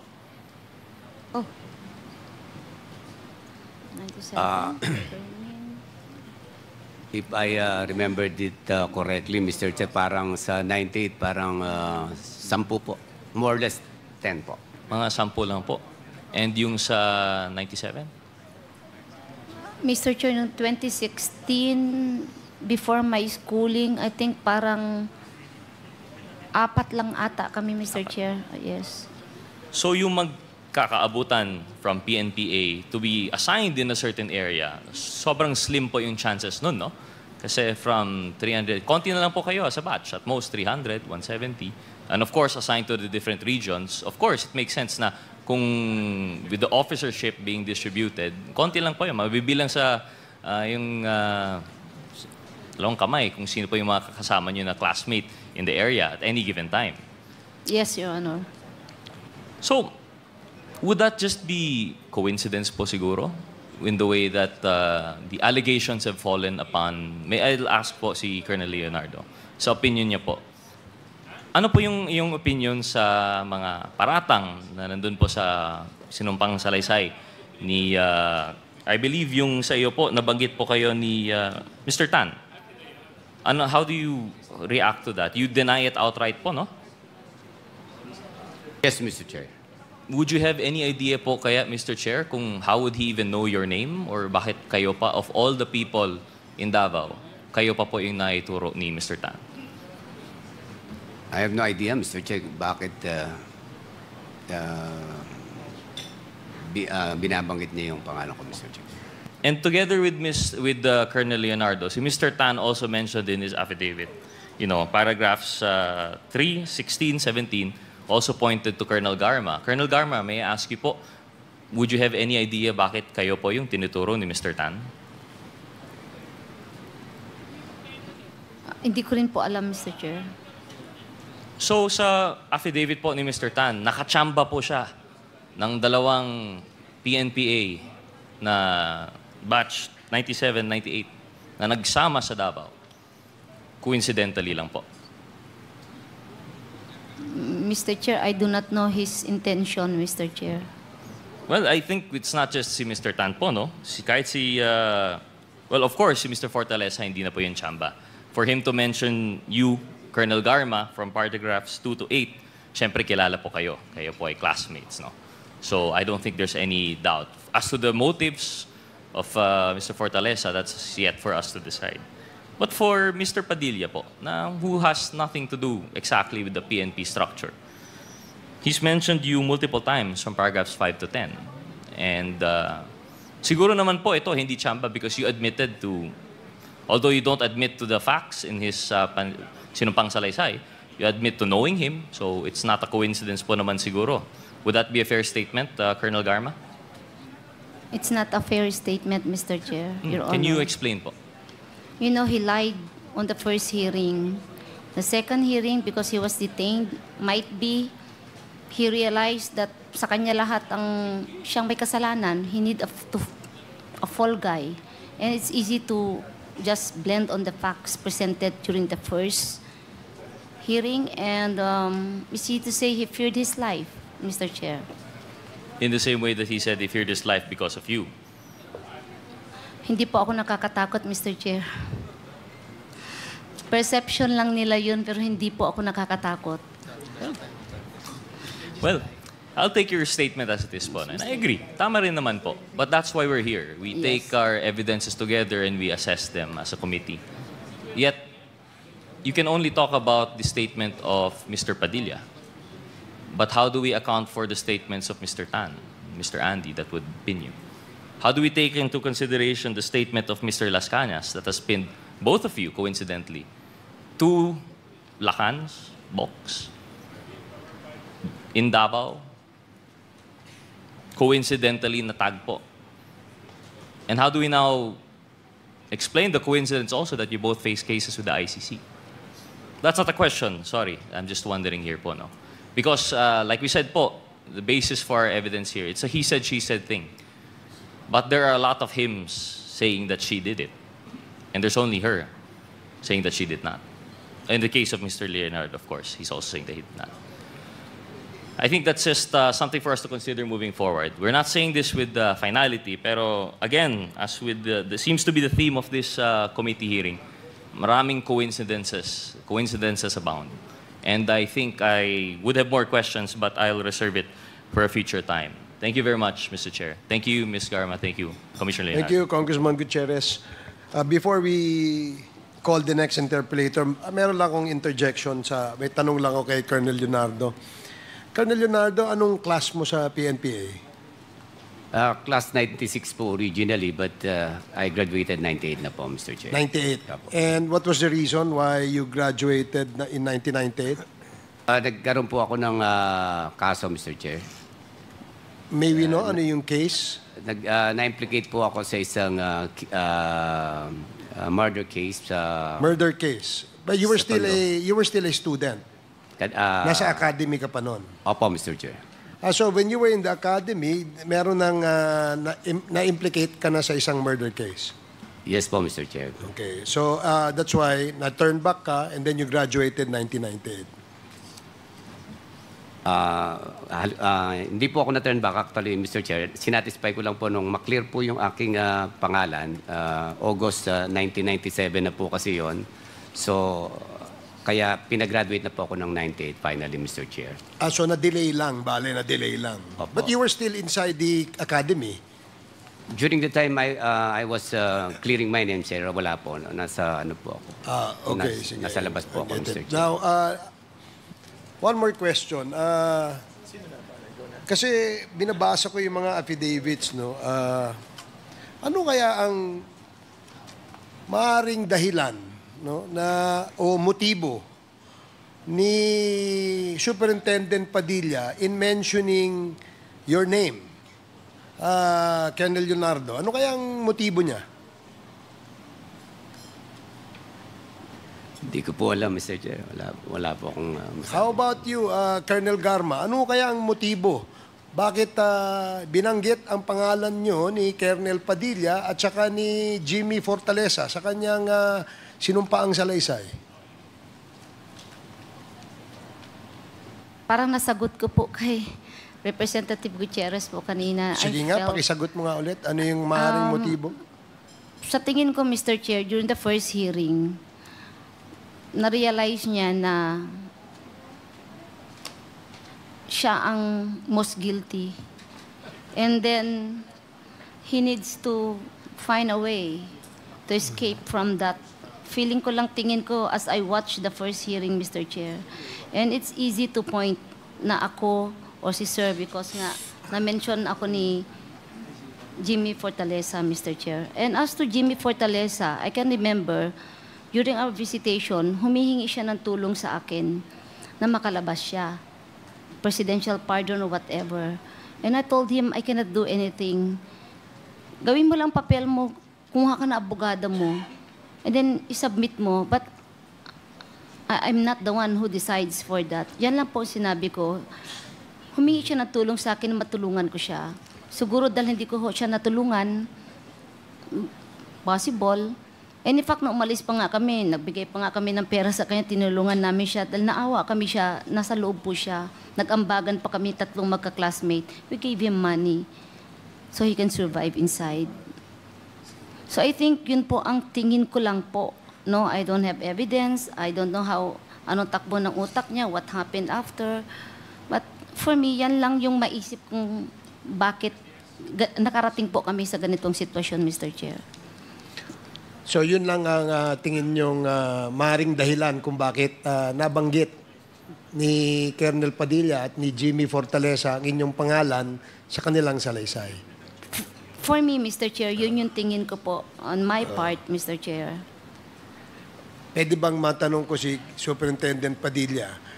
Colonel Padilla, anong motibo? Bakit nyo po, meron ho ba kayong motibo kung ba't nyo nabanggit si Colonel Leonardo at saka si Colonel Garma dito sa inyong sinumpaang salaysay? Wala po akong motibo, Your Honor. But I knew them through Jimmy Fortaleza. So nakilala nyo sila, yung kanilang mga pangalan, because of Jimmy Fortaleza? Yes, Your Honor. Okay. Si Jimmy. Jimmy, narinig mo yung sagot ni Colonel Garma na maaaring ang motibo mo dahil ikaw daw ay humingi ng tulong at hindi kanya natulungan. Anong masasabi mo naman doon? Your Honor, nung unang punta po nila dun sa Dapicol, actually wala pa kaming number ni Garma. Nagulat na lang ako, pumunta sila doon at binisita ko. Nung pagbisita niya, ang tinanong niya kung nasaan po ba yung mga yung mga Chinese. At sinabi ko sa kanya, nandyan sa foreigners quarter. Sabi ko, bakit Bok? Sabi niya sa akin, meron kasi kaming operation dyan. Okay. Yun ang pagkakasabi sa'yo? Opo. Okay. Now, Mr. Chair, baka pwedeng sumingit na Congressman, lang. Sige, Congressman Fernandez. In the indulgence of the next interpellator. Kasi, Colonel Padilla, I still remember the last time that, the first time that we have invited you here, you have mentioned si Inspector Poro. Sinabi niya that kayo ang nag-order, but in your affidavit, sinabi mo that na out of loop ka na doon sa usapan. Di ba? Meron kasi binabanggit na ganito, di ba, na hindi mo na nalaman. At as a matter of fact, andun ka sa quarters mo nung mangyari yung krimen, di ba? Yes, Your Honor. It was happened Saturday, and it was my rest day. At ang binabanggit mo during that time, kasi nga, ang sinasabi namin yung command responsibility, di ba? Pero you were insisting, not executing pa yung second affidavit mo, you were insisting that it was indeed yung si guard commander, si Poro, ang siyang nag-order na ilipat yung dalawang PDL kasama nung tatlong Chinese. Am I correct? Yes, Your Honor. In fact, it was written in the blatter logbook by the ship commander. And I got yung blatter report mo na nandito. Di ba? Kasi you submitted it to us nung kinuha ko at ang sinasabi mo na hindi mo na alam yung naging desisyon because apparently it took you so long para implement yung order nila. Am I correct? Yes, Your Honor. At in other words, parang sinasabi mo dito na itong si Inspector Poro acted on his own. Am I correct? Yes, Your Honor. Okay. Can we invite Poro? Can you kindly sit down here? Ay, oo nga. Sorry, sir. Sorry, Chairman. Tapusin ko na po ito. Inspector Poro, kasi sinasabi mo during that time na si Colonel Padilla ang nag-utos sa'yo. Pero sa kanyang affidavit na sinumpaan ngayon, sinasabi niya na hindi niya na nalaman yung order kasi nga nainip na sila doon sa usapan na i-implement niya yung pagpatay doon sa tatlo. And according to him, ikaw ang nagdesisyon. Now, ngayon, ang tanong ko sa'yo, Inspector Poro, sino nag-utos sa'yo? Since hindi ka inutusan ni Colonel Padilla, sino ang nag-utos sa'yo para papasukin yung dalawang PDLs kasama yung tatlong Chinese nationals? Si Superintendent Padilla po, Your Paninindigan mo pa rin? Opo. Ha? Opo, Your Honor. Talagang ang sasabihin mo si Colonel Padilla pa rin? Yes, opo, Your Honor. Ha? So, meron kang written order coming from General Padilla? Verbal order po, Your Honor. What? Verbal order po. Ano na? Verbal? Verbal order po, yes. O how can you prove to us na yung verbal utos sa iyo? Paano mo papatunayan sa amin? Ang totoo po yan, Your Honor, mayroong siyang inutusan na empleyado rin po. Sino yung inutusan niya? Si Officer Landro Hasim. Okay. Nung ginawa ko yung report ko, Your Honor, sa office, nung nadala na sa loob yung mga Chinese, dumating itong si Landro Hasim sa akin, sa opisina. Sabi niya, sir, mayroong instruction si Sir Jerry. Ipagsamin sa isang silda yung Chinese at saka yung dalawang PDL natin. Dahil doon, tinawag ko ngayon yung ship commander, Mr. Villajos. Sabi ko, sabi ko sa kanya, ilagay mo sa isang silda yung tatlong Chinese at saka yung dalawang PDL natin, si Mutadaro at saka si Tan.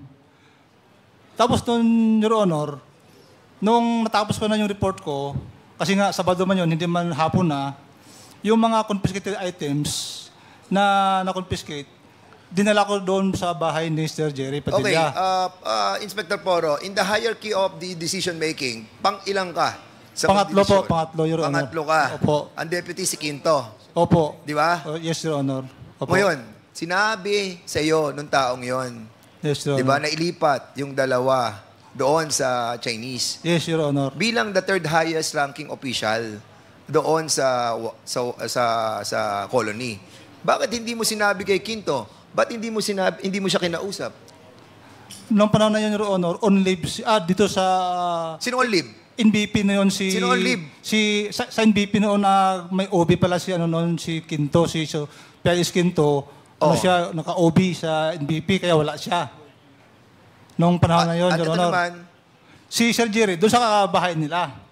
Ba't hindi mo siya tinawagan? Hindi, pagkatapos yun, Your Honor, ito, pagkatapos na bigyan ko ng instruction yung ship commander, mayroon ng instruction... Tanong ko lang sa iyo, Poro, bakit hindi mo siya tinawagan? Since andun naman pala siya sa quarters, ba't hindi ka nag-report sa kanya? Your Honor, please. Alam mo, Inspector Poro, mag-isip-isip ka muna, ha? Bago ka sumagot, ha? Sir, Kasi, Mr. Chairman, tingin ko, itong taong to, may kinalaman. At dahil hindi na nga ma-implement, at ayaw nang implement ni Colonel Padilla, ayaw na implement ni Colonel Padilla. Kaya nga niya pinatagal. ito ang taong itong kinontak para mag-implement doon sa loob. So, mag-ingat-ingat ka, Inspector. Inspector Poro, no? Kasi kapag hindi mo inayos yung mga sagot mo dito, sisiguraduhin namin sa susunod, maiiwan ka dito sa kongresong ito. Okay? Sige, Mr. Chairman, maraming salamat. Thank you, Congressman Fernandez. You want to speak? Yes, Your Honor, pwede bang papaliwanag lang po? Anong sasagutin mo? Kasi nung una, di ba natapos ka na yung report ko, may instruction na dalhin ko sa bahay ni Sir Jerry yung mga confiscated items. Pagdating doon, Your Honor, tinanong niya ako nilagay mo ba sa isang selda yung mga PDL at saka yung... Sino nagtanong sa'yo? Si Sir Jerry. Tinanong niya ako. Alam mo, kanina kausap mo yung isa na inutusan niya. Tapos ngayon sasabihin mo siya. Alam mo, Mr. Chairman, stop talking. No? I think this person, Mr. Chairman, is also lying. And I think this is the person that they contacted inside. Because pwede siya, he is the third highest ranking official. Makakarekta ka na Andun siya Ba't hindi mo nirekta? Ito ang missing link natin dito, Mr. Chairman. Itong si Inspector Poro. And ingatan mo pagsasagot mo dahil mamaya tatanungin ka pa namin ulit. Mr. Chairman, that's it muna for the meantime. Thank you, Congressman Fernandez, for your very short interjection. So tuloy ko lang. Tuloy ko lang ulit yung isang tanong ko kay... Kasi kanina nung tinanong ko si Colonel Garma kung ano yung maaaring motibo ni Jimmy Fortaleza at saka ni Colonel Superintendent Padilla, ang sinagot mo, correct me if I'm wrong Colonel Garma, ang sinagot mo ay dahil sila ang most guilty. Tama ba yun? Sinabi mo? Mr. Chair, it appears dun sa, nung nanood ako nung first, was that first? So yun ang basihan mo kung bakit sila si Colonel Padilla ang guilty, the most guilty. The way po tumakbo yung committee hearing, that's how I assess. And because you think that Colonel Padilla is the most guilty, naguhugas siya ng kamay kaya kanya binanggit at saka si Colonel Leonardo? Yes, Mr. Chair. Yun ang basihan mo? Yes, Mr. Yun ang tingin ko po sa sitwasyon during that time. Nanonood po ako, Mr. Chair. Okay, sige. Maraming salamat. The next to interpellate is Congressman Zia Alonto Adjong. You are recognized. A'udhu billahi minash shaitanir rajim. Bismillahirrahmanirrahim. Assalamualaikum warahmatullahi ta'ala wabarakatuh. Thank you very much, Mr. Chair. Magandang hapon po sa ating lahat. Before I ask my question, I'd like to first make a request, Mr. Chair. I was listening to the line of questioning and the exchanges between Representative Chino Almario when he was asking about the affidavit of Mr. Fortaleza. Mr. Jimmy Fortaleza, tama po yung pagkarinig ko that GM Garma called you and told you in exact words, no, doon sa affidavit mo, na tulungan sila kasi meron silang ipapagawa sa iyo? Wala sir, walang ganyan na tulungan sila. Sino po yung tumawag kanina na yung... You were saying about a phone number or text? Actually, sir... Ano po yung text? Di ba sa affidavit mo? Text ba yun o tawag? Ikaw ba? Ano na yun sir, later part na yun. Oh yeah. Yes sir. So, yun nga, that's what I'm trying to ask you. Ang hingi lang ni... Ang una sir, yung tawag ni Colonel Garma, ang sabi niya sa akin, Bok, okay na, nag-usap na kami. Ako na bala, may mga tao kami dyan sa loob. Then, ang next niya na request sa akin, sabi niya sa akin na baka pwede daw dalhan ng pagkain yung mga tao nila na Bartolina. Was this intimated to you through text, tawag, or in person? Tawag po, Your Honor. Tawag? Yes, Your Honor. Oh, tawag. So, Mr. Chair, I think GM Garma, just to be fair, she denied that ever making that calls to Mr. Fortaleza. And Mr. Fortaleza, in response to the denial of GM Garma, said that he had the number. Kasi tinanong po kanina ni Congressman Chino almaryo kung nag-pop up o nag-appear yung pangalan doon sa cellphone. Now, Mr. Chair, I know this happened a couple of years ago, but there's in fact a way for us to really confirm and determine whether these calls were made. Just to prove that isa sa kanila ang nagsasabi ng totoo. Because if we rely on the testimony, it's his words against his. So may I request, Mr. Chair, that we request, if possible, no? I don't know how they can retrieve this, but there's a way to retrieve those calls. Because I believe the NTC or the Telcom might be, they can help us in order to secure or at least to confirm whether these calls were ever made in the time that Mr. Fortaleza told this committee that it happened sometime during, I think, 2016, when these 3 foreign nationals, Chinese nationals, were killed inside the Davao penal colony, Mr. Chair. So I move, Mr. Chair, I move that we request from NTC a record of that call, of that text, and of that number to verify whether such calls were even been made, Mr. Chair. Comsec, you are directed to coordinate with the telco and the NTC as to the records of the phone call made in 2016 on those dates that was mentioned in the affidavit. Thank you. Thank you very much, Mr. Chair. Now, I would like to direct my questions to... Congressman Adyong, just for a moment. What is this about? It's all about the phone. It is about... with the indulgence of Congressman Adyong, just a short question lang po. Former Major Fortaleza, yung cellphone mo ngayon na hawak at saka yung number mo is the same number and cellphone? Pero matandaan mo pa yung number mo noon? Hindi na po, sir. So, iba na yung number mo? Matagal na po yun, sir. Matagal Dahil, okay, that was 2016, so hindi na. No, But of course, siguro naman, yung number ni Colonel Garma at the time is a public. Di ba? Yes, sir. Oh, Possible, so, sir. Possible. Ano yun? Ang kanya ba, prepaid o? I have no idea, sir. The time, are you still using your number since 2016? That was August. No, Your Honor. So may bago ka ng cellphone? Yes, Your Honor. But yung cellphone mo ba dati, ito I just want to caution you, you're under oath. Yes, Your Honor. During the 2016 ba, may prepaid ka ba o ano? Prepaid lahat po yung phone ko, Sorry? Prepaid po lahat ang phone ko, Your Honor. Prepaid lahat? Yung phone mo? Yes, Your Honor. If we can check on sa Smart at saka sa Globe, the time kasi Smart at Globe lang, na indeed you're not using prepaid, na may postpaid ka. As far as I remember, prepaid. Hindi, kaya nga. Yes. Simple na naman tinatanong kita may postpaid ka ba? Wala.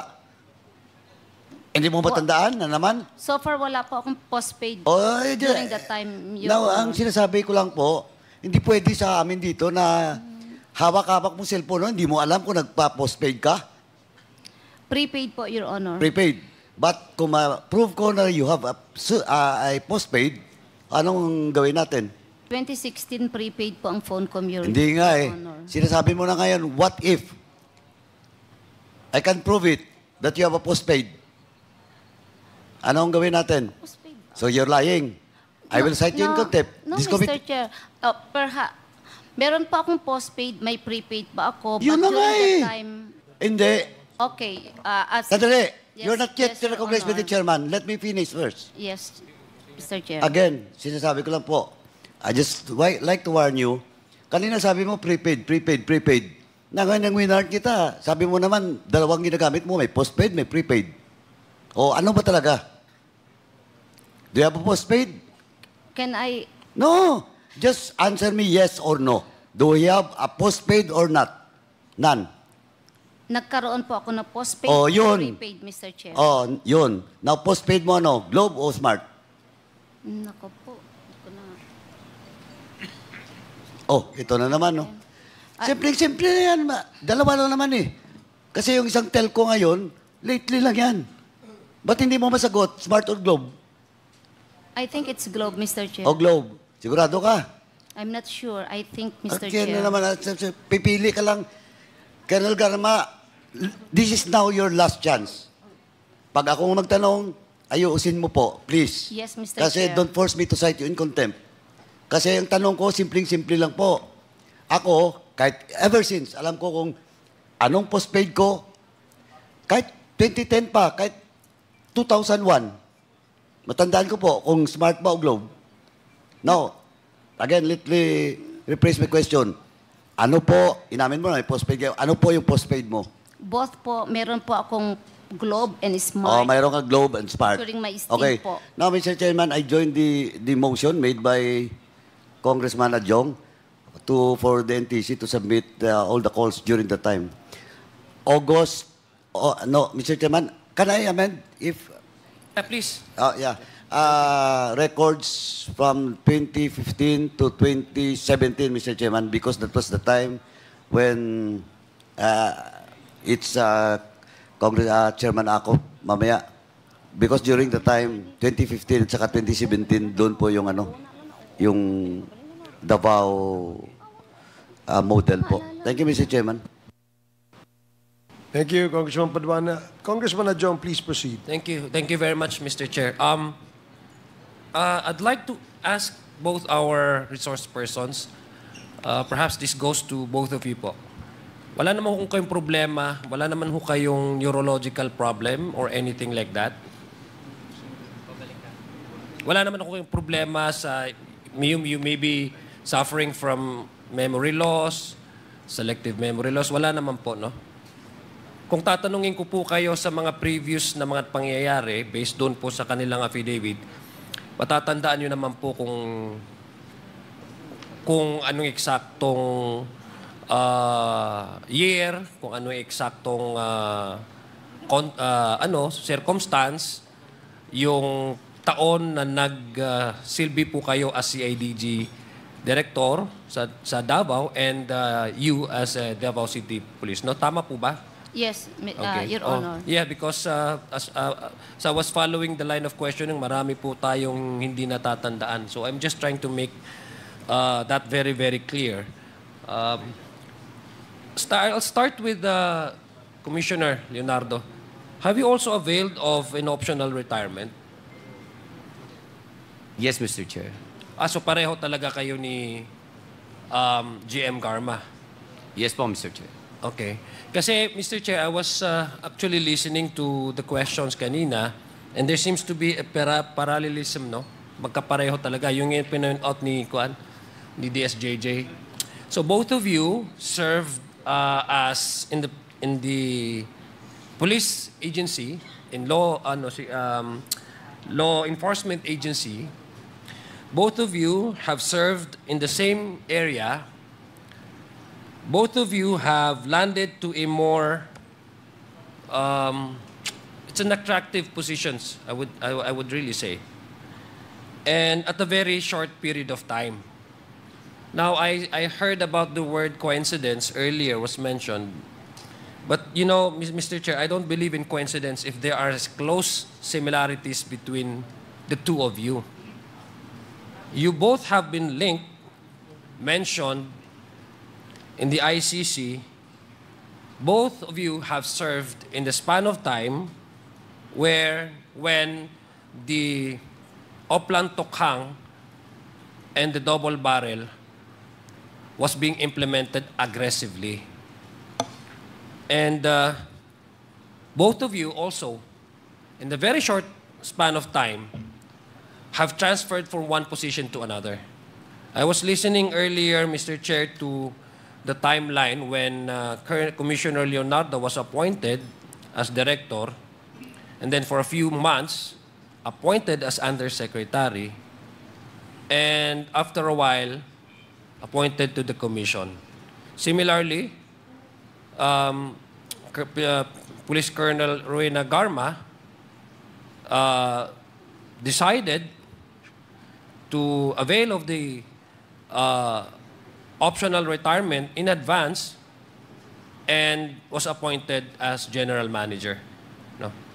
The point that I'm trying to say, Mr. Chair, is what they're telling this committee is that everything happened accidentally. Na parang yung affidavits din po nung tatlong si Mr. Fortaleza, si Chief Superintendent Padilla, and si Mr. Tan and Magdadaro are all product of their own imagination. Kasi hindi ho nila pinapatunayan. Do you still maintain that position na hindi ho totoo yung mga affidavits nila? Itong apat na tao na ito na hindi naman magkakamag-anak? Na hindi naman nag-work together. I'll start with you po, Commissioner Leonardo. Do you still say na hindi po totoo yung sa affidavit po na sinalaysay na pinirmahan ng apat po na mga resource persons natin dito? You were here, no? Last committee hearing, no? Yes, Mr. Chair. So would you say na hindi totoo yung sinasabi po nila na yung involvement po ninyo, your name was mentioned in the case of these three for nationals, no, for Chinese nationals who were killed inside the selda. Tama po ba? Opo, hindi po totoo. Hindi po totoo.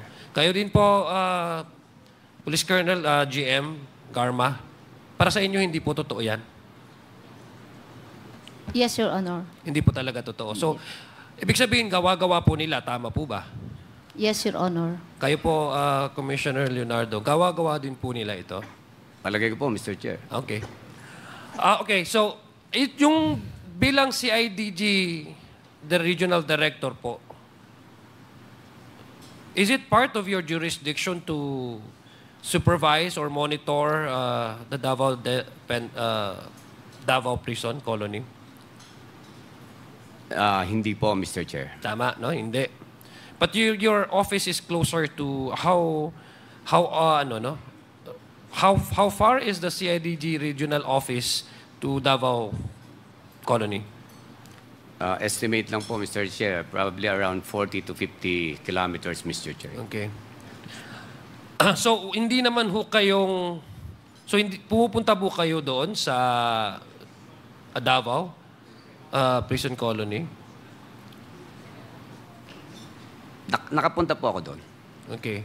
So, sinasabi nga po ninyo na hindi nyo... Na-meet nyo po ba si Jimmy Fortaleza, si Mr. Magdadaro, Mr. Tan, at saka si Chief Superintendent Padilla?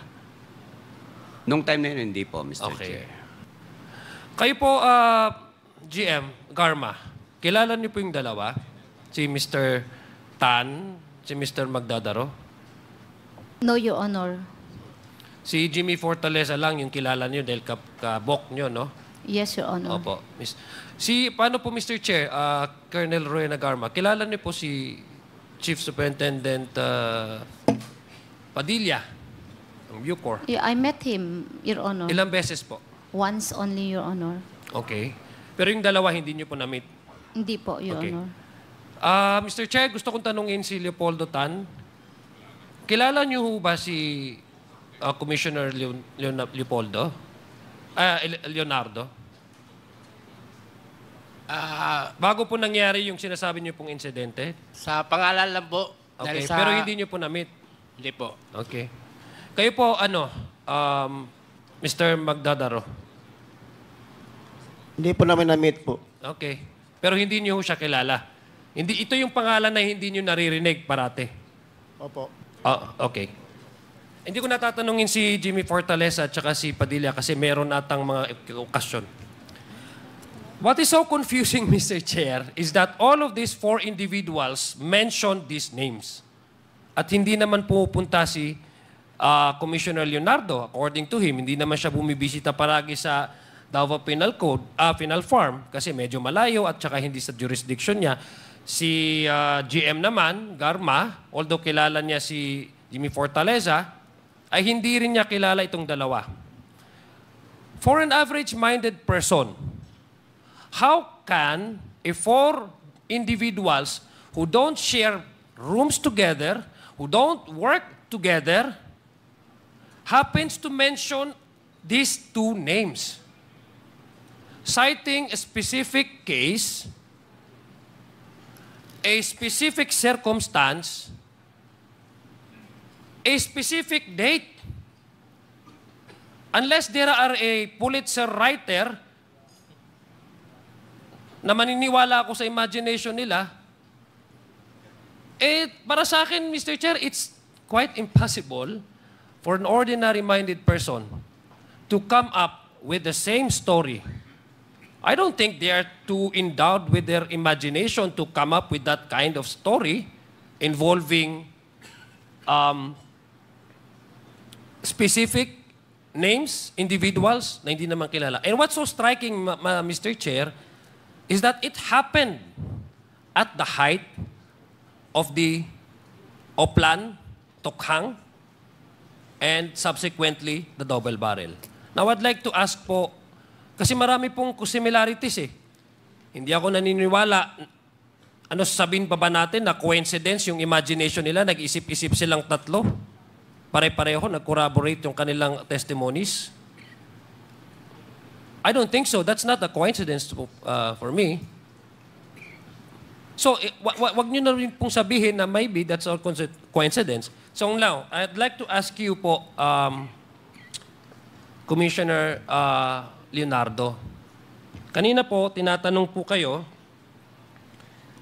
kung naging successful ba para sa inyo yung Oplang Tokhang and yung double barrel. Gusto ko lang pong marinig uli sa inyo. In general po, successful po para So sa pag akin. sinabi niyo pong successful, you stick your life to it, you really believe and you really support, no? Pag sinabi mong successful, of course, bakit mo sasabihin successful isang bagay kung hindi ka naman sumusuporta? Tama ho ba? Tama po. Okay, so you really support. Kayo po, Colonel Garma, would you say that the war on drugs at that time was really successful? I don't think so, Mr. Chair. So you don't think so?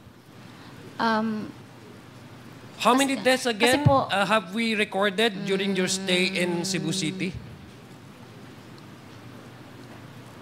You don't think the war on drugs, let's be specific about it because I heard you responding to the question na let's not call it war on drugs because we don't use that. Okay, let's use the terminology under your policy at that time. It's Tokhang, Oplan Tokhang, and Oplan Double Barrel. So which of these two policies, or yung program, do you think is more successful or both of them are successful? Mr. Chair, yung Tokhang po, parang hindi ko pa naabutan, hindi pa yun, I think, na-implement. No, It's it's okay. more on police operations and patrol po. Okay, I'll give you that. That's a fair response. But I'll give you that. Do you think being part of the previous administration, would you say that it was successful? As far as my stint in Cebu City as city director, I think it is successful based on the feedback of the people in the community, Mr. Chair. Okay, so now my second question is, Mr. Chair, I'd like to take advantage of the presence of our Dean here, Attorney Dean Shell Jokno. Umalis na ba? Yes.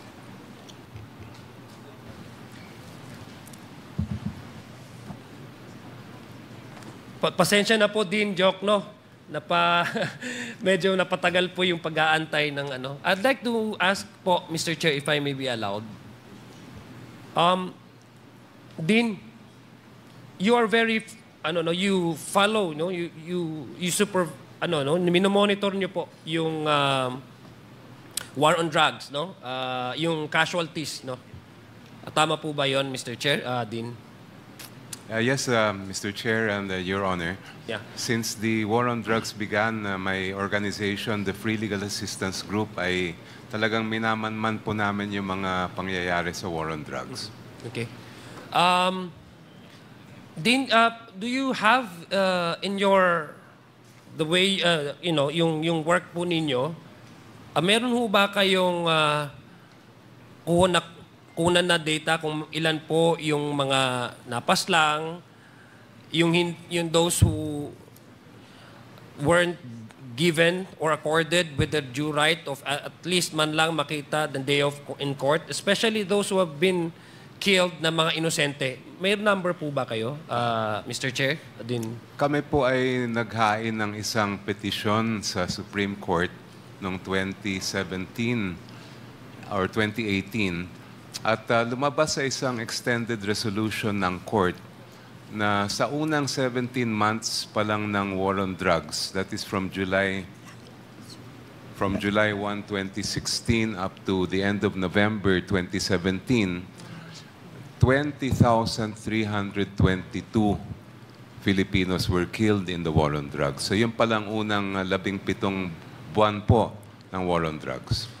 Mr. Chair, Adin, can we categorize or do you have at least, meron po tayong categorization kasi alam ko may napatay po yung pananlaban, yung official police operation, and then meron po yung nasabi po nating namatay na vigilante type of killing.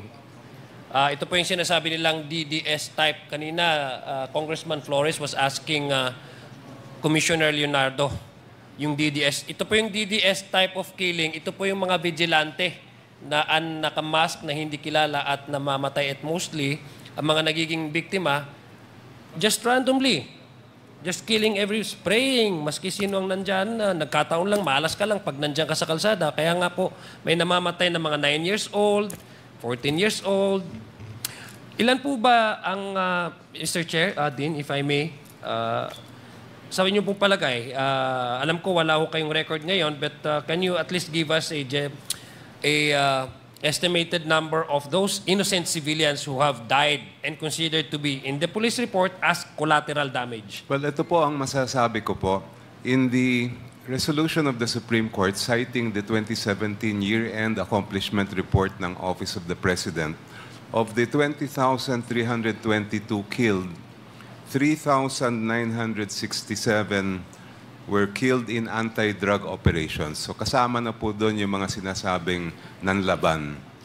While 16,355 homicide cases were under investigation, yun naman po ay kasama doon yung mga riding in tandem at yung iba't ibang mga vigilante type na killing. Thank you po. Thank you very much, Dean. I'd like to ask po, Attorney Conti, you also do have a number of killed or victims of the double barrel in Oplan Tukhang? Yes, Your Am Honor. I correct? Yes, Can you Your Honor. also, do you also have similar number as what our good Dean here Yes, intimated to this committee?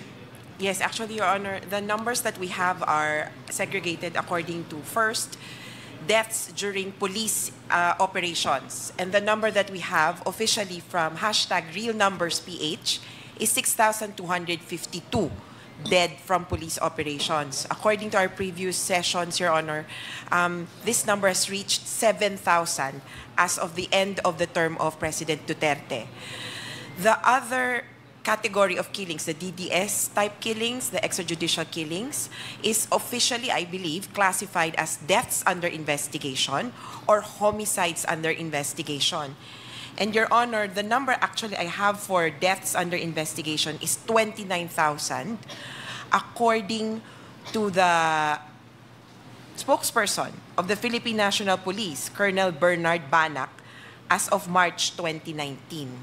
That is why, Your Honor, the number of dead range from 12,000 up to 30,000 from official sources. Even the CHR, the United Nations Office of Human Rights, of the High Commissioner on Human Rights, and the International Criminal Court, Your Honor, are looking at these numbers.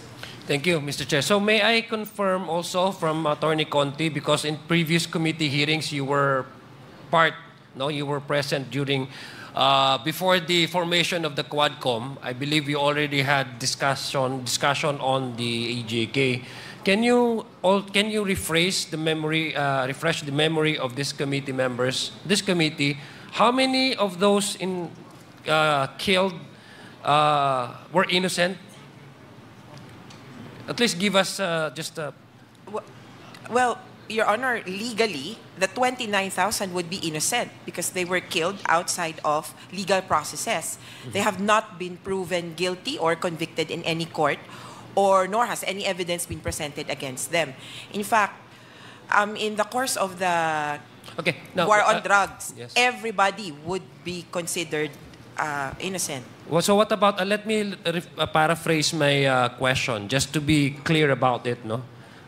Kasi may namatay naman po na mga drug pushers o sinasabi. But the collateral damage, I would say, yung sinasabi po nilang hindi part doon sa nila, doon sa warrant nila, pero namatay, no? Tulad ni Kian de los Santos, yung mga ganun pong mga klaseng individual. Do you have the number?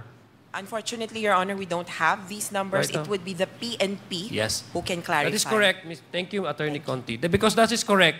Because in the documents that we requested, ang number po nila is 400 plus, no? 400 plus doon. So now, I'll go back to Commissioner Leonardo. Do you also consider the death of these innocent civilians as a sign of success?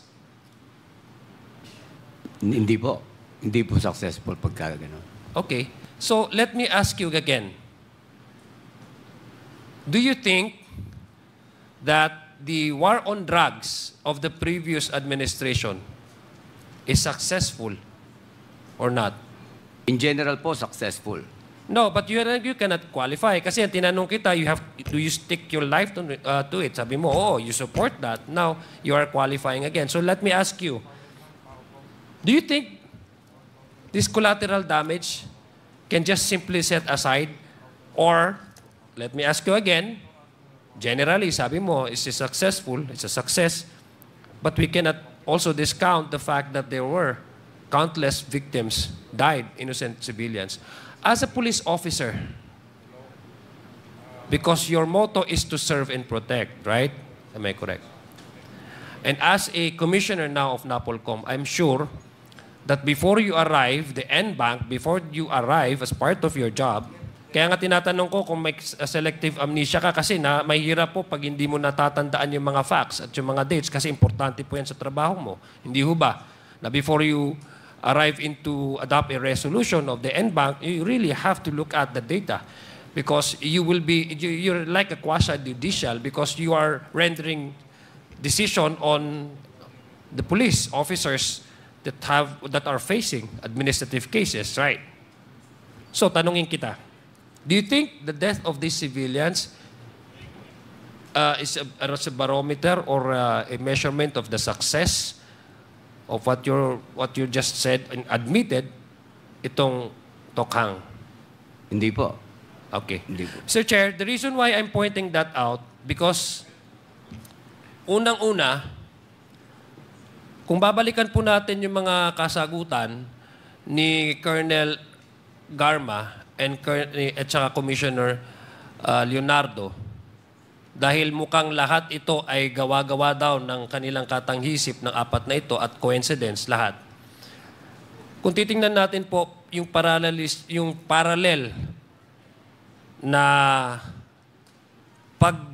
yung career path po nila, I don't think it's a coincidence. I think there's a reason why both of you were preferred over any other possible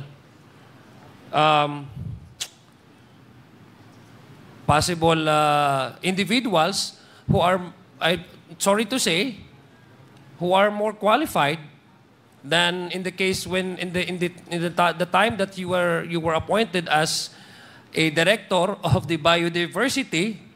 There are qualified individuals, a pool of experts that are more qualified with expertise, experience to the position, and yet you were chosen. And after how many months, you were then moved up to as an undersecretary of DNR. And subsequently now, you landed as one of the commissioners of the NAPOLCOM. And also, in the career path of Colonel Garma, both of them, by the way, availed of the optional retirement advance, the same case. I think both of you are preferred. I think both of you are favorably chosen. And both of you also supported the war on drugs. And both of you have said that it is successful. And unfortunately, Mr. Chair, with all due respect, Commissioner Leonardo and GM Garma, these 4 resource persons here, we have already established that it's impossible for them to come out with the same detailing, same instance, mentioning the same names, na unang-una kayo mismo nagsabi, imposibleng kilala nila kayo, imposibleng nagkaka-interact kayo. Alam po, mahirap pong paniwalaan yung ganun eh. Yung biglang maiisip lang nila, hindi, baka itong person na ito, itong person, itong nangyari. I mean, all of these affidavits corroborated each other. So, my point, Mr. Chair, is that I think your position now, and I'm sorry to say this, but this is my personal take. You were given that position precisely because you have done something that actually is worthy of, I don't know, from the previous administration's point of view. Na worthy kayo bigyan ng ganyan. I'm sorry to say, but there are many of the official, marami pong pool of experts, but the question really is, bakit po kayo? And to me, the only explanation that I can derive at, after listening to all your responses, I think you're preferred. And I think the positions that you have handled, with all due respect, yes, nag-serve po kayo sa gobyerno, and you may be decorated officers, but those are not just the primary consideration. I think the primary consideration is because you have supported the war on drugs, and you are preferred. Kasi pareho po yung track ng inyong profession and career. That's all, Mr. Speaker, and thank you very much for the opportunity. Maraming salamat po din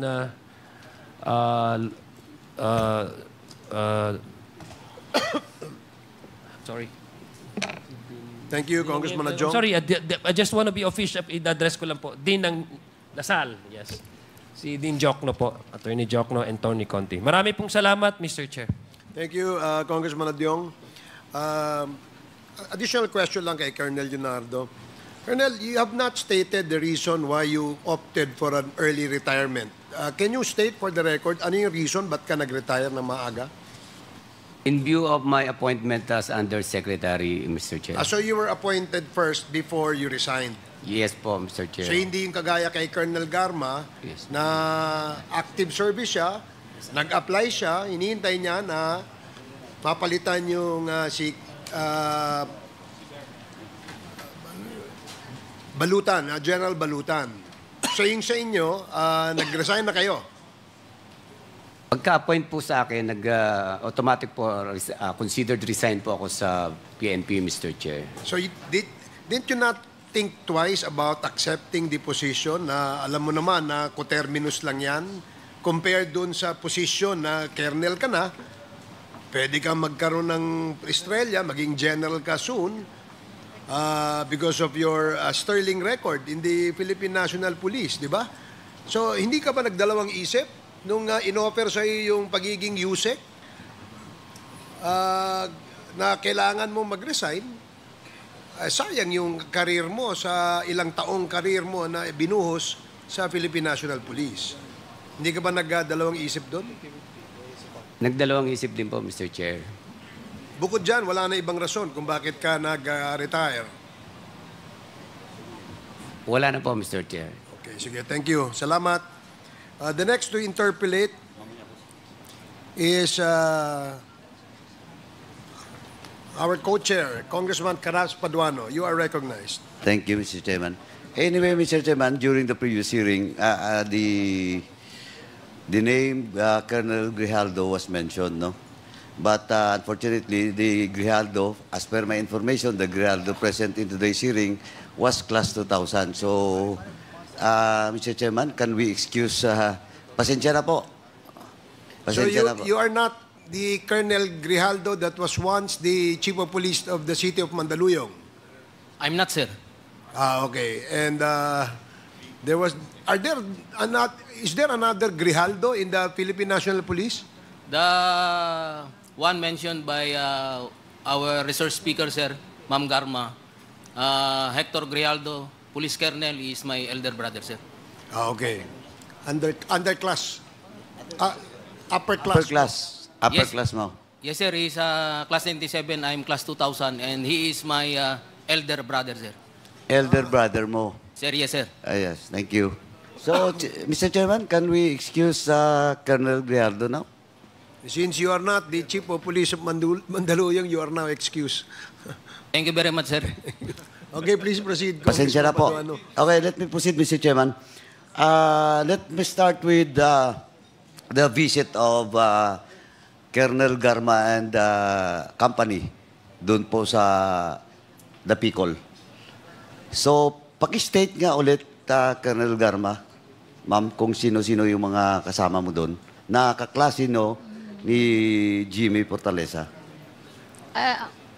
Colonel Roland Villela and Colonel Hector Grijaldo, Your Honor, Mr. Chair. So, tatlo lang kayo.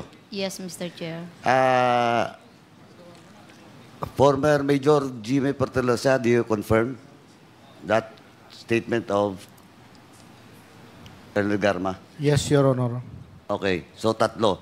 So, Grijaldo and Bilila.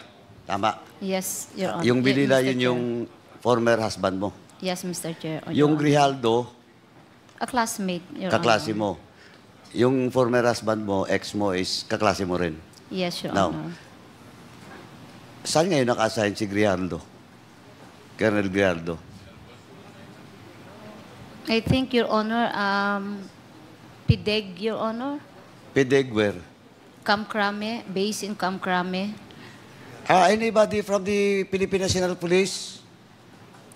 General, do you confirm? Please.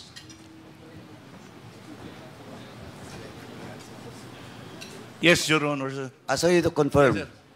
And do you also confirm that during the ambush of former Brigadier General Barayoga, he was then the Chief of Police? Do you have records on that? I do not have any information to that incident, sir. Okay. With regard to the ambush of... Can you furnish this committee? Yes, Mr. Chair, sir. The data when that ambush happened? Yes, Mr. Chair, sir. We will do. Okay. Since, Mr. Chairman, since Colonel Grijaldo is not around, maybe we can ask him on the next hearing. But before I proceed to my next question, Ma'am Garma, during the ambush of former General Barayoga, which is class 83, di ba? Class 83 siya. I'm not sure, Your Honor. Ayan ka na naman. Hindi ko lang, maybe... Ikaw, ma'am, please. Kasi simpleng-simpleng tanong. Because that time, do you confirm that he is the corporate secretary?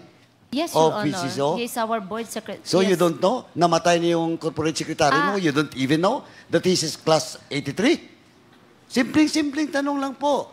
That was in the news. Alam ko nga eh. Bakit nag-evade ka? Simple question. Again, I warn you. I might cite you in contempt. Oh, do you confirm na he's a class 83? 83 ba siya?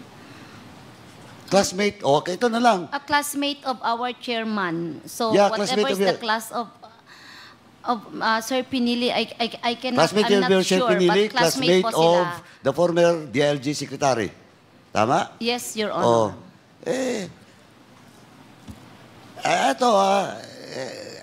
Ako, pagbibigyan kita, ma'am, yung sinasabi ko, diretso na ang pagsasagot. Yes, Your Honor. Kasi ang dami, pinapakinggan ko na kanina yung mga tanong. Ako nagtanong sa iyo kanina, pinakontempt na kita. Because usually your answer is maybe. Maybe yes, maybe not. Simple question. Mamaya, pupuntahan kita dyan. Okay, anyway. Now, so you confirm that tatlo kayo pumunta kay Jimmy Fortaleza because Jimmy Fortaleza is your classmate. Yes, Your Okay. Honor. Now, but of course, you deny that you talked to Jimmy Fortaleza in his affidavit na you talked to him and asked him about the operations. Pero you never tell him the time. Based on in my personal and the affidavit of Jimmy Fortaleza, you never told Jimmy Fortaleza na may papatayin. You only told him na may operations. And pag sinabi mo yung operations, pag sa pulis, marami yan.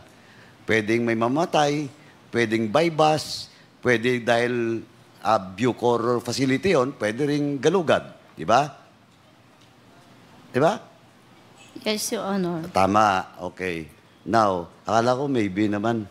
Anyway, now, and also, Jimmy Fortaleza, in his affidavit, narrated na tumawag ka sa kanya. But of course, you denied it. That's why we are forced to order the NTC to submit, no?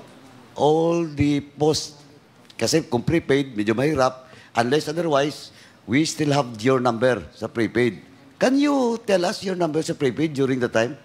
I cannot recall anymore, Your Okay, Honor. of course, you cannot recall. Diba? Pero ako, tandaan ko. Yung isang tinipuno ko, naiwan ko dun sa labas. Hindi ko na nabalikan, pero matandaan ko pa rin yung numero ko. Pati yung pati yung company, smart.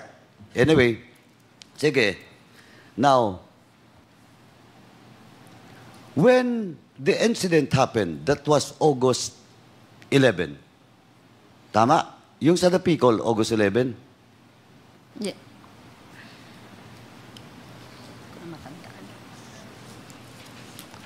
August 11 ba?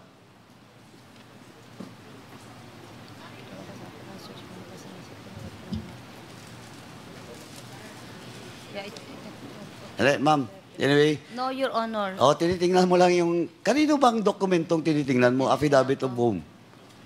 This was Leopoldo Tan, Your Honor. Sorry? Leopoldo Tan. How did you... It was published, Your Honor, in the website. It was published, so you printed out? Yes, Your Honor. Okay. Okay. Now, it was August 13. August 13 po. Okay, August 13.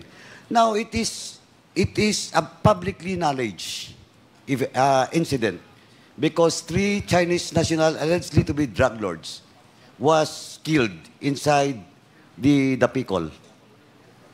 Now, question.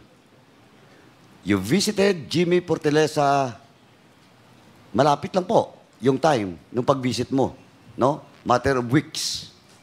Now, after that, did you call Jimmy Fortaleza? No, Your Honor. Why? Wala naman ako sasabihin sa kanya, Your Honor. Sorry? I have no purpose of calling him. Wala din ako number sa kanya. So, bakit ko siya tatawagan? Your So you Honor? do, okay, sige. I will rephrase my question. You don't visit Jimmy Fortaleza after that incident? So, Wala. wala na po, Your Honor. Oh, you don't bother to ask Jimmy Fortaleza what really happened inside the Bicol? You're an intelligence officer. You're very close to the president. Nangyari yung patayan doon. Same is true with Colonel Grijaldo, Colonel Leonardo that time. That time because you are the CIDG. You didn't even bother to visit the Bicol. You, especially you, Ma'am Garma. You're the classmate of Jimmy Fortaleza. You visit Jimmy Fortaleza before the incident. Now, it happens. Sabi mo, wala akong nalalaman sa pangyari, but you didn't even bother to ask Jimmy Fortaleza what really happened. Wala akong number sa kanya, Mr. Chair. Hindi nga. Wala How kang can number. I call? How can I ask? Oh, but some of Mr. your classmates has a number of Jimmy Fortaleza. I don't know, Mr. Chair. Oh, you don't know na naman. Pero ang sinasabi ko lang, you don't even bother to visit Jimmy Fortaleza after the incident to check what really happens inside that colony. No, no, Mr. Chair. Oh, kaya nga eh. Ayun nga ang sinasabi ko eh. Na nagbisita kayo, may nangyari, after that, you didn't even bother. That time, President Duterte has already assumed office. We will go in that direction mamaya. Maybe Chairman Akop will discuss to you about it. Now, next. Eto, malapit-lapit na tayo, mamas. Please, sabihin mo lang po ang totoo. Okay, now. Sabi mo kanina, January 16, you start schooling, tama? Nag-schooling ka? January 2016, yes, Your Yeah, Honor. January 2016. So safe ka. Kasing nangyari, August, because, ano yun, OSEC? Yes. For Your full Honor. kernel. Yes, Your Honor. Kailan ka na-promote as full kernel? 2018, Your Honor. 2018. 18? 16? Yeah, 18, Your Honor. Sigurado ka? Hindi Yes, yes, Your Honor. 2018. Sigurado ka? Yes, 2018 of? I think June, Your Honor. Parang, June. eto.